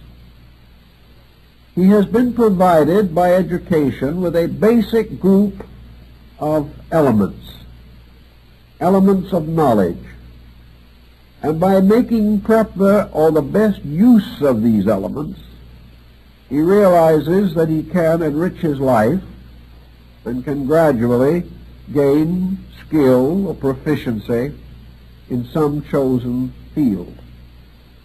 We also know that one kind of growing is more or less completed in the educational process. By the time the person has graduated from high school or college or whatever the case may be, it is assumed that he has received the primary instruments upon which to build or with which to build a mental life. He has been taught with some reservations how to use the various faculties of his own mind. He has learned to solve academic problems. He has learned to unite elements of knowledge to form new levels of knowing. So he starts out reasonably certain that he is well informed. It is not long, however, before he discovers the necessity for another faculty, a faculty that is not based entirely upon textbook knowledge, but which perhaps we may call judgment. Judgment is something that matures more slowly than knowledge in its own proper form. We can amass a great many facts, and having possessed these facts, or having come into an awareness of them, we can go along through the years counting our facts. We can bring them into the forepart of the mind at will. We can use them to interpret other facts, or to recognize things similar to those which we have learned. But there comes a time after schooling ends, usually, where the person is forced to face personal judgment, personal responsibility, and to make personal decisions. This seems to require other forms of knowledge. And out of all of the basic schooling that he has gained, there must come a certain overtone, some ability to cope with things not directly learned, but about which learning offers some assistance. As we go along through life, of course, we are inclined to specialize our activities, and as a result of this process, to accumulate more facts in some areas than in others. Because we have more available facts, we are more proficient in these areas. But always there is a dividing line between the workman, we might say, and the executive. The executive is the person who seems to be able to use knowledge more adroitly. The executive seems to have certain capacities and certain skills by means of which his contribution is more dynamic than that of the person who simply has remembered a large area of information. Some fields of activity do not call for much mental executive effort. Others depend heavily on it for the success of enterprise. So looking inside of ourselves and trying to analyze the structure of our own natures, we realize that through the sensory perceptions, as we have already discussed them in the previous talks of this series, and in cooperation with the mental coordinating power that we do come to certain rather vivid conclusions about things. We are able to arrive at judgments. We are able to go a little beyond what might be termed the body of our facts and become in a measure prophetic. We sense larger meanings, although we may not possess the full understanding of them. We realize that it is possible to continue to apply the knowledge that we accumulate beyond the call of duty, that there are certain duties that we have to perform, but that we can live above and beyond the necessary, moving gradually and resolutely toward more ideal situations or larger uses of knowledge. Growth implies not only the possession of an increasing amount of available insight, but also the factor of experience. And experience is conferred only by active participation in life problems. Growth perhaps comes more directly from the pressure of experience than from any other single cause.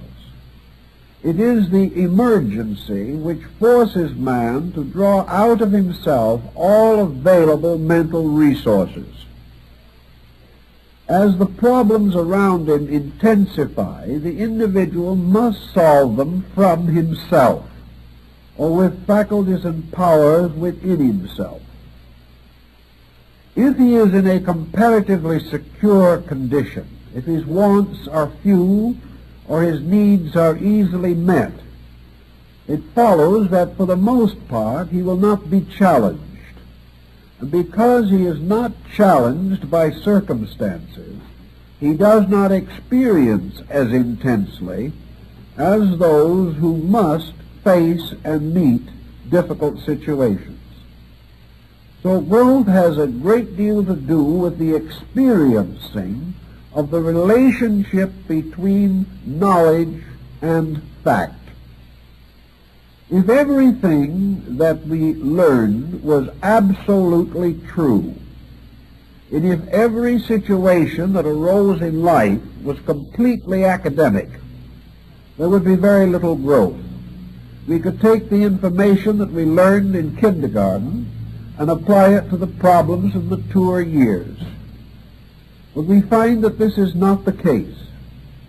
We observe that the individual, proceeding down through the years, is constantly required to face situations which he is not able to adequately meet. One of the common situations here is our inability to visualize, even abstractly, the number of possible situations that can arise in life. The old Jesuit father, Athanasius Kirchhoff, made an effort to estimate some of these incredible factors. He found that a comparatively small group of basic units, perhaps not more than 20 or 30, could be brought into so many conceivable combinations that an individual writing down these combinations at the rate of 10,000 a minute could not live long enough to write them all down. In other words, a comparatively small group of basic situations can result in combinations extending into the billions of billions. This means that in our experience, no two situations will ever be exactly alike. And none of them will ever be exactly alike the example in the textbook. This can be taken for granted. I remember a young doctor who had recently hung out his shingle, and one of his earliest problems was an acute appendicitis. He thought back very, very carefully to his experience in dissection. He also brought out all the books and the charts to make sure that he knew where everything was when he got started. As the operation proceeded, his confusion grew. The appendix was not where it was supposed to be. He discussed it later with another doctor, and the doctor smilingly said, "Think nothing of it. It never is. Whatever you may expect, that it will not be." So the individual, having learned certain broad expectations, finds that from the moment he begins to live, he must apply a certain measure of individual ingenuity to the situations that arise. They are not going to be academic. They are not going to be the probable and the expected. In every combination of factors, there is something that seems to make that combination uniquely difficult. To face this unique difficulty, the person must therefore add to his general knowledge a certain resourcefulness. He must be prepared for emergencies. He must adjust to them. And he must have certain imagination, a power to experience the possibilities of things and be prepared for them. Thus, growing has something to do with the enlarging of the area of the known patterns into which circumstances conform themselves as the result of constant contact with those patterns. This means further that through each experience that occurs, the individual adds something to his basic fund of knowledge. This fund therefore grows constantly unless the person closes his mind to growth. Assuming that he is a normal individual, he finds that this increasing fund of knowledge provides him with greater securities. He is less likely to be surprised. He is less likely to be bewildered. His expectations have no longer the very close patterns which come from theoretical knowledge. As he goes along, therefore, he experiences a greater resourcefulness. He experiences greater assurance. And as the skilled surgeon, after many surgical experiences, gains a certain facility to handle emergencies. He senses and knows what to do because he has been faced with numerous situations before. And out of his growing experience patterns, he is able to come to more immediately useful conclusions about situations wherein he may be not entirely adequate or informed. So this process of growth for us is simply the heaping up of greater resources in ourselves. And as these resources increase, we observe a more satisfactory personal relationship with life. Now, in the grand days years ago of popular metaphysics, we had terms which were rather delightful and naive, and many people took them quite seriously. An individual who seemed to be especially well integrated or extremely learned or profoundly experienced was referred to as an old soul. This individual had been on the road a long time. He had passed through many different situations. He had become adapted and adjusted to the emergencies of existence. Another person who appeared to be what we now term a perpetual adolescent was referred to in those gay days as a young soul, one just starting out. Why one was older than another was not exactly explained, but it was assumed that perhaps down through time or eternity, what we call the old soul had been especially diligent in learning, whereas the so-called young soul, who might have started out at the same time, simply played hooky too often from school, did not gain the necessary experiences or had slight aptitude for learning.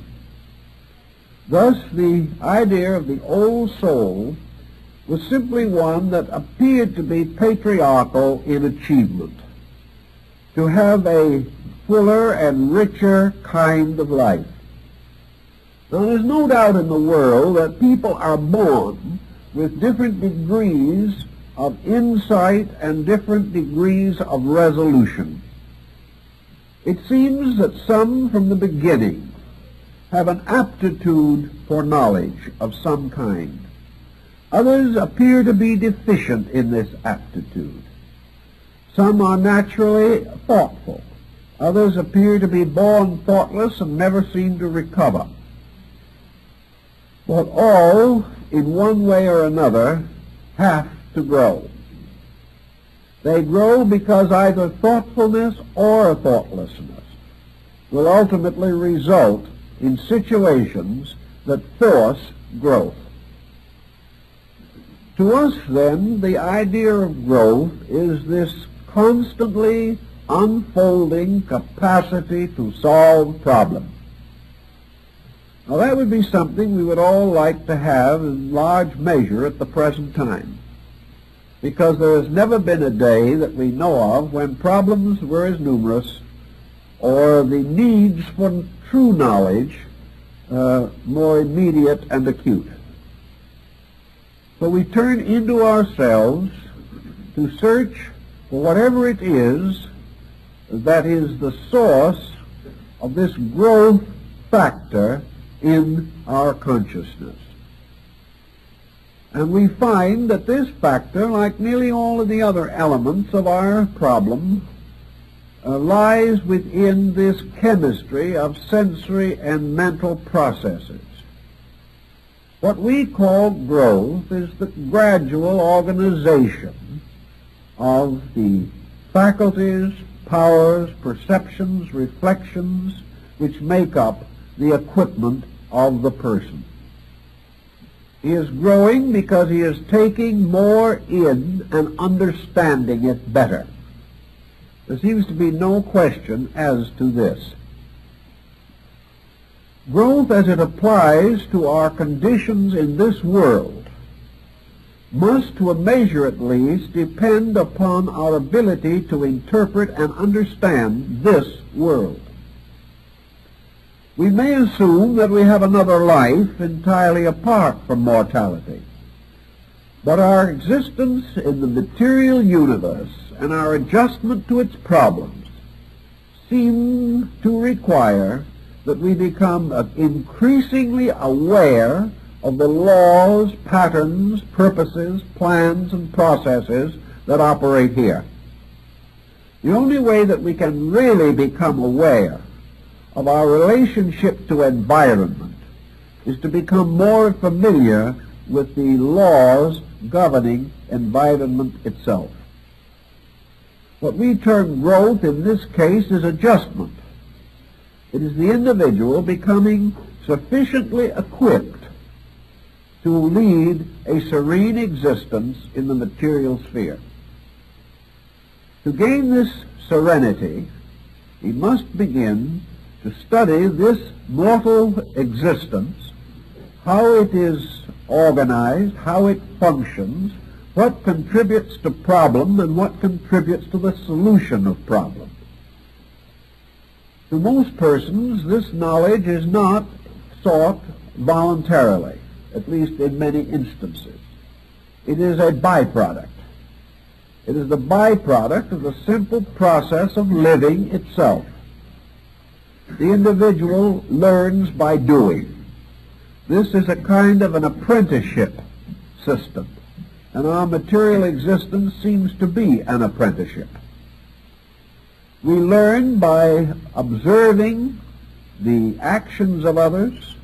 We learn by experiencing the results of our own actions. And, of course, to a measure, we learn from the long traditional patterns of the activity of our social group. All these things become elements in growth or in development. The beginning of growth, as the Greek philosophers pointed out, is therefore a keen sense of value. The individual must be able to perceive. He must be able to gain reports through the sensory perceptions about occurrences. And these reports must be a little more important, a little more real, a little more clear than in the case of the average person. One of the ways, of course, to make the testimony of the senses more valuable is to give greater personal attention to these testimonies. Things that go in one ear and out the other do not contribute too much to our conscious life, although they may be subconsciously recorded. The individual, to get the most out of the experiences, must focus attention upon experiences. They must be things important in themselves. He must have a tendency to weigh and examine and estimate the results of his own conduct. If he is indifferent to his own conduct, if he is unable to perceive any patterns between his actions and their consequences, he is not gaining very much in the form of experience.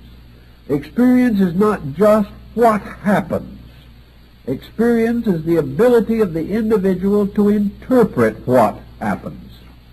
If his interpretation is wrong, the experience does not contribute to his growth directly. Ultimately, however, his mistake will become the basis of a further experience in which the mistake must be corrected. But a person who is prejudiced, highly opinionated, fanatical, or bigoted will not correctly interpret experience. So an immoderate attitude on the one hand and a lack of interest on the other will both reduce the importance of the experience factor. Experience must be accepted with an open mind and must be subjected to the best processes of thought which we are capable of bringing to bear upon it. An experience, therefore, is an open invitation to growth. But this invitation is not forced upon us. We can ignore the experience, we can repeat the mistakes, we can evade the responsibility for our own actions, and thus we can slow down this thing that we call growth. If we are really here to grow, and most philosophies assume that we are, then of course it is important for us to make the most of every opportunity to grow. And we can perhaps find some parallels for these circumstances in other departments of life. A non-artist looking at a scene in the forest or on the side of a hill will observe the same general physical forms that an artist will see. The artist, however, if he is going to paint this picture, must have an acute sense of proportion and color. An artist painting a tree will not paint it exactly as a non-artist will see that tree. If you ask the non-artist what color the tree is, he will say it is brown. At least the trunk is brown. But when the artist paints that brown trunk, he may use from 5 to 15 different colors to get that brown. He may paint what looks to us to be a plain gray shadow, but when he paints it, it may be green, violet, it may be brown, it may have deep reds in it, it may have many, many colors that to the untrained eye are not perceived. Yet if the artist is skillful and he finally completes his painting and frames it and hangs it on the wall, and the non-artist looks at it, the non-artist will see the tree as he himself saw it. But he will not realize that it required a very deep understanding of color to produce, by means of paint, the very simple shades which appeared to be in the structure of the tree. The artist had a specialized color sense, and he realized how many colors it took to make a tree look brown. Now, in this way, a philosopher or a mystic, looking at life, sees much more than the person who is thoughtless or indifferent or unskilled or ungifted in these areas. As we become more thoughtful, however, and we are sincerely concerned with the processes of self-improvement, we naturally become more attentive to details, also to masses. We begin to study the elements which make up patterns. These are no longer simply colors as we know them on a painter's palette. Lord Bacon called these moral colors the colors of good and evil. And there is a beautiful sense of value there. The discovery of the infinite tonalities of incidents.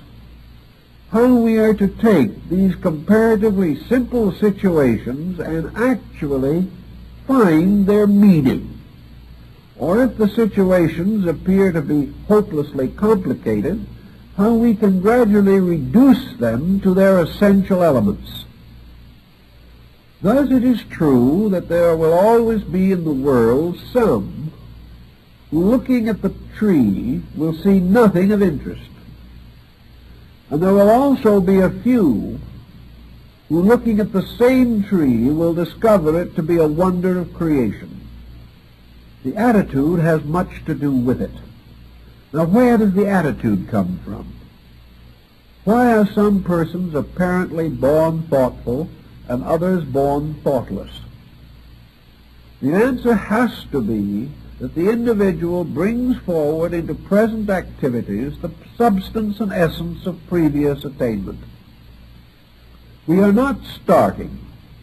We are not individuals beginning at this time with a new and complete nature. We are all somewhere midstream in the great process of evolution. And while it is true that the differences in various persons may seem very great, actually these differences are not as tremendous as might first appear. They are differences within a comparatively small pattern of possibilities. But these differences seem to be large, and in the course of life seem to produce very large and often conflicting results. In the general study of mysticism, and I think in a sense are thinking about the Buddhist machine of the sensory perceptions, we do gradually come to realize that the highest testimony of these perceptions will be the ability to perceive the depth of value in things. Perhaps we can say it in another way, that the end of the perceptive process is that we shall see all of a matter, that the perceptions will reveal to us everything that it is possible for them to confirm, that all these perceptions, acting completely as far as their own natures are concerned, will each of them produce a maximum of testimony, and will allow this testimony to move in to the central coordinating power. If all of the sensory perceptions are fully developed so that everything which they can know or can discover is conveyed, the coordinator then has the fullest possible means of estimating the situation under consideration. If all the testimonies of the senses unite, as in the case or example given by Immanuel Kant, in the description of an apple, if all of these sensory testimonies convey their own fullest support in the consideration of the object, the ultimate will be that the coordinator will have a full and complete concept of an apple. Each one of the faculties will have contributed a supporting or sustaining testimony. One by one they remove doubts left by the deficiencies of each other, until in the end no doubt remains. This is an apple. So the great problem that these faculties are all afflicted by is that they are sensitive and subject to a kind of hallucination. Studies in suggestion therapy indicate the area of difficulty. The faculties can be conditioned away from normalcy. Faculties can be taught not to function, or they can be taught to function by a very special kind of training, so that this function is no longer normal, accurate, or true. Also, the testimonies which they bring in, like the evidence of witnesses in a court trial, these testimonies, this evidence, if it is placed in the hands of a corrupted judge, will not result in an honest verdict. If the mental coordinator is corrupted, if the coordinator is unable to function as it should, the testimonies of the sensory perceptions are distorted and deformed, and the verdict arrived at in the mind will not be right. An example of this, of course, is the problem of style and various passing moods of tradition and schools of thought. For example, some years ago, certain impressionistic artists produced some rather strange and mysterious productions. To most people, these productions were meaningless. Some were extremely distasteful. Still others really hurt the person who tried to look at them. And a little trip through the Museum of Modern Art in New York can be a pretty soul-disturbing adventure. But after 12, 20, 30, 40 years of the modern art trend, we found people beginning to ask each other such questions as, is it good? Or am I wrong? This person says it's wonderful. That critic says it's the noblest job that was ever done. certain person has just bought this picture for $75,000. I don't like it. Am I crazy? Is the man who bought it crazy? What is wrong with what? Or who? And gradually, out of familiarity, out of constant indoctrination in this way, persons who really do not like modern art convince themselves or are convinced by others that it is good and it is important. And first thing you know, we find one of these strange pictures hanging on the wall of one of their rooms. They still do not know what is good about it. They still subconsciously do not like it, but they feel that they should. After all, everyone cannot be wrong. Now we have the same thing in religious bigotry. If we belong to a group of people in which perhaps we know that there are millions who hold the same extremely traditional points of view, that are just as conservative as they want us to be, and yet we feel that these ideas are too small, we are gradually subjected to indoctrination. In time, we may become just as narrow-minded as the person whom we might resent, simply because in due course we have sold ourselves an attitude which destroys for us the validity of our own experience. In a more personal way, an individual will develop gradually a habit of being sorry for themselves. Self-pity is a very pitiable condition, yet many people develop it. After a time of being sorry for ourselves, we establish a habit pattern, and in the due course, practically every testimony that comes in to our sensory structure is distorted or in some way exaggerated so that it will appear to contribute to our own misery. In this way, we can continue to become more and more sorry for ourselves. Experience finally ends as nothing but the final justification that we have been picked out of the universe to be made miserable. Every other factor is lost. Nothing is recorded but that which supports the intensity of our own viewpoint. Now, no one is completely clear of viewpoint. Some have it in larger doses than others. But we all have certain attitudes, certain convictions, certain beliefs that to us are just frightfully important. We cannot conceive of any fact being in conflict with what we want to believe. So we proceed to eliminate the fact rather than change ourselves. When these types of attitudes become fixed in our natures, we cease to grow.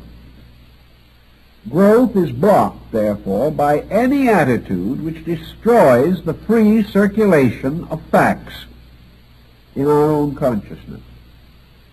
The individual is no longer able to look at a fact and say, I was wrong. A person who cannot do this is cutting off his own experience benefits very definitely. Experience almost always must lead us, finally, to the correction of our own conduct into conformity with the reality of the matter under analysis or thought. The moment we try to force the fact to change, we are in trouble. Facts will not change, but we can imagine that they do, and can go on for a long time deluding ourselves in these particulars. But wherever delusion comes in, the facts become less available. It is as though the light of reason was obscured by a heavy fog, the fog of our own opinions. In the problem of yoga, or in the mystical disciplines of the Near East and ancient times, one of the ways to grow was to clear the channels by means of which man is aware of life. As long as these channels are blocked or obscured by false attitudes, the person cannot grow graciously. He makes so many mistakes that nature becomes an instrument of retribution for that person. Nature seems to turn on him and hurt him. Nature hasn't turned at all. The individual has only gotten into such a bad relationship with nature that he is hurting himself. In the machinery of cognition, anything which destroys the smooth running of the machine is bad. I remember in the old days when we had bookkeepers and accountants who didn't have computers and things of that nature, and had to work it out almost entirely with their own basic knowledge of mathematics. Many of them did not even have an adding machine. And in the old days, when the adding machine was first introduced, those who had not been trained to use it considered it a very unpleasant device and continued to do it in the old way. But there was a terrible catastrophe when the bookkeeper, having about 40 or 50 different number patterns in his mind, and just getting them drawn together, was interrupted by someone talking to him. The entire pattern that he had added up sort of dissipated instantly, and he had to start all over again. In other words, he was interrupted, his mind was turned away from the sum that he was gradually adding together, and if this happened too often, the poor old man frequently got a little irritated about the whole thing. The same process takes place within our own thinking. If we are building up a beautiful pattern of consistent and related subjects and matters, if we are gradually getting at the facts of a case, and then a prejudice flashes into the situation, or the individual suddenly turns against fact by some subconscious process in himself, the whole structure falls apart. All of the validity of the gradually forming pattern is broken up, and the mind has to start again to put the pieces together. To meet this, our ancient brethren always insisted that the only way to gain the greatest amount of experience is to reduce the personal equation in the use and estimation of experience. The personal equation is always one that is very highly tinctured by personal desire and personal advantage. Where this becomes too strong, facts will never be known. So to gradually reduce the pressures of artificial elements over-influencing or interfering with the natural arrival of the mind at its conclusions, these interferences and obstacles have to be gradually eliminated. This was the reason why the meditational processes were set up. They were intended to reveal to the person the possibility of being unconditioned in his own nature in the acceptance of facts. If he could be neutral as far as the fact was concerned, he could then receive the honest report of his own coordinating faculties. If he could get this honest report distorted in no way whatsoever, then he was in the position to use the greatest degree of fact in the solution of some problem of his own. If he had these facts and had them clearly set in his own mind, he could then make decisions which were useful, which advanced his condition, and which contributed to what we call his growth. So the growth of reason in the individual was simply the unfoldment of the power to be reasonable in all things. To be reasonable means to avoid exaggeration. It means also not to overlook small things because of the pressure of masses. It meant very definitely not to overlook virtues in other people because we do know that they have vices. It means not to overlook the importance of ideas because those ideas do not mean too much to us at the moment. It is this process of getting greater thoroughness into all of the procedures of life. What is it then that is adding all this up? What is the instrument by means of which the record of the unfoldment of our faculties is preserved? Buddha would say that it is this sattva, or the self. It is this thing which, though not an essential reality, is a continuing, functioning force, or power, or vortex of energy over a very long period of time. The sattva, or self, the ego, is nothing but the immediate substance of the known and the unknown. It is the mysterious compound of what we do understand and what we do not understand. Thus, whatever part of the thing we understand has a certain luminous quality.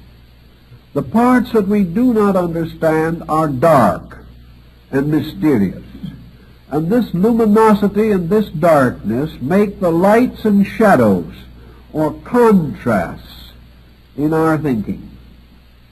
Wherever we are aware, wherever we know the true shapes of things appear, where we do not know, imaginary forms seem to fill in the mysterious gray intervals. The child who is a little afraid of the hole in the dark may be frightened at the thought of entering a dark closet. They may conceive this closet to be the opening of a great pit leading into mystery, madness, and death. And small children are frequently afraid of these holes in the dark. Yet we all have these. For wherever there are areas within ourselves of the unknown, they are the areas of mystery. And mystery is closely related to misery. Wherever this darkness has no definition that we can truly see, we are going to imagine definitions. We are going to always populate darkness with danger. We are going to be afraid of it. We are going to be prejudiced against it. And we simply cannot realize or believe that darkness is simply an area of the commonplace upon which the light of fact has not yet been cast. But with light and shadow forever mingling in our activity, the sattva, or the self, is the strange blending of hope, which is of light, fear, which is of darkness, good, which is of light, evil, which is of darkness. Always there will be the danger that we will need some form of knowledge that is not available because it is still in a dark area. The egotist doesn't believe in dark areas. He believes that whatever he does see is all light. And because he is over-convinced of his own knowledge, he falls easily prey to his ignorance. He is therefore the easiest of all persons to deceive and exploit. Actually, the personality, the ego, is this mysterious alchemical mixture of the known and the unknown. And whatever elements are composing this, each of these elements also has its known and its unknown factors.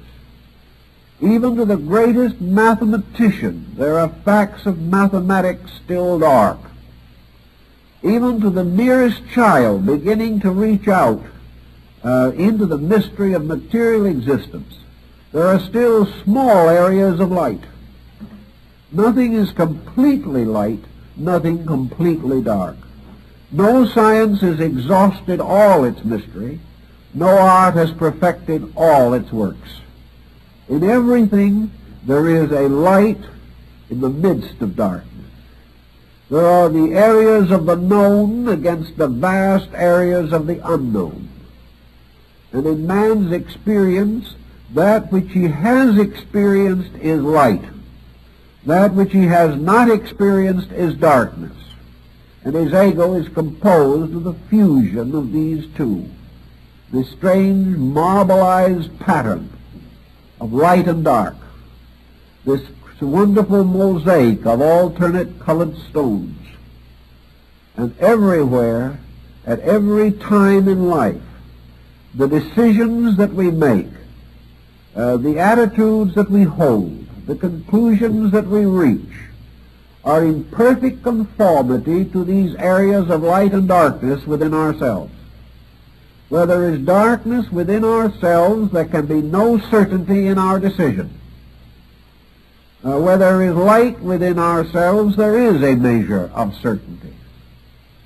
But in experience itself, we realize that all certainties finally vanish again into uncertainties, and that no matter how much man knows, he is forever surrounded by a sea or area of the unknown, which is vaster than any possible achievement or attainment which man himself can hope to achieve. Yet by the very circumstance of nature, man is not required to have light beyond those problems with which he is concerned. He is not expected to function in a universe for which he has no faculties of adjustment. Thus for him, light and darkness are comparatively simple factors. Factors in which light more or less tells how far we have come, and darkness warns of how far we have yet to go.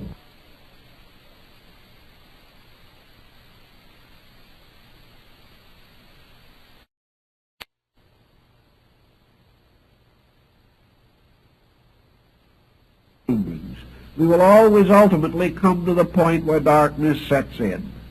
Here we must either admit ignorance or try to bluff.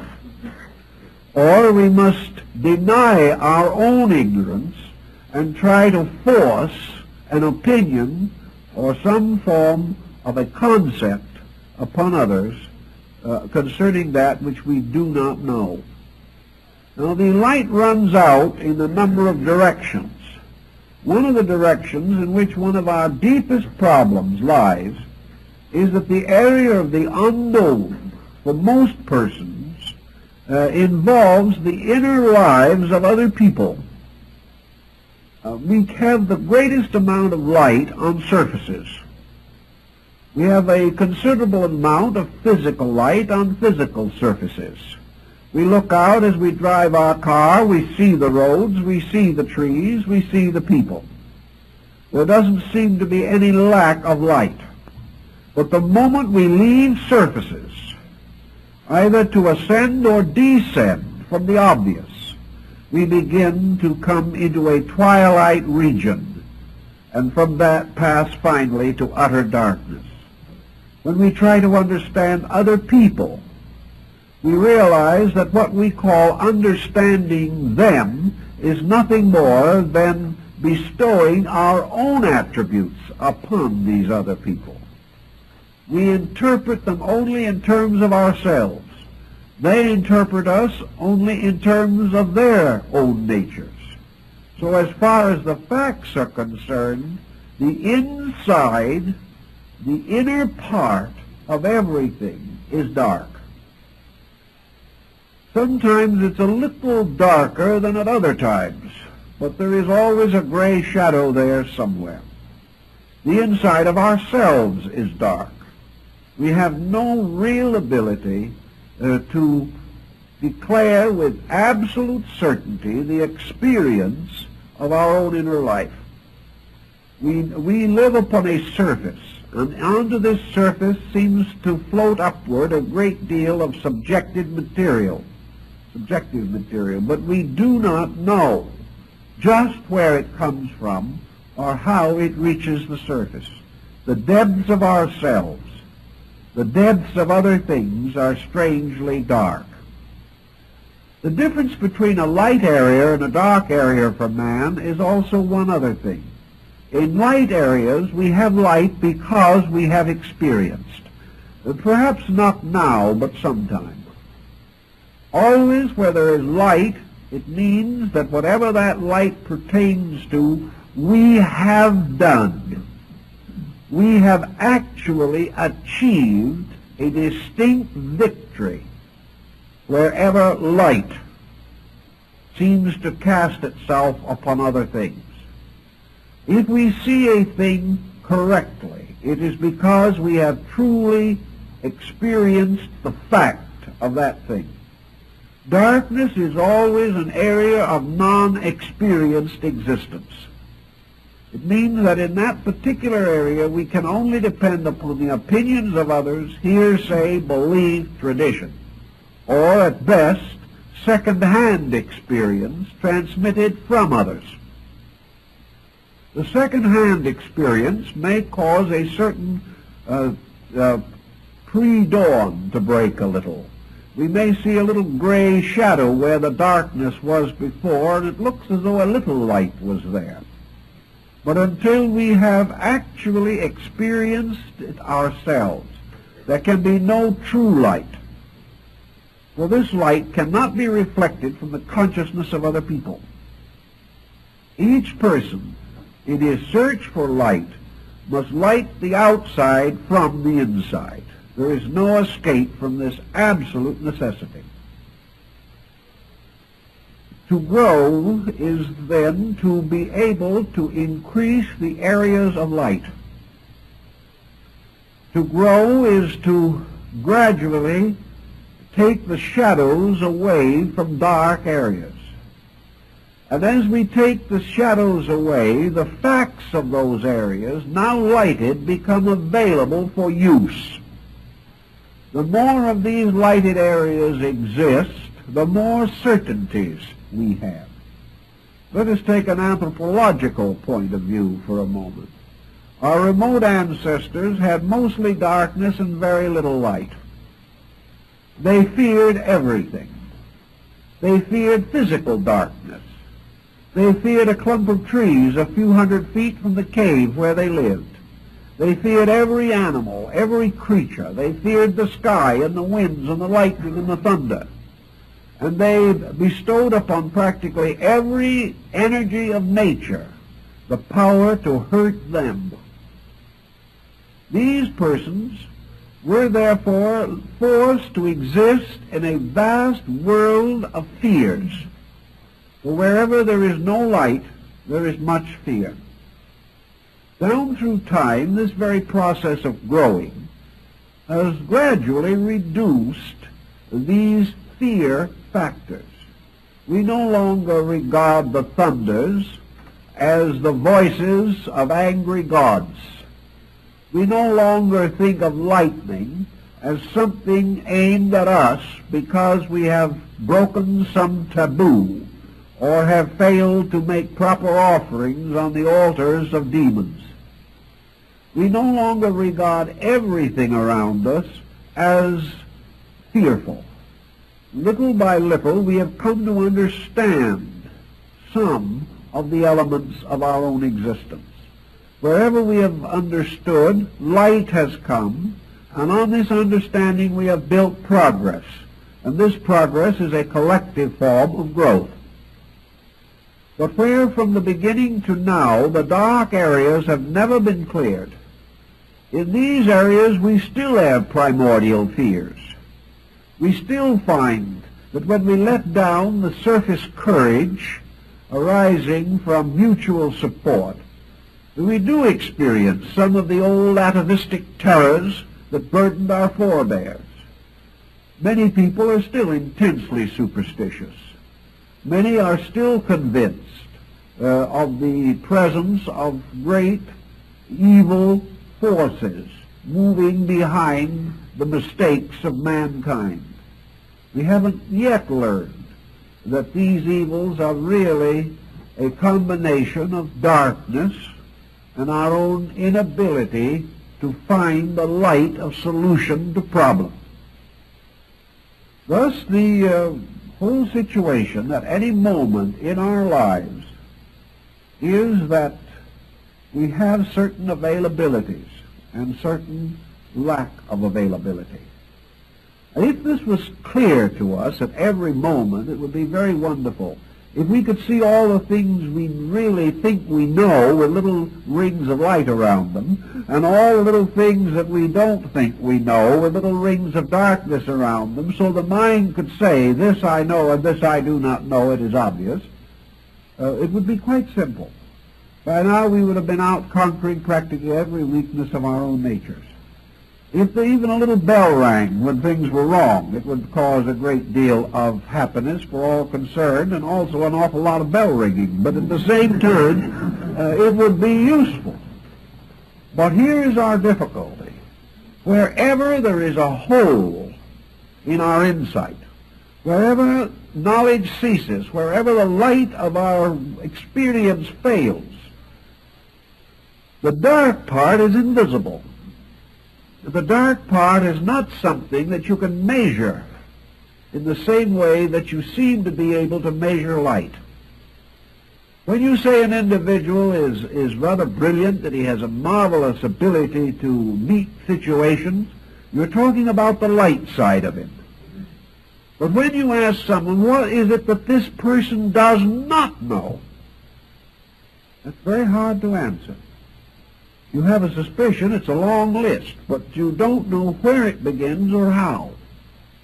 When you say to yourself, where do my own certainties end and my own uncertainties begin?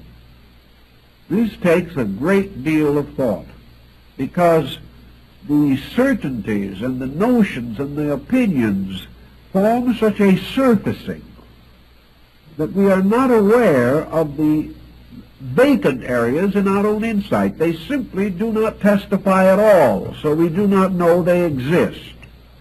The only way we find out they exist is when we make a very stupid blunder of some kind and wonder how we did it. How could we have missed this entire area of probabilities?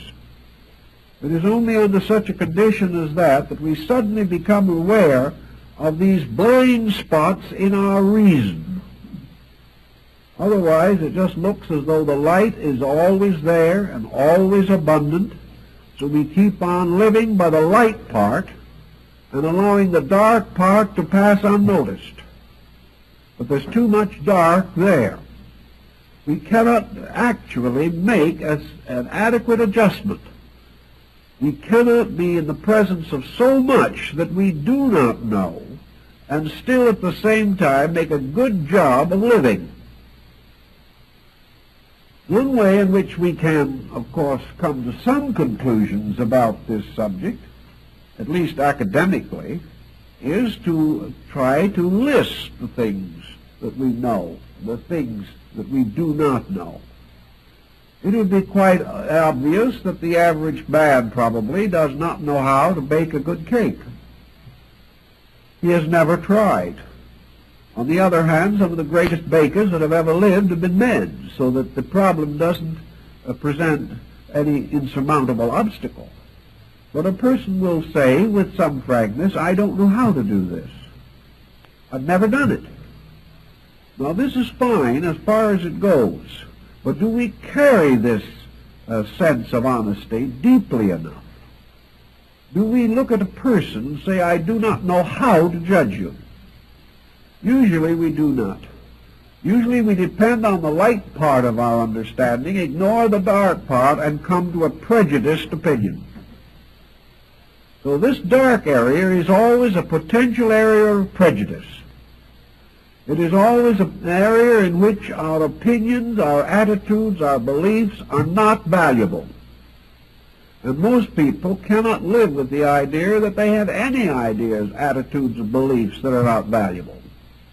We assume that they are all right. And we try to force ourselves beyond the point where our abilities actually will sustain true progress. The answer always is not that you can overcome all this ignorance immediately. No one can. There are many things to be known in this world that man will not be able to know for a very long time.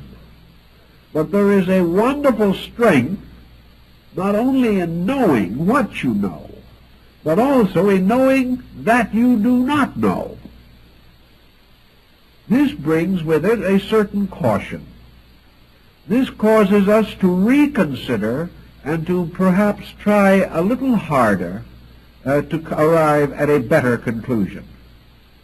If we are perfectly willing to withhold finality of judgment, perhaps the Scripture was very wise when it pointed out that vengeance belongs to the Lord, and that God will repay, because God alone, apparently, or the principle of universal consciousness which we associate with God, is, at least theoretically, the only consciousness that knows everything. Man does not.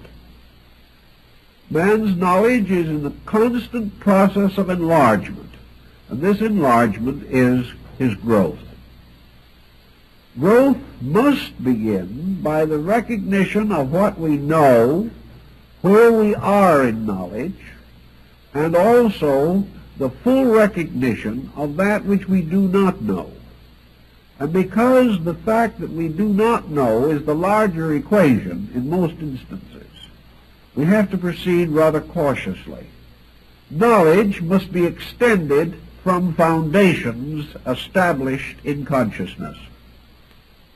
We cannot plunge into some vast abstraction far from the shores of certainty. What we must do in each case is extend the known, carefully, methodically, thoughtfully, to its next areas of probability. We must light near to where light already is. We cannot flash this light into the midst of the darkness and expect to have it very solutional. Growth, then, is a gradual encroachment upon darkness. It is a little more and more of light extending cautiously, carefully, wisely into the unknown. The person can constantly build upon what he already possesses. And as he continues to build, the structure of his consciousness enlarges. The structure of his insight enlarges. And gradually, knowledge leads to experience, which brings further light. Light is always the experience factor. Light is the thing known certainly by having actually experienced that thing. To begin the cycle of growth, then, is to become aware that the so-called ego, or self, is itself in the process of becoming. It is not something that is complete. The ego cannot turn to us the current of universal knowledge. We cannot dig deeply enough into the ego to get any more out of it than is in there. This is a mistake people have had the tendency to make. They have assumed that because something is inside of us, this must be infallible. It is not. The judgments of the ego can never be greater than the experiences which are stored in the coordinator, or this force factor which brings all experience to bear upon new experience, or brings experience to bear upon the challenge for the need of experience. So there's no use hunting inside the personality for infallibles. They will not be found there. The best that is going to come out is the best that is in there. Now there's much more in there than there used to be. That is why, in spite of our mistakes and in spite of our neglects, man is growing. He is growing because little by little the content of the experienced part of knowledge is constantly growing, but slowly, not nearly as rapidly as we wish it would grow. There is also another very tricky factor which you seldom hear discussed, and which does not usually obtrude itself into this problem. Namely, that as man is learning by experience to adjust to certain situations, the processes of history are making these situations themselves extinct. The individual may have passed through a great deal of experience in the Roman Empire. Let's imagine that consciousness learned certain things in the Roman Empire, or in one of 100 previous embodiments. This would be much more helpful if we still had a Roman Empire, but unfortunately we do not. So experience divides itself very clearly into two levels. Experience which is only useful in a condition which itself is highly time-bound. The experiences that we may have passed through during the Crusades or during the medieval period in history will not necessarily be sufficient to equip us for the problems of today. Just as the young man today graduating from school could not go back 10 years from now and take the same examination and pass. He could not do it. Not because he is not thoughtful, but because the whole system of instruction will have changed, and he will not be able to adapt himself to it without taking the entire course over again. Very few graduates could graduate a second time 5 years later. This means that there is an experience pattern that is extremely immediate. This is very largely the experience of particulars. The problem as to whether we should eat with our fingers or knives and forks is a very transitory problem. Also, the skill we may learn in driving an automobile may be of no use to us, except for the particular embodiment in which we now find ourselves. But behind and below this level of passing experience patterns, there is another which reminds us of the fact that essential elements do not change very rapidly. For example, the person learning to drive a car conscientiously, intelligently, honorably, and with due consideration for the rights of others may never drive a car again after he gets through with this life. But his due consideration and his conscientiousness and his thoughtfulness and his prudence will be useful forever. Thus, we cannot tie these achievements entirely to an incident or to a level. For true growth is always a growth of principles. And this is why so much of modern education is wasted. Because unless principles are given, the individual learns things which have no permanent utility. The person who learns to keep the police code may be a criminal himself 2 years from now because the code will change.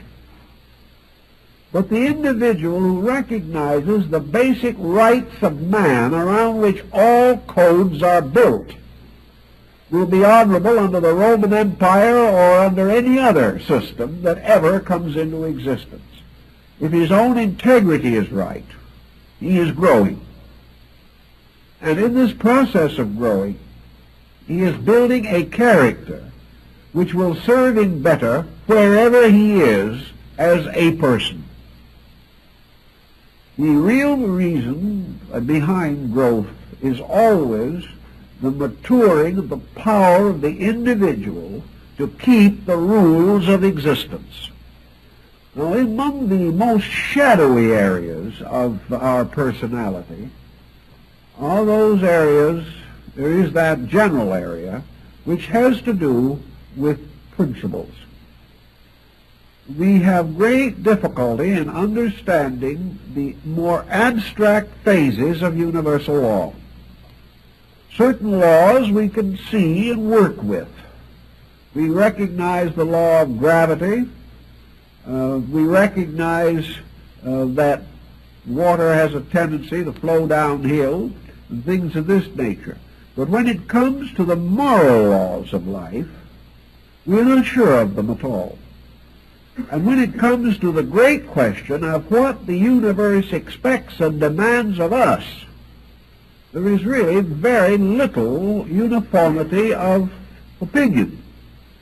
These great areas of principles, what is truth, what is beauty, what is love, these great thoughts generally catch us in dark areas. We do not know how to cope with them. When we think of love, we can only think of human affection. It is very difficult for us to conceive of a universal affection. When we think of beauty, we think of it in terms of what we like now. We have no real understanding of its deeper significance. We are subject, therefore, to shifting standards in all these things. When we ask ourselves, what does the universe want me to do next? We are in an area where there is not too much light generally available. A little, perhaps, a little more than we admit sometimes, because we're not always very anxious to do what the universe wants to be done next. It may interfere with what we want to do next. But if it does interfere, and we permit our own purposes to overshadow universal purposes, we're not going to grow directly. We're going to grow the hard way, through having broken faith with the rules of the game. But let's say for the moment that we really want to grow, and we want to do what is next. We want to do what is best for all concerned.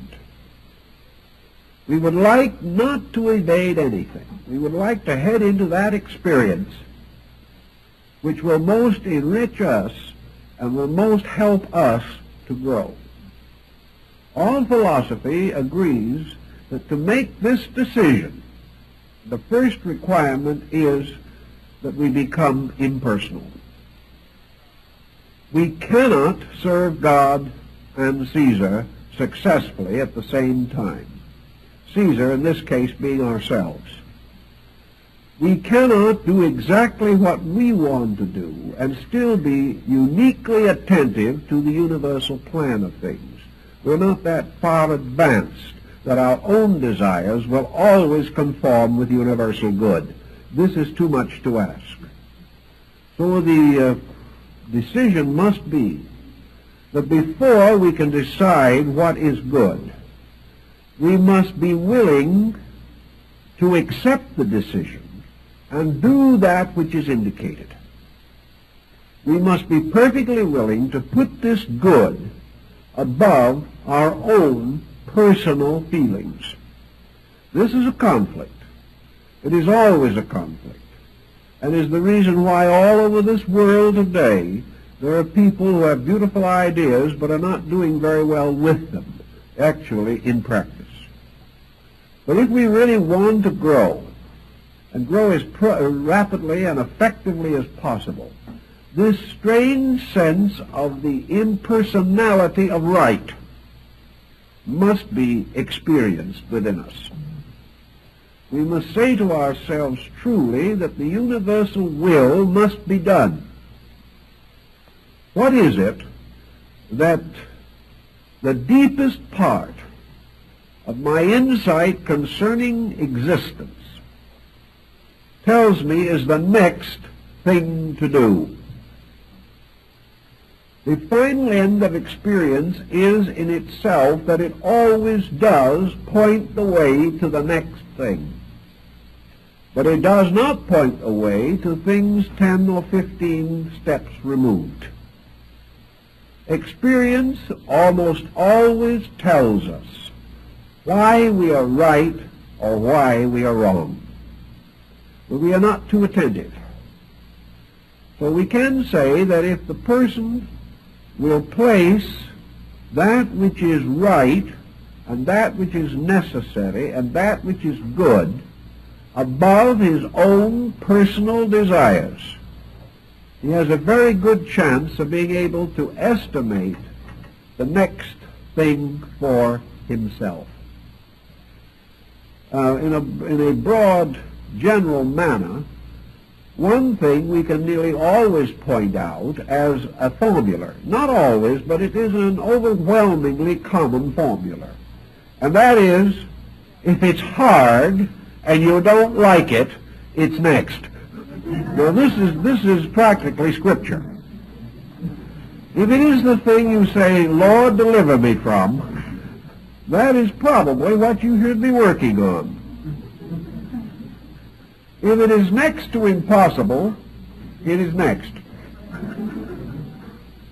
Most folks would rather do the things which are easy. This means they would rather repeat previous experience. If they've gotten so good at it for the last 50,000 years that it just practically is automatic, then they're willing to make a supreme effort and do exactly what they intended to. But if it's difficult,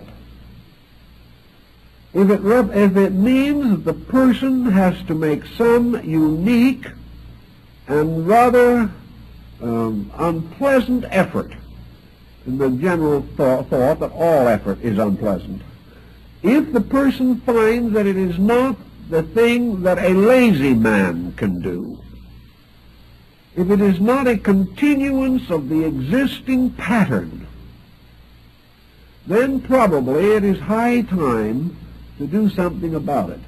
Another good rule is, if something is hurting you, your next problem is to find out why. This process of going on, being hurt forever, and simply suffering is not nature's plan. If you are sitting on a hot stove, do not assume for a moment that the infinite requires you to stay there. But it may take a certain amount of energy to jump off the stove. But certainly at that moment, that jump is next. In each instance, the immediate problem is nearly always the challenge. The immediate problem is the thing that must be now faced. And we must gather up all our resources to face it. For the moment we face it, it ceases to be a problem. A problem solved ceases. A problem unsolved comes back and nags us through ages if necessary. No problem unsolved will ever really disappear. No problem unsolved can be completely left behind. We may push it to one side, we may put it off for the moment, but if it's there, it will come home to us in the end. This process of pushing it off and having it hit back, the process of tossing it to one side and having it bounce back and hit us again, means that the longer we procrastinate a solution, the more we will suffer from the problem. So the growth is the sense or the concept of moving into the problem now. To move into it not with regret, not with pious sense of martyrdom, not with a deep soul-shaking sigh. The problem is to move in on it, solve it, and watch it dissolve. Once we move in upon the problem, experience the power to solve that problem, we have achieved a step of growth. Now, the problems that beset most of us most intimately are of three general kinds. The first is dispositional. We all have faults. We all have plenty of them. But all our faults do not come into focus at any one time. This is lucky. But there is nearly always one fault in focus at almost any time. We discover that in some one way we are at this moment our own worst enemy. This is the one we have to work on now. When that is gone, do not be lonely. There'll be another come along. But it will be different, and there is a certain delight in variety. But this problem will not go until it is faced. Nearly everyone knows that they have character problems. They can even name them. But if you look into your environment, your business, your home, your social life, your relationship with yourself, your ability to live with other people or work with other people, you will find that there is one besetting situation at this moment that could be improved. That things are not as smooth as they could be, and the reason is somewhere in you. You can say you're tired. You can say you're nervous. You're saying you don't know any better. You're saying that other people just simply prod you along until you can't stand it any longer. But the problem is there, and the problem must be solved. The only way that it can cease to be a problem is to be outgrown. The second type of problem, which nearly everyone faces in the course of their daily life, is adjustment to situations around them. Here we have the individual in the presence of something that he feels he cannot change. Other people will not do what he wants or what he expects them to do or what he believes they should do, but they have the monotonous habit of being there anyway, making things more complicated for this individual. The answer here is now a matter of adjustment relationship.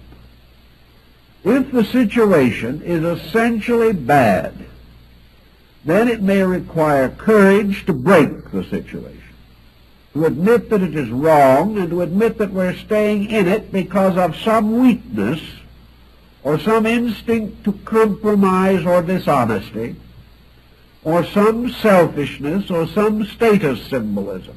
And we are not willing to admit the fact that the pattern itself is bad. Perhaps nature's next lesson in experience is the individual giving up what he wants in order to attain peace of mind without which he cannot survive. This is a decision. If he decides wrongly, nature continues to penalize him. He has to finally decide whether he is going to sacrifice the lesser for the greater or vice versa. So here is an immediate area of problem in the life and condition of the person in his relationships with other people. The third area in which a problem perhaps presents itself lies in the matter of gaining new skills. There is nothing an individual dislikes more than the thought of going back to school after he's graduated. But many persons want to achieve good things, have serious and sincere desire to attain, have the instinct to be able to use what is attained, but they are still impotent as far as their ability to do these things is concerned.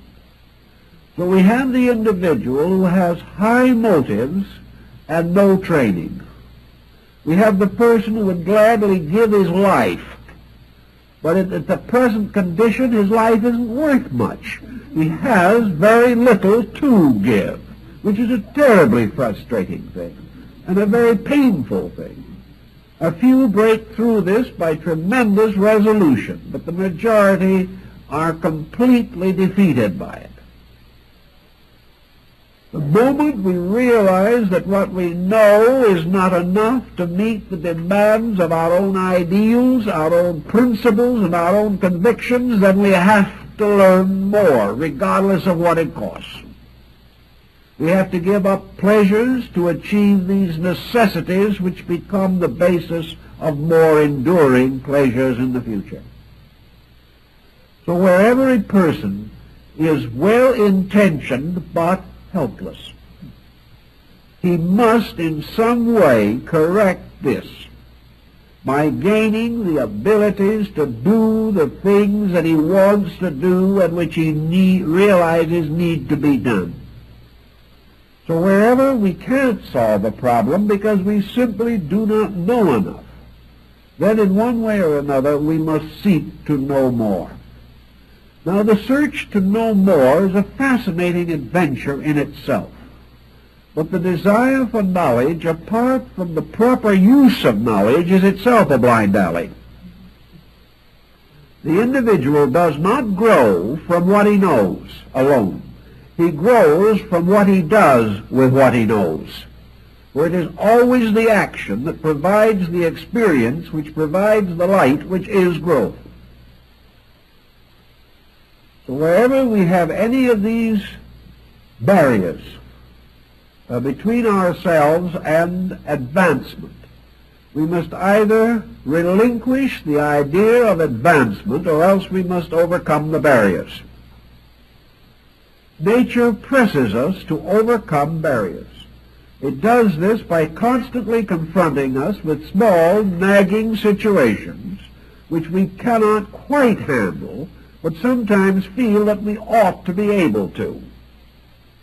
If we reject these small nagging invitations long enough, they heap up into large matters, and we suddenly come headlong into a great monument of neglect or evasion, which seems pretty formidable, and which can hurt us very desperately when we try to break through this kind of a barrier. So always try to get rid of the small things one at a time as they come up. Because if you can do this, they will not make the large things. And each small thing conquered and experienced becomes a new light upon other things. It's very interesting that every drop of experienced consciousness that we have enriches the whole of our total egoic insight. As we get further and further into the true mysteries of light, as we recognize them in the ego itself, we come finally to realize that the end of growth is a mysterious condition of universal light. Now, the moment light is universal, the moment light is not separated by objects. For example, we can imagine that you stand a vase or a cup or a bowl on a table and you light it as you would if you were an artist going to draw a picture of this. The bowl stands out because of contrast. One area is lighted and the other area is not lighted. This results in modeling. It gives the picture its highlights and its shadows, and because of highlights and shadows, the picture exists. If there was nothing but high light, there would be nothing on the paper, whatever, except light. Thus, if we go on experiencing and increasing light and continually contribute to the decrease of shadow, we pass finally into the condition of consciousness in which there is no shadow.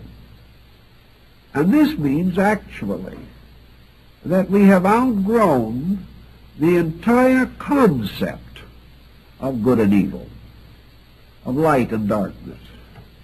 And the entity or the egoic nature itself becomes simply the center of a universal experience, so far as this experience is possible to us here. Nothing remains as a detail. Nothing can challenge, because the experience has absorbed all of that which is not known. In the experience of totality, the individual completes the possible experiences of egoic existence. This is more or less the concept of samadhi. It is also found in Zen, because the total experience is strangely the end of experience. When there is nothing left to experience, the very factor of experience ceases, because it can only live by conquering the unknown. When there is no longer any unknown, strangely enough, the value of both the known and the unknown cease. It's a very peculiar thing, but if you think it through carefully, you can get the idea in this sense, that man would never know that he was wise unless there were areas of ignorance in himself. He would never know that he is wiser than anyone else or less wise unless there were other people with whom he could compare himself. He can never tell how far along he is on the road if there are no road markers. And he can never tell how much truth he possesses unless he is able to contrast it to the absence of itself. If it should occur, therefore, that the individual achieves the total experience of the total use of all of his faculties and powers for the total purpose for which they were intended, you do not have a wise man, you do not have a good man, you do not have any of these qualifying terms that are meaningless without their opposites. You simply have a condition of universal adjustment. You have a thing that is completely identified with its own objects. It is subject-object in one. There is no longer any differentiation. When there is no difference between the thing experiencing and the thing experienced, you then have yoga, which is total union. In this total union, you then have the Buddhistic concept of the gradual extinction of the ego. The ego ceases, or the personality ceases, only when there is no longer any difference between our center of knowledge and the area of the knowable. When these are identical, the individual is in a state of total existence. This means that in terms of growth, that the cycle of growing as we know it has been completed. Thus, there being nothing further to challenge the consciousness does not come forward to meet challenge. If there is no advancement of consciousness to meet challenge, if man is not in the condition of rolling up his sleeves and swinging a club, if he is no longer in an unhappy relationship with anything, if he is no longer in a condition in which he has to fight in order to maintain his attitudes, because his attitudes have now become identical with fact and are no longer assailable, then all of these things by means of which he has to know himself as something separate from other things and at war with them. When this ceases, when the individual is no longer called upon to adjust, whatever may be the inner nature of himself, simply is no longer discernible. For we know ourselves only by what we do, and largely by our mistakes. What we do is only action in the terms of the conquest of the unknown in some form. We do one thing in order to survive. We do another thing in order to have housing. We do something else in order to be competitive with our neighbor. But when all of these values have been exhausted, then all of the pressures which normally come to the surface and by which we come to know ourselves as persons no longer come to the surface because they are no longer challenged. The individual then, in the terms of Buddhism, experiences the identification of himself with totality. He feels no need anymore to be a person, because he realizes that a person is only a conditioned existence, and that the thing he has been trying to outgrow from the beginning was conditioned existence. And if he ever succeeds, if he finally attains his end, then the last thing he must outgrow is his own existence. So it would seem as though this is a nihilistic point, that by outgrowing his own existence he simply ceases. But this is not actually true at all, because this adjustment to the pressure of situations or conditions is only a temporary relationship at best. The ego, as the experiencing thing, cannot be the true person. It cannot be the actual reality. Because if this actual reality has an existence, it has to have a total adjustment at all times. The personality, therefore, cannot be the true being. Nor can the personality discover the nature of the true being while it is conditioned by its own need for particular experience. So the end of the situation lies in the total elimination of the personality as a mask, a persona, an instrument.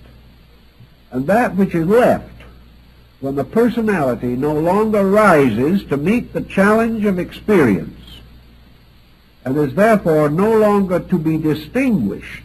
It cannot be invoked by circumstances, but remains or becomes absolutely quiescent, going to sleep because it is finished.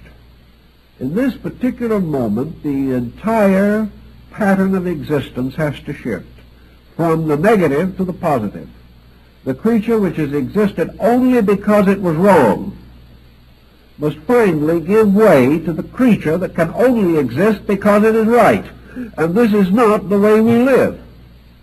We are not the creature that can only exist because it is right. Therefore, this is another kind of creature. This is the kind of creature we cannot know, because our own experience is not touched by it. But somewhere at the root of existence, at the root of our existence, beyond the individual always trying to get out of trouble, there must be the being that has never been in trouble. The creature that is moving positively rather than negatively. And Buddhism takes the attitude that when we come to the final extinction of this thing which we call the personality in the process of growth, what we are actually doing is moving from a negative to a positive side of our own complete being. In other words, we are the shadow. The shadow of light is our own personal being. The light is a reality. The darkness is the personality. Wherever light and shadow mingle, light stands for the reality that never changes, and darkness for the personality which in itself can never actually experience light. It can sense light. It can experience growth, but it cannot experience the true essence of truth. As we go along then, and there is more and more light and less darkness, there is more and more universality and less personality. And the time has to come when the individual simply changes his polarization. Whatever there is beyond this is a positive growth, a growth by means of true knowing, a growth in which the individual moves toward those ends which are real, instead of constantly moving away from those ends which are not real. So in the very core of this thing, there is this switch about, in which as to the personality by evolution has exhausted its ignorance, that which remains is the beginning of the reality, which then positively unfolds into light. As a plant growing must first dig its roots deep where they are not seen, it seems that the individual in unfolding has to first of all put its taproot deep into the illusion of darkness. And then only after it has subjectively built its dark rootage can it then gradually raise itself into the light and come forth. There is a point in man's evolution when there is this transference, when growth, as this long, difficult process toward attainment, achieves its end and dies in the process. The entire process of man as a person ceases in the fulfillment of itself, and in its place comes the experience of man as a total divine being. And this divine being is not ignorant, is not searching ways out of pain, but is established forever in insight by its own nature, and thus becomes not an involuntary creature growing, but a voluntary being unfolding according to true insight of purpose. Therefore, the negative personality growing up ceases when error ceases. But when error ceases, reality begins. And a being that we do not know, inhabiting a region we cannot fully comprehend, then takes over. And growth becomes merely the unfoldment of the true flower in the eternal light of truth. The bodhisattva state is represented by the lotus. And this lotus opens its petals to light, without resistance, without fear, without burden, without pain. And that which has finally outgrown its humanity comes to experience the dawn of its universal or divine existence. We do not have any words for this, but we do believe that growth finally ends in the end of the need for growth, and that therefore the conditioned existence of man ends in a conditionless state. And that which has striven so hard to climb from darkness into light finds that there is no need of itself after it has completed the climb. But there is something else, something deeper, something eternal in man, which is born in that moment when the struggle against ignorance ceases. So in that very moment when the person dies, phoenix-like, the divine being is born from its ashes. This is an alchemical transmutation, and that which is truly eternal is triumphantly resurrected from all the temporal experiences of time. We cannot hope to understand this state in a conditioned existence, but we can sense within ourselves its reality. And toward the fuller experience of this transition, we hope by growth to attain the virtues necessary for the perfection of ourselves.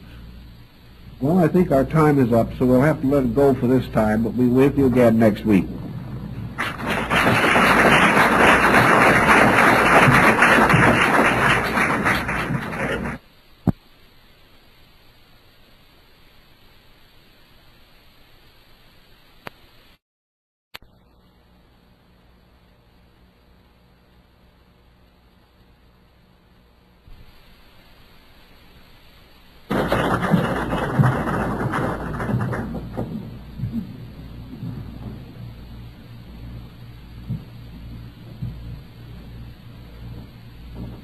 Well, very frankly, we have this evening a difficult subject,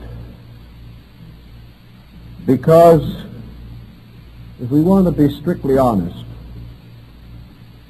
we are dealing with a problem for which there are innumerable interpretations and about which there are countless convictions. But in order to transform these interpretations and these convictions into some structure that has specific boundaries, form, and outline, is exceedingly difficult. We think of the term self as primarily applicable to the totality of our own being or nature. When the individual says, I, myself, he is telling us, in a strange way, that he is affirming a total nature, a total being, a total essence, and that this essence is the sum and substance of his own existence.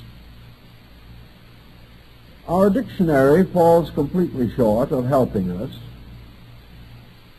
because words have no real meaning beyond usage,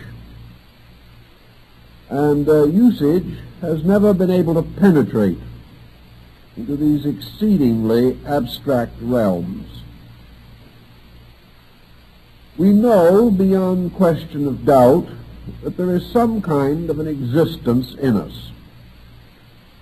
And in the previous discussions of this series, we have examined various aspects of what we might call the self syndrome.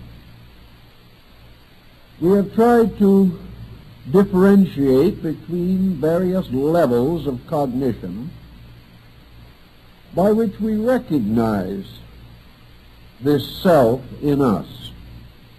And we have more or less come to the final conclusion that that which is recognized is not the reality. Another way where Lao Tzu uses the word Tao to signify this totality of being. He says, the Tao which can be defined is not the Tao. The self that can be defined by the same way is not the true self. We know this true self in some mysterious way because it makes possible the activities of that which is not itself.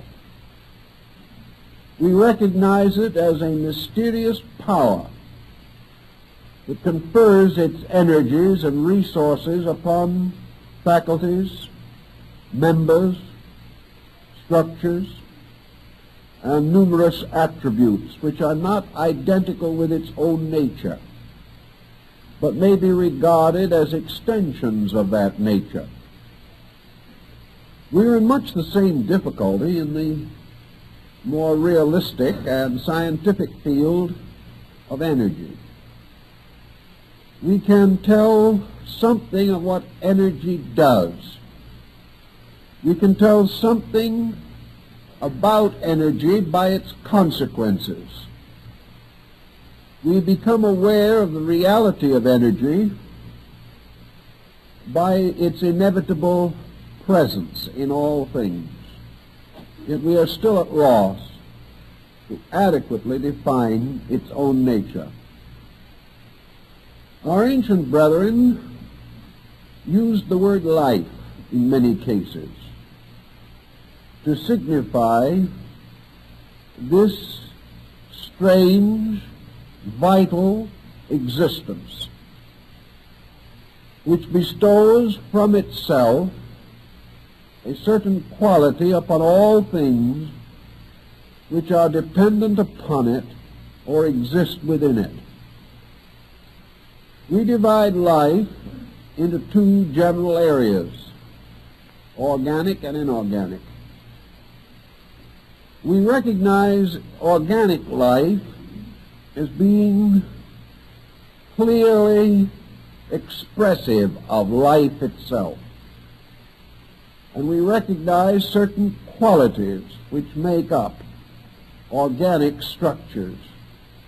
We know that they possess powers of accommodation, powers of reproduction, powers of growth, of assimilation. We also know that within life there must be certain archetypal processes, inasmuch as all organic structures remain true to the essential types to which they belong.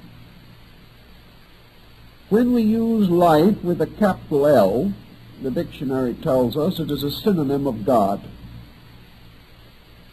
When we use self with a capital S, it is a synonym of God.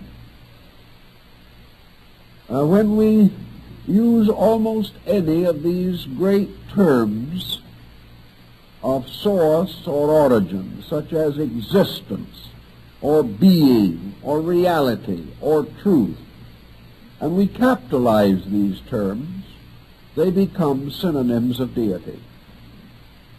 Thus, in the end, we unite all of our concepts of value in the concept of divine being. In our present time, where science is inclined to reject theological interpretations of things, it is not common to see such terms as life or nature or being or essence capitalized in the sense that they become synonyms of any form of transcendental creature or existence. However, as we explore into our own natures, we discover that we can remove layer upon layer of conditioned existence, and yet the unconditioned source of existence remains. We cannot say that self is identical with consciousness, or with mind, or with thought, or emotion, or activity, but we do recognize that all of these processes arise within the nature of something. We are unable to accommodate ourselves to the concept that behind this vast structure there is no integrated causal factor. Lao Tzu, who was so astute in many things, used our rather familiar element of water as a means of expressing or explaining life. The ancients were already aware of man's strange dependency upon water, that in a way we are dependent upon light and water for existence, for survival. Without water, the seed will not germinate. Without water, the soil becomes barren and sterile. And all creatures together are dependent upon this element for the development and survival of their own intricate and contrasting natures. But water is something in common in organic structures. So Lao Tzu contemplated the idea that we could use water as a symbol for a life essence. We know that in the New Testament, Jesus uses this concept of the waters of life, the waters of everlastingness. The Egyptians had the same opinion about it. So that one aspect of life has been the universal diffusion of nutrition, that everything is nourished or sustained by something that can bestow nourishment and sustenance. Yet we cannot say that a life is water. We cannot say that water is self. But in some way we can get the feeling from the symbolism of water that there are diffused energies, powers, or principles by means of which organic structures are sustained. And we know, theoretically at least, that inorganic structures must also be in some way sustained, although perhaps not in quite the manner with which we think of sustenance. In the Oriental systems, Buddhism and Hinduism, there are certain points of view that are worth considering. Both the Hindu and the Buddhist recognized a certain illusionary kind of existence. They held definitely that the personality or the individuality with which we are aware or with which we are acquainted is not the true self. They recognize that the personality, the individual as he is here in his daily living, is not merely a complete reflection or manifestation of the total selfness behind him. In some way, this self, deeper than thought, deeper than intuition, deeper than instinct, older than any manifestation that we can think of or cause to arise within imagination. Deeper than any of these things, there is an enduring fact, a fact of aliveness. This fact of aliveness in specialized creatures has specialized manifestation.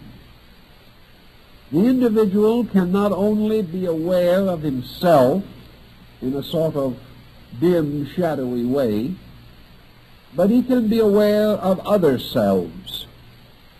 He can come to realize that he lives in a world of beings, each of these beings dimly aware of an innate selfness. Yet there seems to be no causal bridge between these, no mysterious nexus that binds them together. In each instance, the self remains recondite, difficult to approach, and separate. We are not able to suddenly become another person.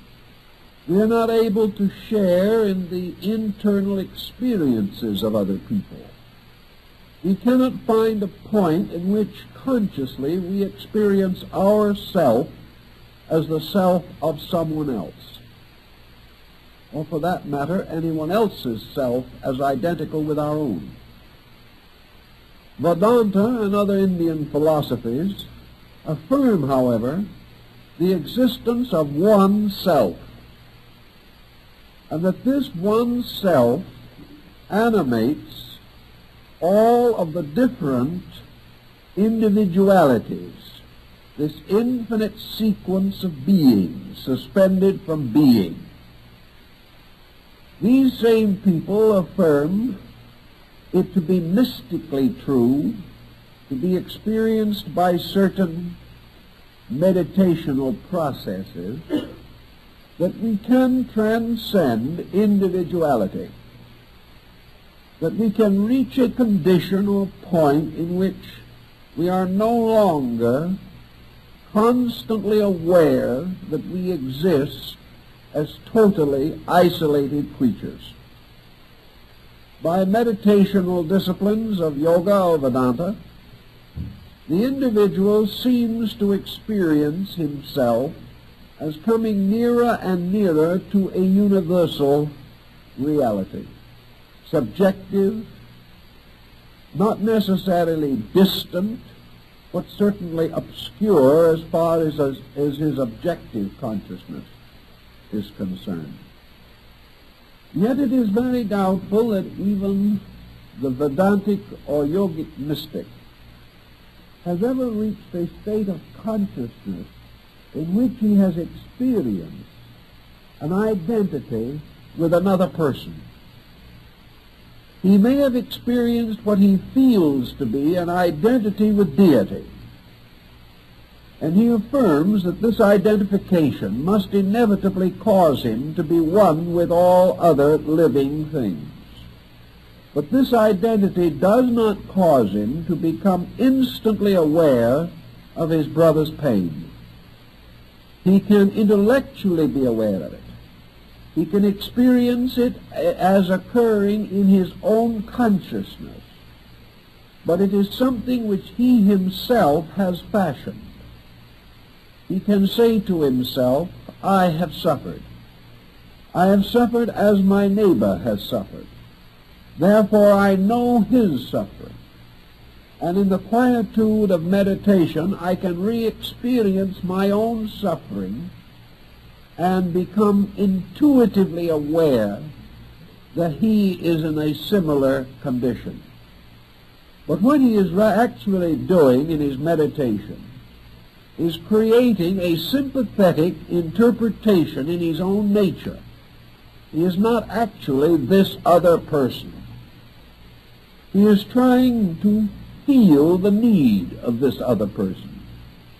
And if he reaches a high degree of proficiency in this, he becomes an exceedingly compassionate being, with a continuing remembrance of the limitations and imperfections of himself, therefore continually charitable of the limitations and imperfections of others. Thus he may gain a certain insight, which may be termed an extension of consciousness. He becomes acutely aware of other needs, but he is rescuing this awareness from the needs of himself. He is reviving the story of his own pain and becoming capable of re-experiencing it when he thinks of the pain of someone else. But we do not have any evidence or record that this individual, even in his meditation, can actually become identical with another separate existing being. He can be, or affirm himself to be, identical with the source of life. But here again, through the very experiences through which we have passed, this identification is difficult to analyze. The mystical is always almost impossible to examine in the terms of the so-called factual or ordinary or traditional. Yet we do possess something that seems to be capable of being approached, being held in awareness. So perhaps one of the ways we can come nearest to this is trying to retrace or follow in the footsteps of some yogic discipline, trying to discover, if we can, the nature of that which is the ultimate goal of the human endeavor. We have to affirm that man is finally dedicated to the one pursuit which can ever actually satisfy his insatiable desire to learn and to grow and to know. Man, know thyself. Thus, all other forms of knowledge seem to in some way bear upon this essential search for pure knowing, the knowing of self. If we start then with the Buddhist or Vedantist mystic, we realize the path that he attempts to follow. First of all, he must in one way or another break away from the traditional patterns of definition which we associate with life itself. If this mystic was bound to the dictionary, he would fail before he starts. If he was bound to the common definitions of things, which are experienced even by his own mind, he could not hope to transcend the ordinary, or that which is truly merely the continuance of the conditioned state in which he now exists. So the mystic in the beginning recognizes the necessity of stepping across from one state of being to another. He attempts to do this first by disentangling that part of himself which he calls the knower from that part of himself which cannot know. He tries to liberate mental energy from mental process. He tries to liberate emotional energy from emotional process. And he tries to liberate physical energy from physical process.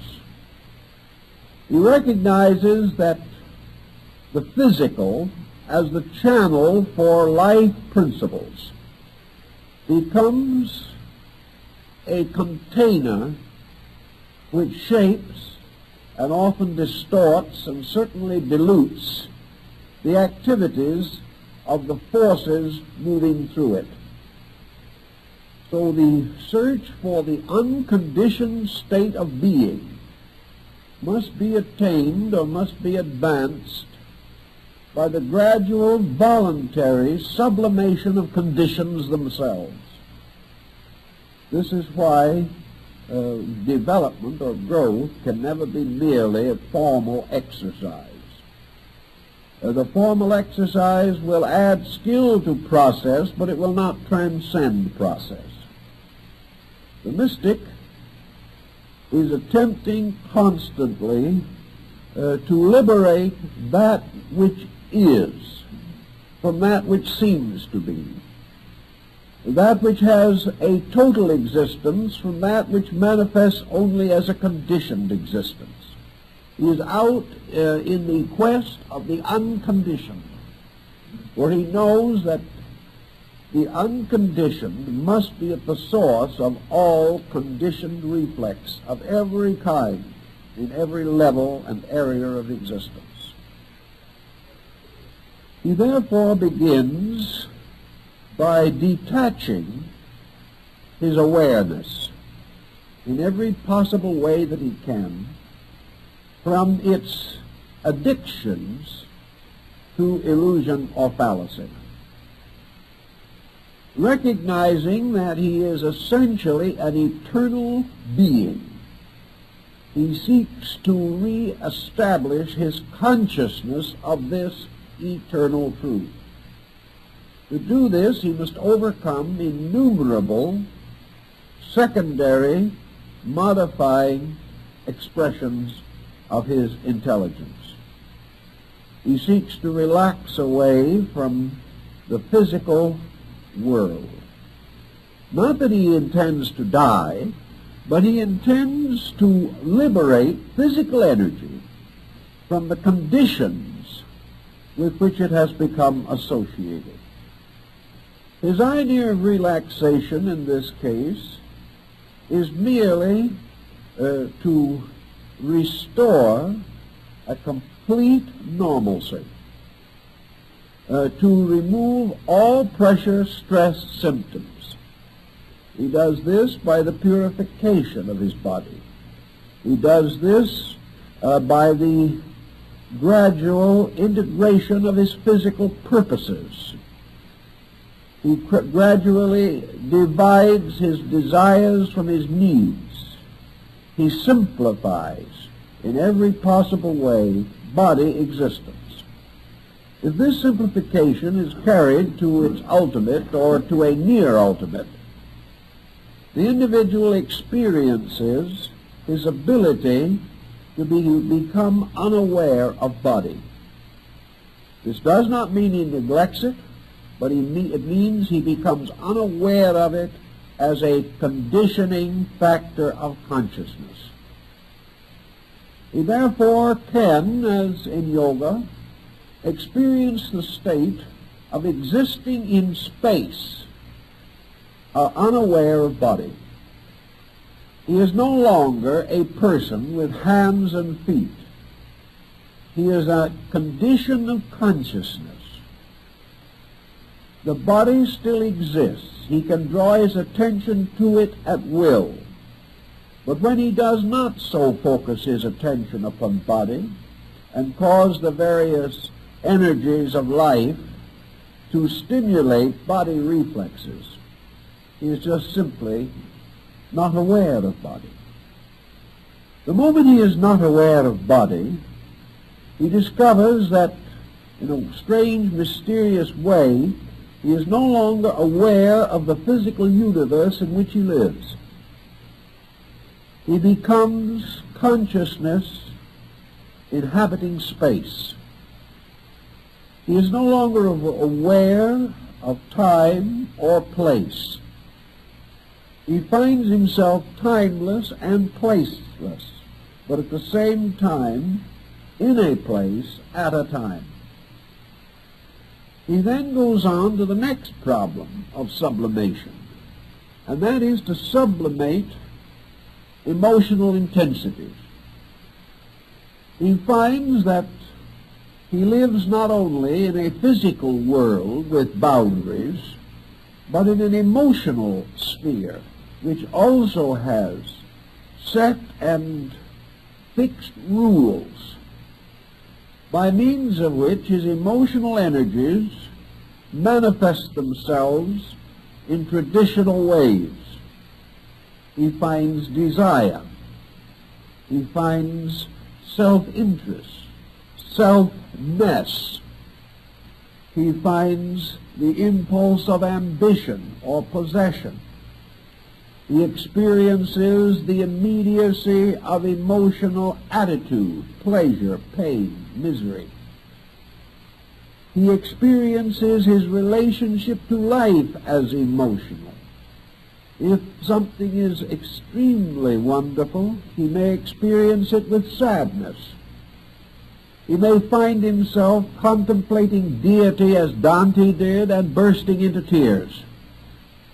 He finds the emotional equation there.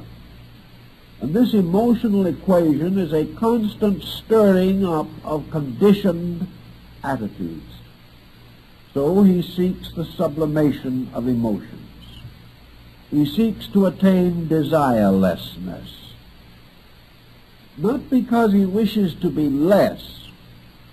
And this is the problem that the non-mystic is always concerned over.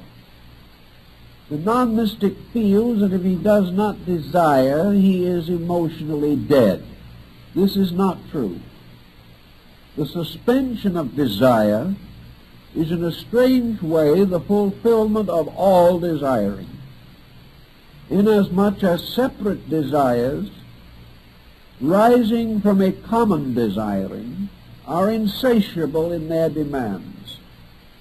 But to be relieved of the separate pressures is in some way to become aware of the total meaning of desire itself, to penetrate its conditions and discover the essence or substance of the desire energy. If he is able to quiet his desires so that he finds a tranquility or peace within himself, he then discovers that the world of objective desires, of sensory desires, gradually fades out, just as the physical world faded out when he relieved his consciousness of the burden of body. As his desires go to sleep in meditation or quietude, he therefore experiences the opposite of the state of desire, and that is peace itself. The whole of space suddenly becomes completely peaceful, because all of the pressures which he experienced arose within himself and were communicated to him from within by a subtle mechanism, which we call this process of the machine of the sensory perceptions. These perceptions work from within and from without. So if the mystic or yogi is able to quieten desire, he lives in a universe of quietude, a universe of peace. But this is not his end. He must go one step more at least, and that is he must find some way of sublimating the mental process. Now, this is the most difficult, naturally, because we have only the mind with which to achieve this sublimation. Yet the mystic is convinced that mental individualization also sets up conditioned existence, that as the individual thinketh, so is he, that the mind is subject to its own peculiar intemperances and intolerances. One of the problems that the mind is always facing is this desperate process of rationalization. The mind, in order to accept, must be able to make the objects of its acceptance reasonable to itself. The mind, therefore, sets up a kind of censorship, and it demands answers. In a way, probably, the scientific thinker is the most complete flowering of the pure process of mind. For philosophy represents mind combined with certain deeply emotional factors. But in pure science, the search for pure fact, a search using only certain standardized means which have been set up as categories of procedure. This is the mental way of doing things. The mind must find explanations, and it must find explanations in terms that are comprehensible to itself. These explanations must not in any way conflict with the mind, or it will not accept them. So the mind, in a way, shortens or lengthens the facts to its own peculiar standards of measurement. The measuring, estimating, reconciling, synthesizing processes of the mind finally manifest in what we like to call higher criticism, which doesn't mean that we're simply out criticizing people. Higher criticism simply means the application of mental laws to mental problems and the determination of the individual to be true to the mind when an emergency arises between, we will say, thought and emotion. This process of mental examination would cause us to naturally desire to put the universe in order as a system of factual processes, structures, and laws. This putting the universe in order, however, transcends our ability. We cannot. We cannot even fully grasp the detail of order. We sense the totality, but we cannot analyze the process. And the mind, frustrated in its analysis, loses face, loses caste, and loses orientation. The mystic, therefore, must proceed to this point in which he is no longer dependent upon the mind to provide him with the assurances of reality. As the emotions quieted down to create a peaceful state, based very largely upon a total, unquestioning adjustment or acceptance, so the mind must likewise be brought to this state of tranquility, which represents the suspension of all specialized mental attitudes. And as the mind is a structure of specialized attitudes, the moment these are no longer encouraged, as long as this process of mental dissection of phenomena is not sustained, the mind reaches a point where it likewise has only the rudimentary realization of the suspension of its own nature, which ends also in mental tranquility. The mind, no longer seeking to know, finds peace. It is always hoped that it would find its peace in knowing everything. But it doesn't take long in the course of growth to realize that the mind is not going to know everything.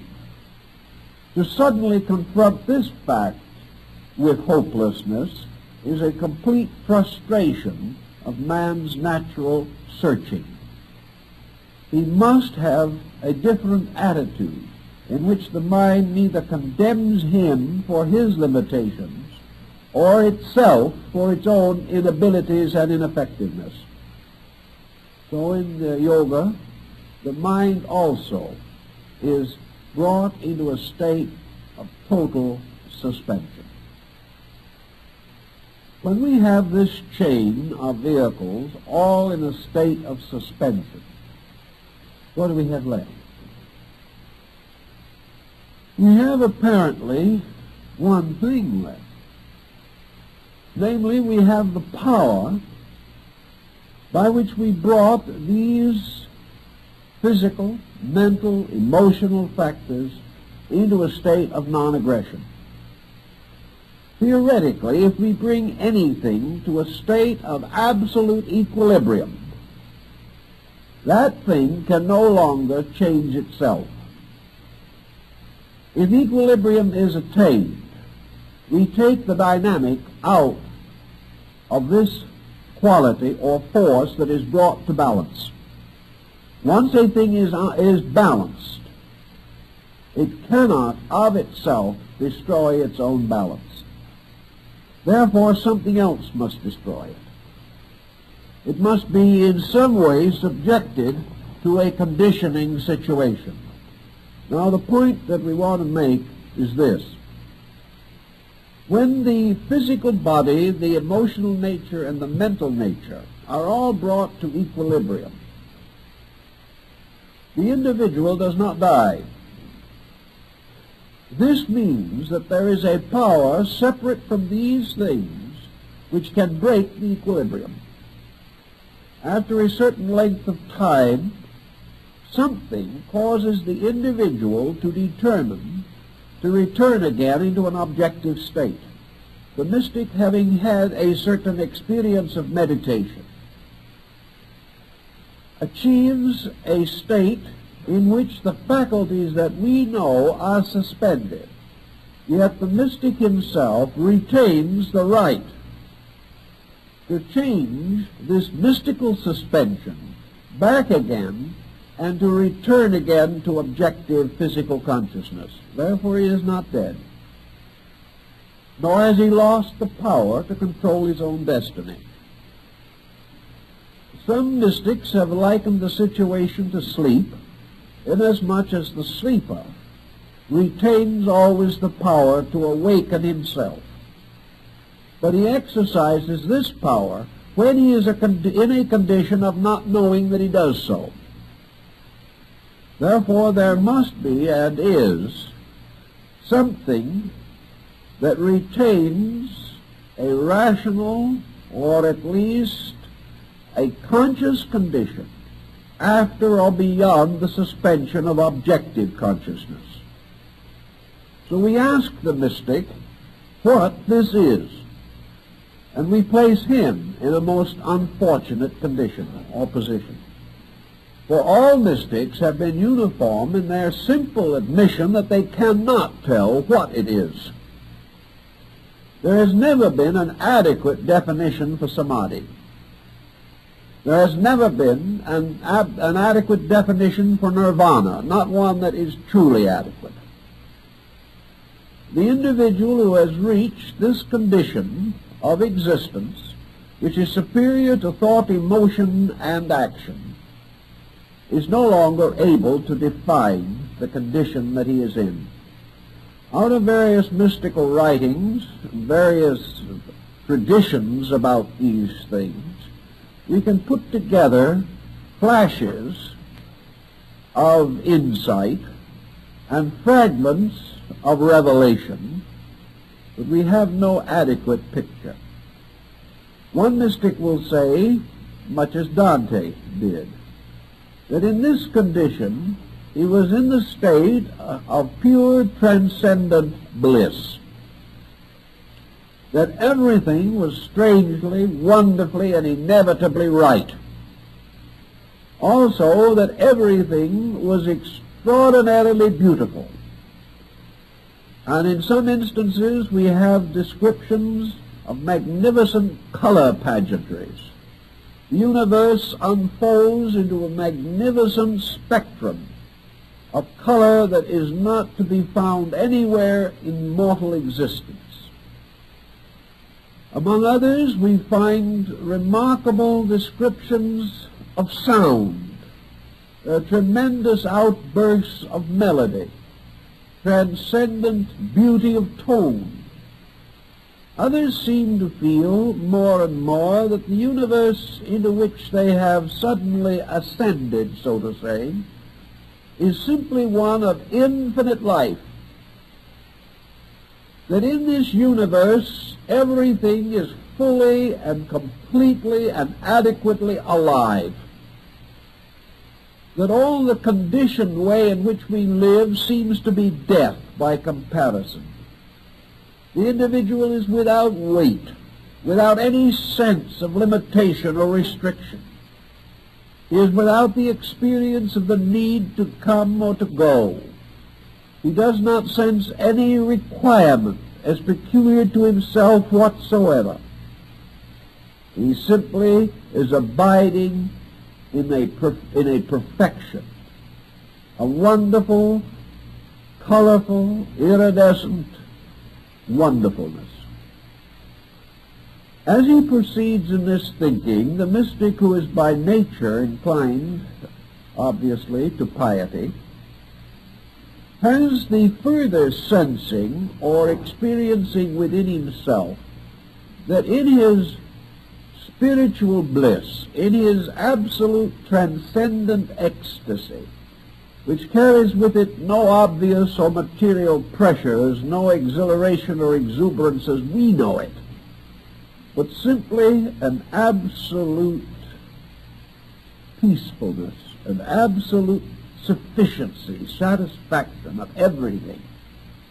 And in all this, there is also this inevitable sense of the nearness of God. That in some way or other, this incredible peacefulness is God. That this wonderful, eternal lifeness that experiences neither beginning nor end is God. This complete acceptance of life is the complete acceptance of God. And suddenly the person is aware that this universe and all that manifests here is in some way in the keeping of an infinite sufficiency.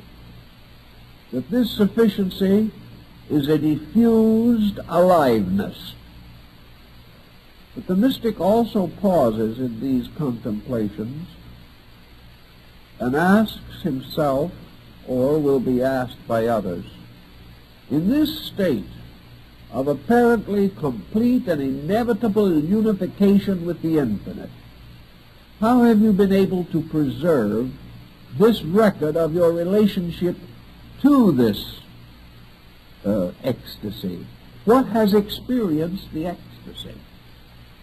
What is it that has stamped the mystical experience upon you, so that when you return again to a common kind of existence, you find yourself inwardly filled with a continuing, lingering memory of this experience?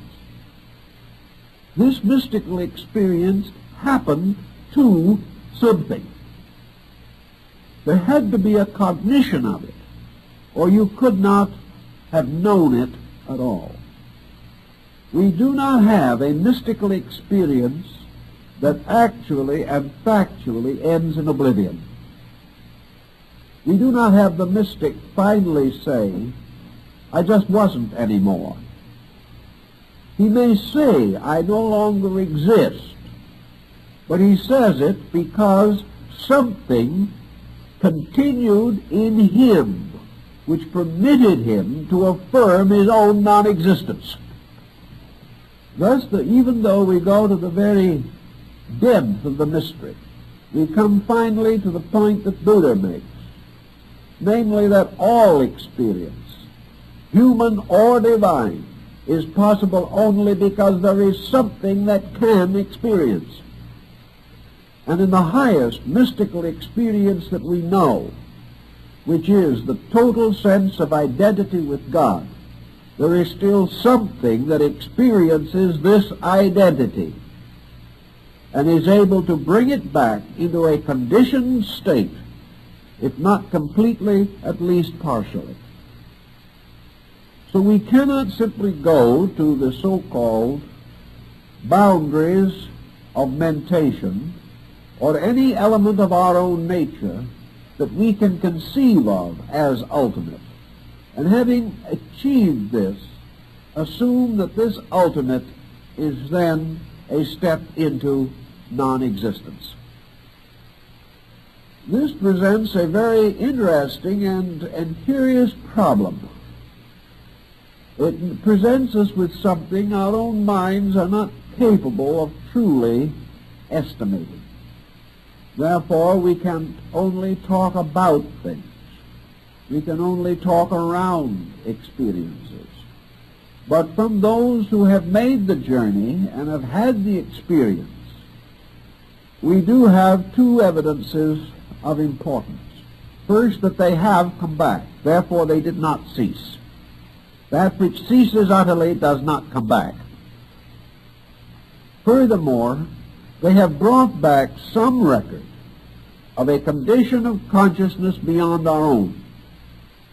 And this means that there had to be something that could experience and record this condition. It could not be diffused into space alone and come back again as a personal experience experienced by a person. Buddha probably came as near as anyone to attempting to bring this matter into orientation. He held it to be inevitable that the so-called self-nature of man exists on three levels. The lowest of these levels is the personality with which we are generally confronted. The second of these levels makes up the entire psychic or subjective organism of man and carries man to the highest apex of an existence which has been conditioned by external factors. No matter how high we carry the self without capitalization, the self with the small s, no matter how far we carry this, we can only recognize that it is an entity or a being that has been integrated out of experience. The psychic life of the person is the result of the individual existing in the dimensional universe that we know. Therefore, there comes a time, and has to come a time, in which this consciousness, which exists within a conditioned universe, can be brought to whatever perfection or completion is natural to itself. The individual has not achieved this as yet, but certainly the great processes of evolution, as carried on by the doctrines of rebirth and karma, do ultimately cause the individual to exhaust the material or physical or objective experiences of living. Theoretically, he must come in the end to the time in which the mind, which is a product of the reaction of sensory perceptions and their objects, receives the fullest allotment of power of which the mind is capable of receiving. Thus the person achieves the infinite measure of personality.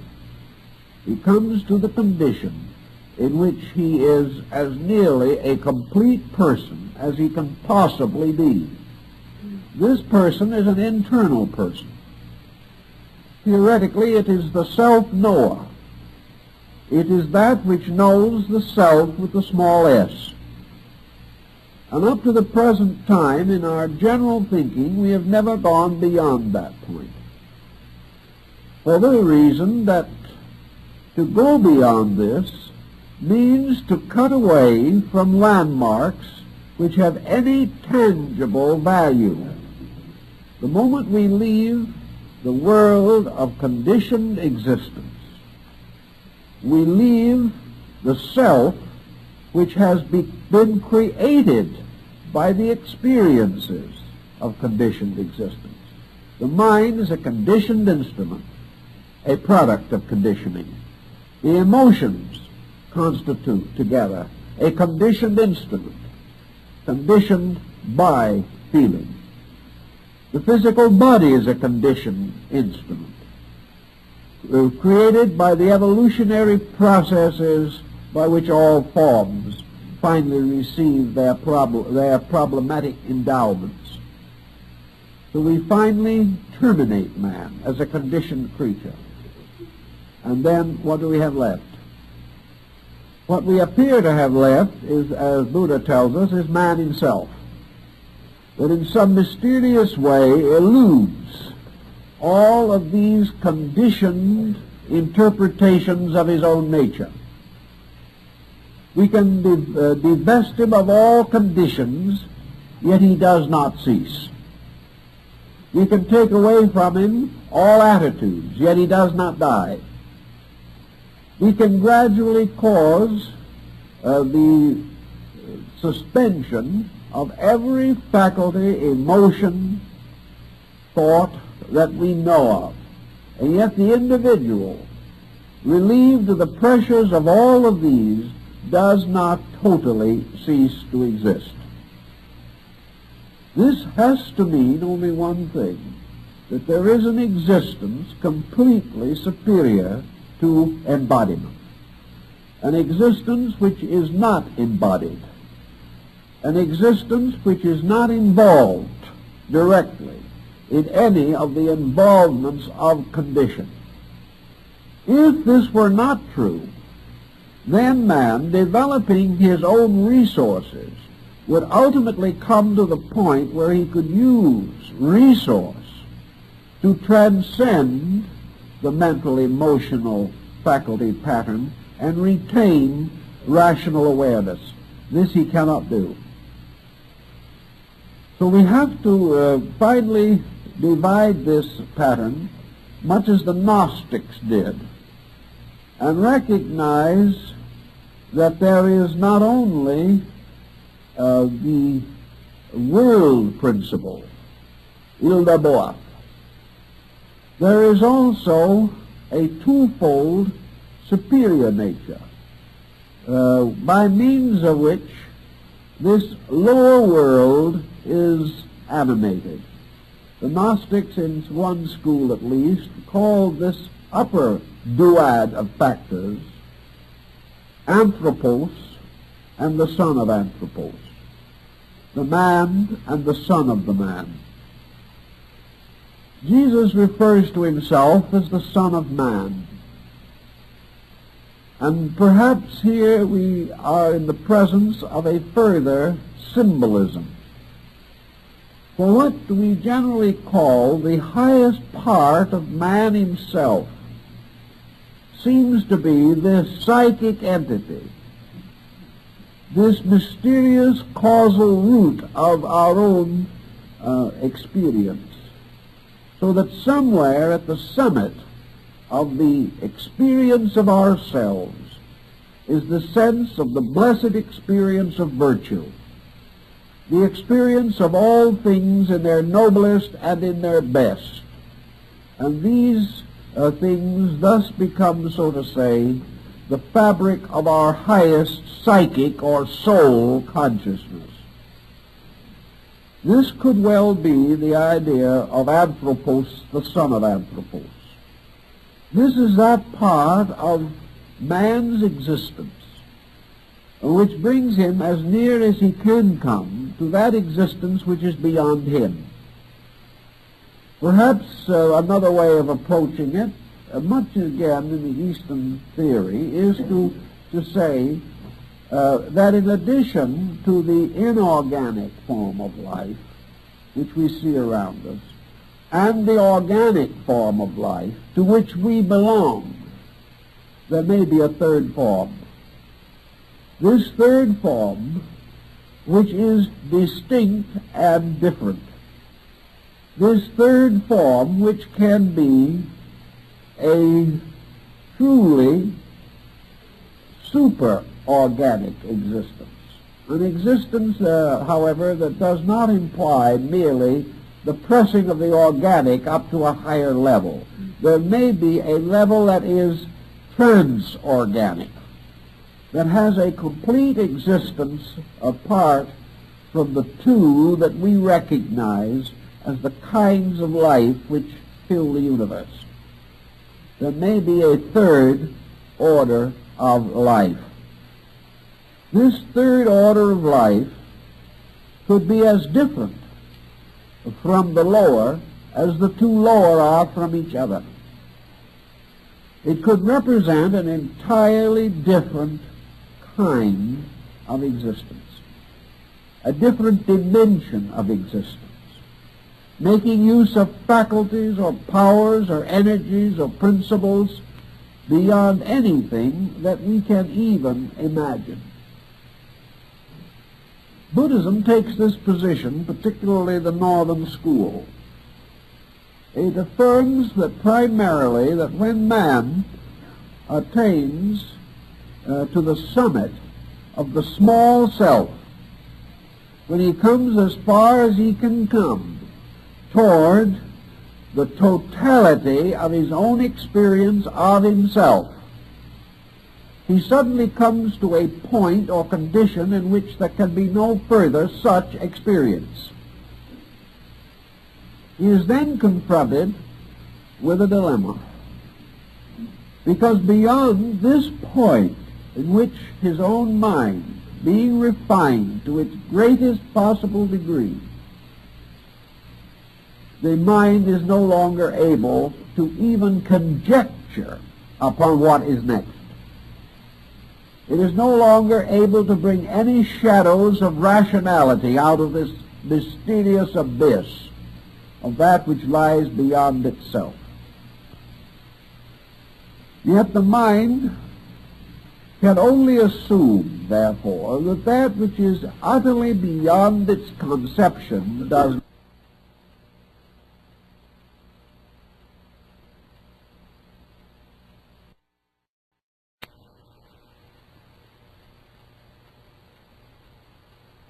face death with certain apprehensions, not certain as to its nature.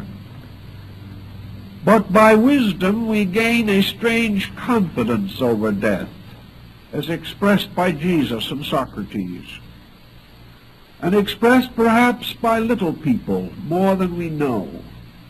The individual who labors quietly, giving his life, spending it in the service of others, moved perhaps by need or emergency to a gentle kind of martyrdom that we will never really appreciate. The majority of human beings, though they do not understand death, are not afraid to die. What perturbs them is the long, sometimes difficult process of dying. In the same way, man moving toward the void, in the mystical sense, is not moving toward something utterly contrary to his nature. He is moving toward something for which the entire existence in a conditioned state must have been preparing him from the beginning. Out of this conditioned state, therefore, there must be fashioned that which is necessary to carry man into the unconditioned state, or into a paraconditioned state beyond his present understanding. It would appear, then, that the entire experience of evolution, while it gives man an infinite number of faculties and powers and expressions and experiences and conditions, is actually all of it moving toward the mystery of the void.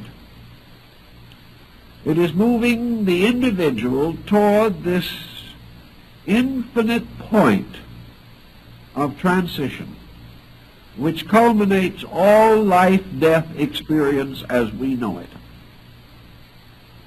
It also becomes reasonably obvious that somewhere in this experience the individual must let go of the final thing that remains to him, and that is this mysterious thread of selfness that extends into and through even the deepest meditations of the mystic. There is some time in which the individual must cease to struggle against the infirmity of existence, just as there comes a time at the end of physical life when the individual must quietly resign himself to the transition. Accepting all things, he must accept the transformation of himself into something else, or into some other condition or place different from his present understanding. Perhaps this is one way in which we learn the lesson, namely that every single embodiment through which we pass, by the very nature of itself and the nature of the faculties with which we must experience embodiment, leads us in the end, in every case, to the experience of the void, whether it be the small experience or the vaster one. Once, as Buddha points out, once the individual has stepped across between these two conditions, he cannot return. He cannot come back from the void, because something has to happen in that transition, by means of which he breaks the link between himself with the small s for self and himself with the large S for self. He can return from the death of the body and be born again while the body principle continues to be active. He can rebuild his emotional bodies and he can rebuild his mental bodies in the processes of continual re-embodiment. But something has to happen when he steps into the mystery of the void. In that transition, the unit, the center, the focal point around which the total illusion of existence moves, this point is changed. If, as the ancient mystics affirmed, illusion is the foundation of separate existence, then if the illusion is completely removed, separate existence is removed also. Now, no one can really explain this matter except perhaps in terms of an arbitrary concept. But there may be the time when we will be able to trace it somewhat more effectively than we do now. Unfortunately, in these times, we are not trying to trace it. We are concerned only with our objective existence. If we had devoted half the energy to the conquest of ourselves, or the understanding of ourselves, that we have devoted to the effort to understand lesser things, we probably would at least have a greater insight into our own need and its ultimate solution. The southern school of Buddhism, the Hinayana, was called the Lonely Road, inasmuch as it was the search for the void as the immediate end of the life of the dedicated arhat or saint. It was the duty of the Buddhist mystic in the early or primitive system of Buddhism to reject and renounce all things, and taking upon himself a robe and a begging bowl, to go forth to the extinguishment of his own personality. He must step by step tear down the mysterious involved structure that imprisoned him in the illusion of materiality. His only end, his only goal, his only purpose was final immersing of his entire nature in the void, the total extinction of himself in eternity. Now, it is amazing that such a doctrine would have had a great, powerful, important following, for it seems to be the most complete fatalism that is imaginable. How was it then that millions immediately rejoiced at this idea? The only answer to it has to be that somewhere within the deeper part of man there was the realization that this was true. That while the mind and the emotions could not justify the procedure at all, nor could any practical consideration as we know it support it, but somewhere inside of man, perhaps, there was this primordial or primeval realization that the entire economy of consciousness was pointing in this direction. There could be no other end. But when the northern school arose, the lonely wanderer seeking only the extinction of himself was no longer acceptable.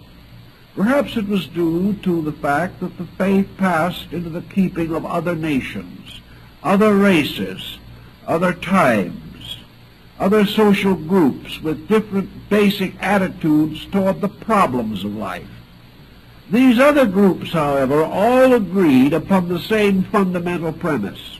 At the end was the void. None of them changed this or modified it in any way. But the northern school took the attitude that when the hour of decision comes, when the individual, having achieved enlightenment, contemplates the extinction of his own nature, that there should be a further contemplation, namely that having achieved what very few have ever accomplished, having come as near to eternity as man can come and live, having approached the void to the degree that it became a strange drawing power which seemingly reached out to grasp the individual and absorb him. Having attained this, it was the better part of compassion and charity and benevolence to turn back and to devote further conditioned existences to the service of those in greater need. That there was therefore the rise of the Bodhisattva ideal, the ideal of the saint or the sage who had reached the threshold of liberation, but chose to return and help his fellow creatures to find their own difficult paths toward a better life. So the Bodhisattva became the ideal.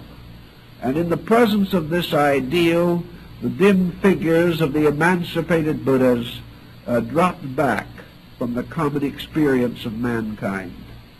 And in their place were the radiant teachers, those who had sacrificed eternity to labor for a while in the fields of time. This concept did not change the end, but it changed man's attitude toward the void.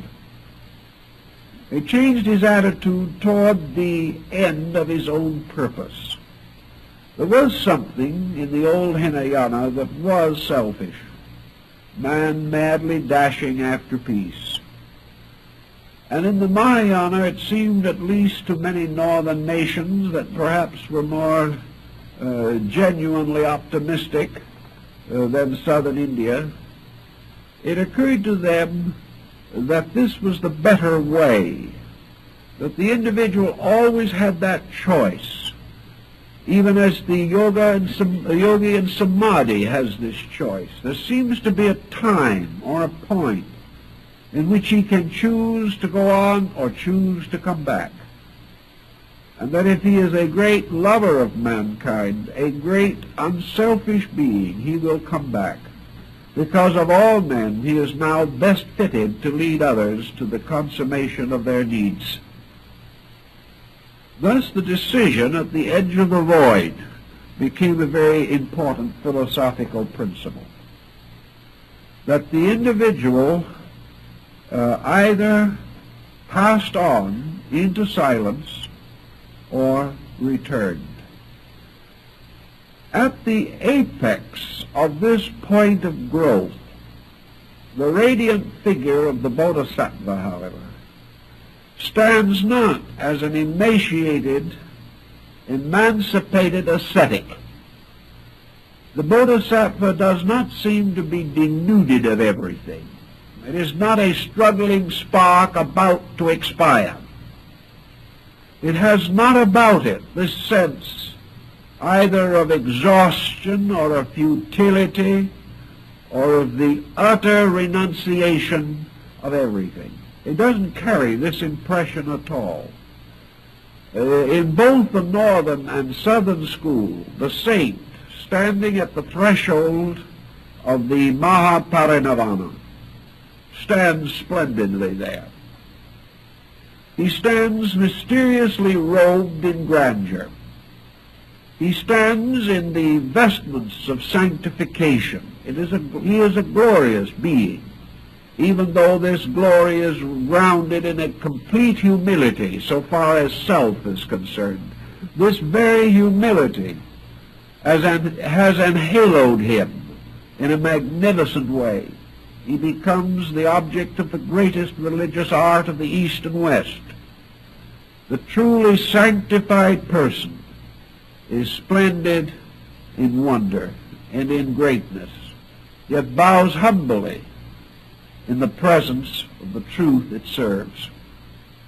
So, whatever lies beyond the Bodhisattva, the radiant image of graciousness, compassion, love, fellowship, peace, whatever lies beyond can scarcely be less. We did not build this all up, growing in grace through life after life, gaining in insight from embodiment to embodiment, and gradually detaching ourselves from life as we physically know it, to become ever more radiant, ever more wonderful, ever more strangely vestured in infinites, until we seem to approach almost the state of divine beings. Nor can we so envision from the subtle depths of our own nature such transcendency, unless there somewhere in the universe is a fact pertaining to it. And it would not seem that this consummation, then, is the end of something, is the final loss of all that has been gained, any more than we can assume that physical death at the end of a single life can be interpreted to mean the loss of all of that living, all of that struggle, all of that labor, cannot go down to sleep and never awake again. Nature's economy simply cannot permit this. Nature's processes do not justify it. Nature's own procedures are such that the fact of an immortal existence is forced upon us by the common experience of life.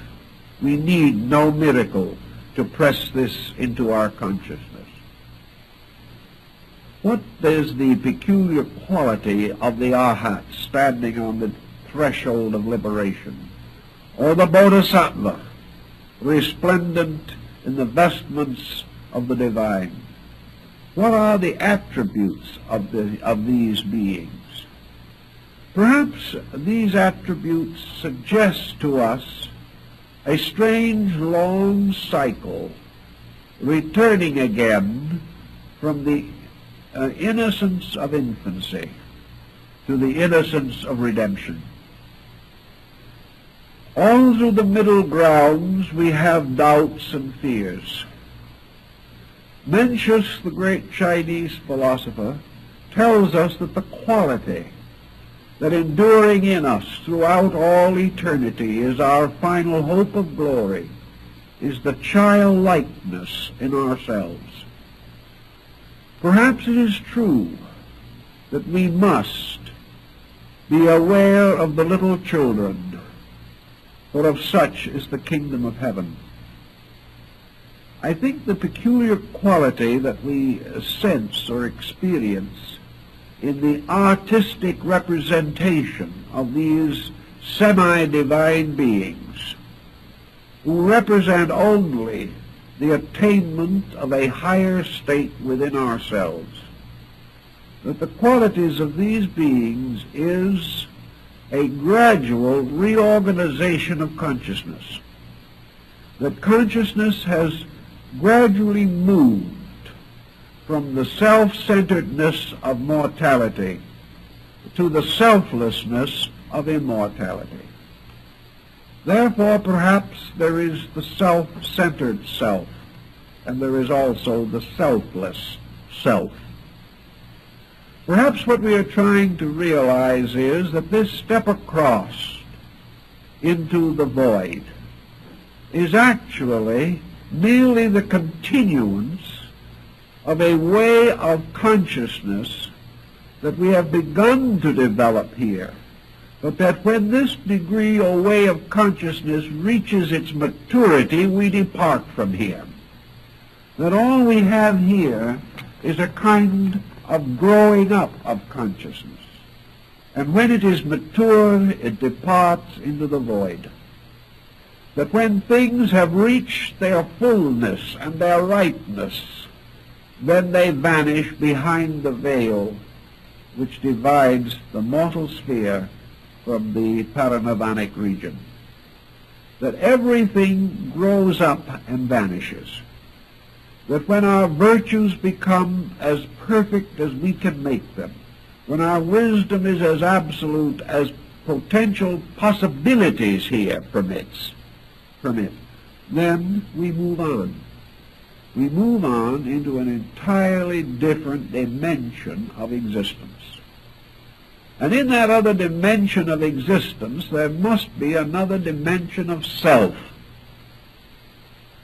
The fact that we have this experience also means that at some time remote, at some way remote, this other dimension of self must also have been part of our primordial equipment. That it was this other dimension of self that precipitated the self with the little s. That in some way, after a certain time, we return again to that condition from which we departed. We return like the prodigal son to his father's house. We return again in this strange cycle which carries us into the darkness, through the great circle of the nirvanas, and finally brings us back again to the threshold of the causal world, the world which we cannot express or cannot explain here. This is essentially, then, the concept that when we are finished here, we are starting somewhere else. We are not starting in the sense that we are beginning again in the strange physical darkness which marked the dawn of man's mortal existence, but we are moving into another condition in which we have to have an entirely different group of instruments. Whatever that condition may be, the eternal principle within us must create another kind of self. It must create another kind of conditioned being of some nature to function there.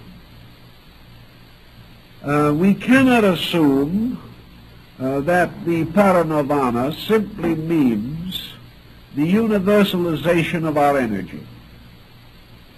The void becomes symbolic of the great sea of Maya or illusion on the one hand, but it also becomes symbolic of Tao, which in its own nature is the very substance and life of God. Now we call that which is beyond the void God, not because actually we are sure of this, but because we have run out of conditioned existences with which to associate the term. When we come to a point where all effects cease, and where we can only dimly perceive one abstract cause somewhere, that abstract cause has to be God. We can go no further. And God still remains the word to sum up our own unknown, the unknown of existence itself, which must be there, but which defies any definition we can ever bestow upon it. All of this then leads us gradually but sequentially and properly to the concept that there is this other kind of self that simply cannot be experienced in an ordinary way. And we come back again to the small self in our own life cycle. Tired, weary with existence, we come to the end of the mortal plan of things, and we enter into this strange mystery we call death. And there we remain for a little time in the mysterious current of life itself.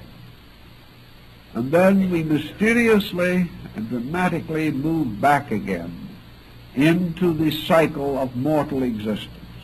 We open our eyes. We have no memory where we came from. We have no immediate consciousness of our purpose. We must gradually build again the experience patterns which will adjust us to another way of life. We do not immediately have available any orientation. We simply open our eyes and here we are in a different condition. And in this different condition we must build a life according to the potentials within us. Now when we come into this condition, however, we do not come into it unconditioned. we bring into this condition a vast amount of previous conditioning. This previous conditioning gradually asserts itself, and little by little we come again into possession of our natural inheritance. Thus, different persons with different inheritances build different destinies in the various embodiments which make up our life cycle. Theoretically, if we reach a point of the bodhisattvic insight, we have reached the point where no further embodiment can contribute to the enlightenment of ourselves. By the time this stage is reached, we are in full conscious possession of the entire record of our former embodiments. We are in full conscious possession of all experience that has ever occurred to us. We have awakened in this last bodhisattvic life, moved by pressures that were going to break through, and were gradually going to give us the full accounting for the entire cycle of existence, which stretched out so far into the past. Thus, as we open our eyes into this final embodiment, we come strangely and wonderfully equipped. Let us think for a moment what might happen if the individual, having reached the edge of the void, having reached the edge of the cycle of embodiment, should come to the point of the Mahaparinirvana, the point of no return. What might happen? He might voluntarily and willingly give up his life. He might give up his existence.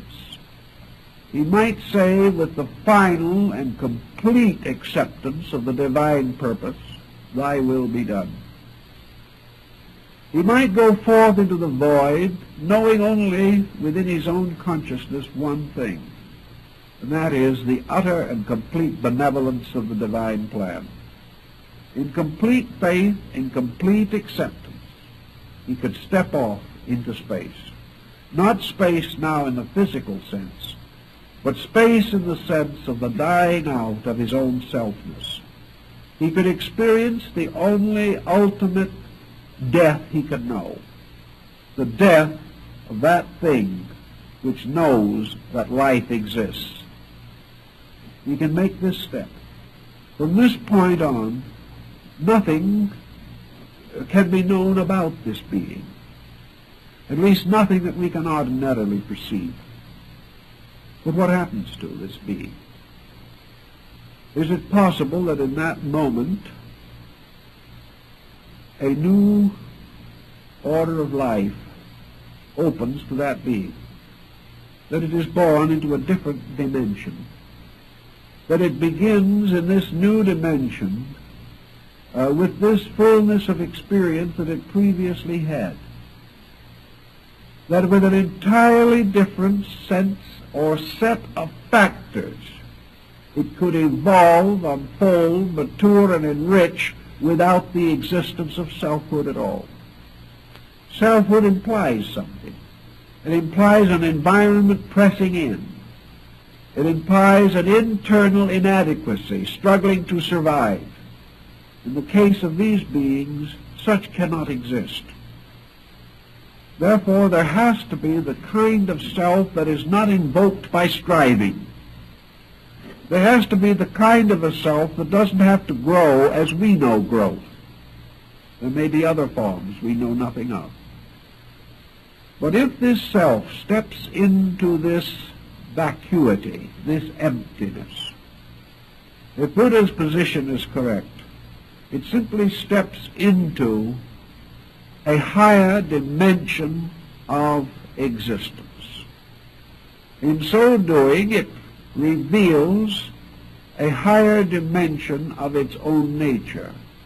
And for our purposes, and because of the way in which we are endowed, this new level of self would be a capital S. It would be in relation to us. because it would represent man's identification with the divine. We don't really know what such a statement means, but we affirm that it does mean that the individual comes into identity with the state of God rather than with the state of man. That this identity in the state of God is another level of eternal consciousness. That the individual has lifted himself from deity to the thinker, to deity the conscious being. And that these various conditions of deity become great worlds in which processes and cycles of evolution take place. So the step across from the little self to the greater self has no necessary implication of actual annihilation. It has only the implication of the final breaking up of an attitude, which attitude is not necessarily real and is certainly only valuable in a world such as we inhabit. So there could be an entirely different type of existence, an existence as strange to us today as our existence might be to the worms, an existence which they cannot even conceive. Man cannot conceive the life consciousness of little things. He cannot understand or share in the life of the countless forms of organic existence that surround him at all times. They are too small, too difficult, too distant in quality. These in turn cannot understand man. Their problems, their existences are entirely with a different focus.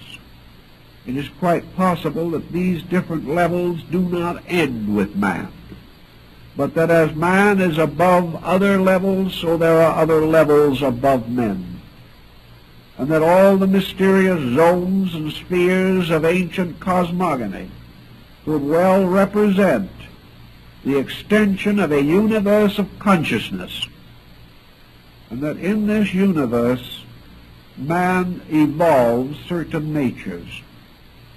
In our material world, he has involved a peculiar central focus, which he calls the ego. Evolution has given him up to this time an intensive concept of I amness. It has caused to emerge from all the mysterious chemistry and alchemy of his own processes this concept, I am I. This sense of central being. We cannot define it adequately, but we certainly experience the sensing of it. There might be another kind of existence in which there is no precipitation of a centralized being, no need for it. That rather, instead of a centralized being, we might participate in the experience of a generalized being. Yet this generalized being might not mean a diffusion of ourselves by a strange adulteration in space. We might not simply disappear in some strange abstract fluidic essence. It is perfectly possible that the individual can have a motion towards a complete generalization of consciousness that can be just as valid, just as real as the concentration of consciousness. That seems to be Buddha's point of view, namely that what we term the extinction of illusion is the end of something that we believe to be real, but that it has nothing to do with survival per se. It has only to do with the survival of our own attitude toward survival. If this attitude changes, if this attitude ceases, then we face an entirely different challenge of survival. But the loss of the instinct to remain as we are does not necessarily imply that the only alternative is extinction. What perhaps we are really faced with is the motion from a negative state in which ignorance presses us toward a state of consciousness. So that what we are building up, what we call trial and error, is merely a pressure due to ignorance. That the individual is inadequate. Therefore, he depends for his growth upon the pressures of circumstances upon him. Or, as some might say, he grows by suffering. He grows by being the victim of conditions which he must struggle desperately against, which he must rise above by a victory of morality or integrity over circumstances. Thus he is actually being molded by a negative procedure. The most that he can hope from this negative molding is that in the end he shall attain the power to survive in the conditioned existence in which he now lives. Yet we have no assurance that this is the final condition of anything. We have no assurance that if the individual lived perfectly in this world, that this perfection would be the ultimate end of anything. Therefore, the Buddhist point of view and the mystic point of view even among early Christian mystics was finally that there must be a time when evolution was no longer man growing because he had to, but that the time must come when man would unfold because he internally knows why and how. That growth would be a voluntary, positive adjustment with existence. And that growth would therefore be the unfolding or the developing or the ripening of the fruit of the tree of consciousness. That the individual would not grow because of the laws around him, but would grow because of the insight within him. Now, this kind of world in which we live now would be useless to him under such circumstances. In fact, would be a detriment, if anything. The individual's opportunity to unfold must be in a dimension of life suitable for this kind of growth, this kind of instruction. So we can assume, perhaps for a moment, that in this the symbolism of the Buddhist lotus has been very adroitly used. Man mysteriously has existed in the bottom of a pool. His roots have gradually dug deeply into the wet earth, the slime, the mud, the elos, from which life crawled. For it is said in ancient Greece that the first empire was Ilium, which was the world of mud. And gradually, through great effort, the human soul, the consciousness of man, has grown up through the mud, through the water, and has finally come to the surface of the pool. And as it comes to the surface of the pool, the leaves spread out in beautiful circular dish-like forms, and the bud appears. Finally, the bud bursts into blossom, opens, showing all the magnificence of the glorious white, yellow, or blue flower, untouched in its purity of blossom by the strange dark mud in which its roots are placed. The Buddhist illumination is represented in a mysterious way, but perhaps this is the symbol. The surface of the water is the surface which divides our present existence from the mystery of the void. For those creatures living in the bottom of the well, to come forth out of that mud and water would be to die, as a fish taken out of its element.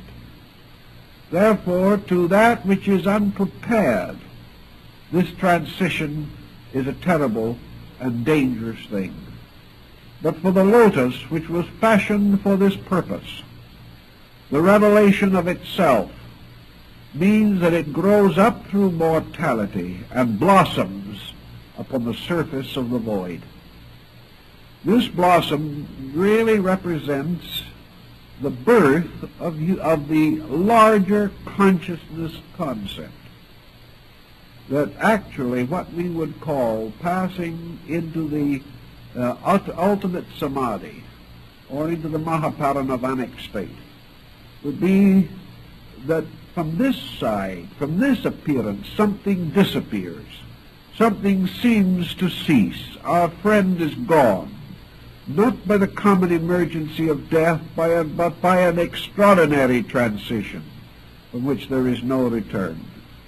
But above the surface of the void, a different perspective might show that at that moment when this thing seemed to cease, above the blossom opened.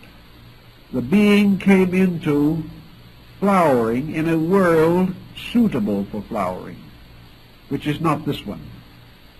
For in this world, things seem to flower, but they nearly always die before the blossoms are perfected.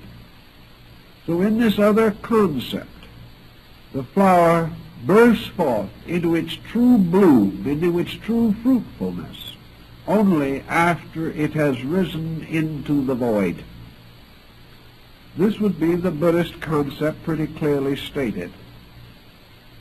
And that in this opening of the lotus bud into the flower, another self, our sattva, is revealed. This is perhaps even more than the bodhisattva. This is the perfect Buddha. This is that which has finally transcended this condition and come into an entirely new dimension of life.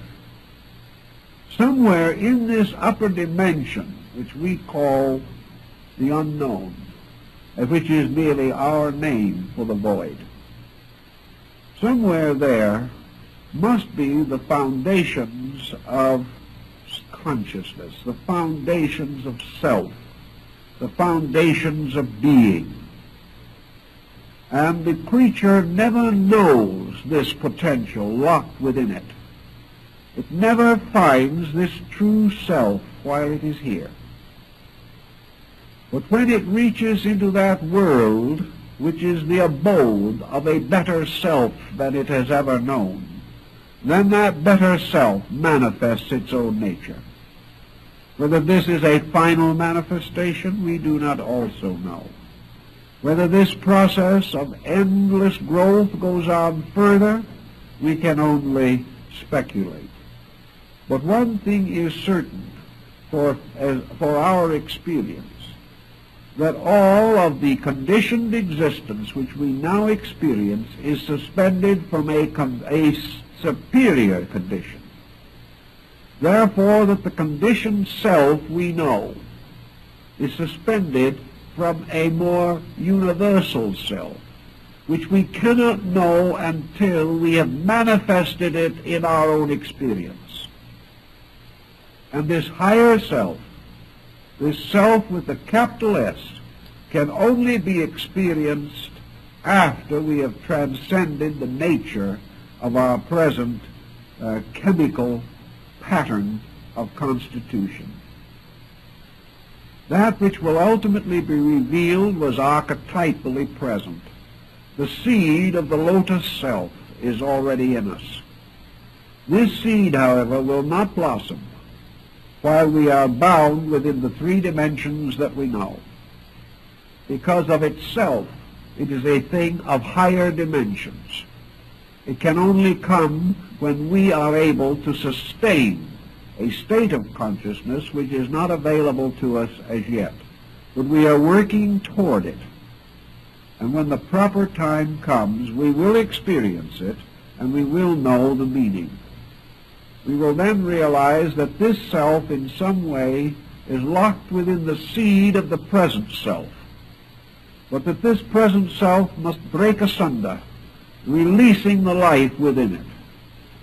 For unless the seed die, surely it shall not live again. Thus is written in the Scriptures. Therefore, unless the self, which is the seed of our immortality, is planted in the earth, unless it dies symbolically, this other superior thing cannot grow out of it. For the lotus upon the surface of the void is surely locked within the seed of our present imperfection.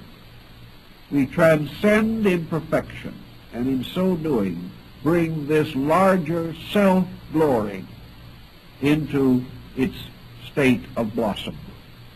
These are only words about things, but about all we can do is use words and hope that in some mysterious way these words have essences which touch the primordial convictions of our souls, and that in some way from these words certain consolation, certain contact with value will be at least suggested.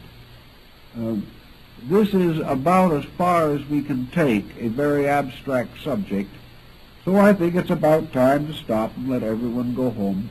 And thank you very much for being with us for this series.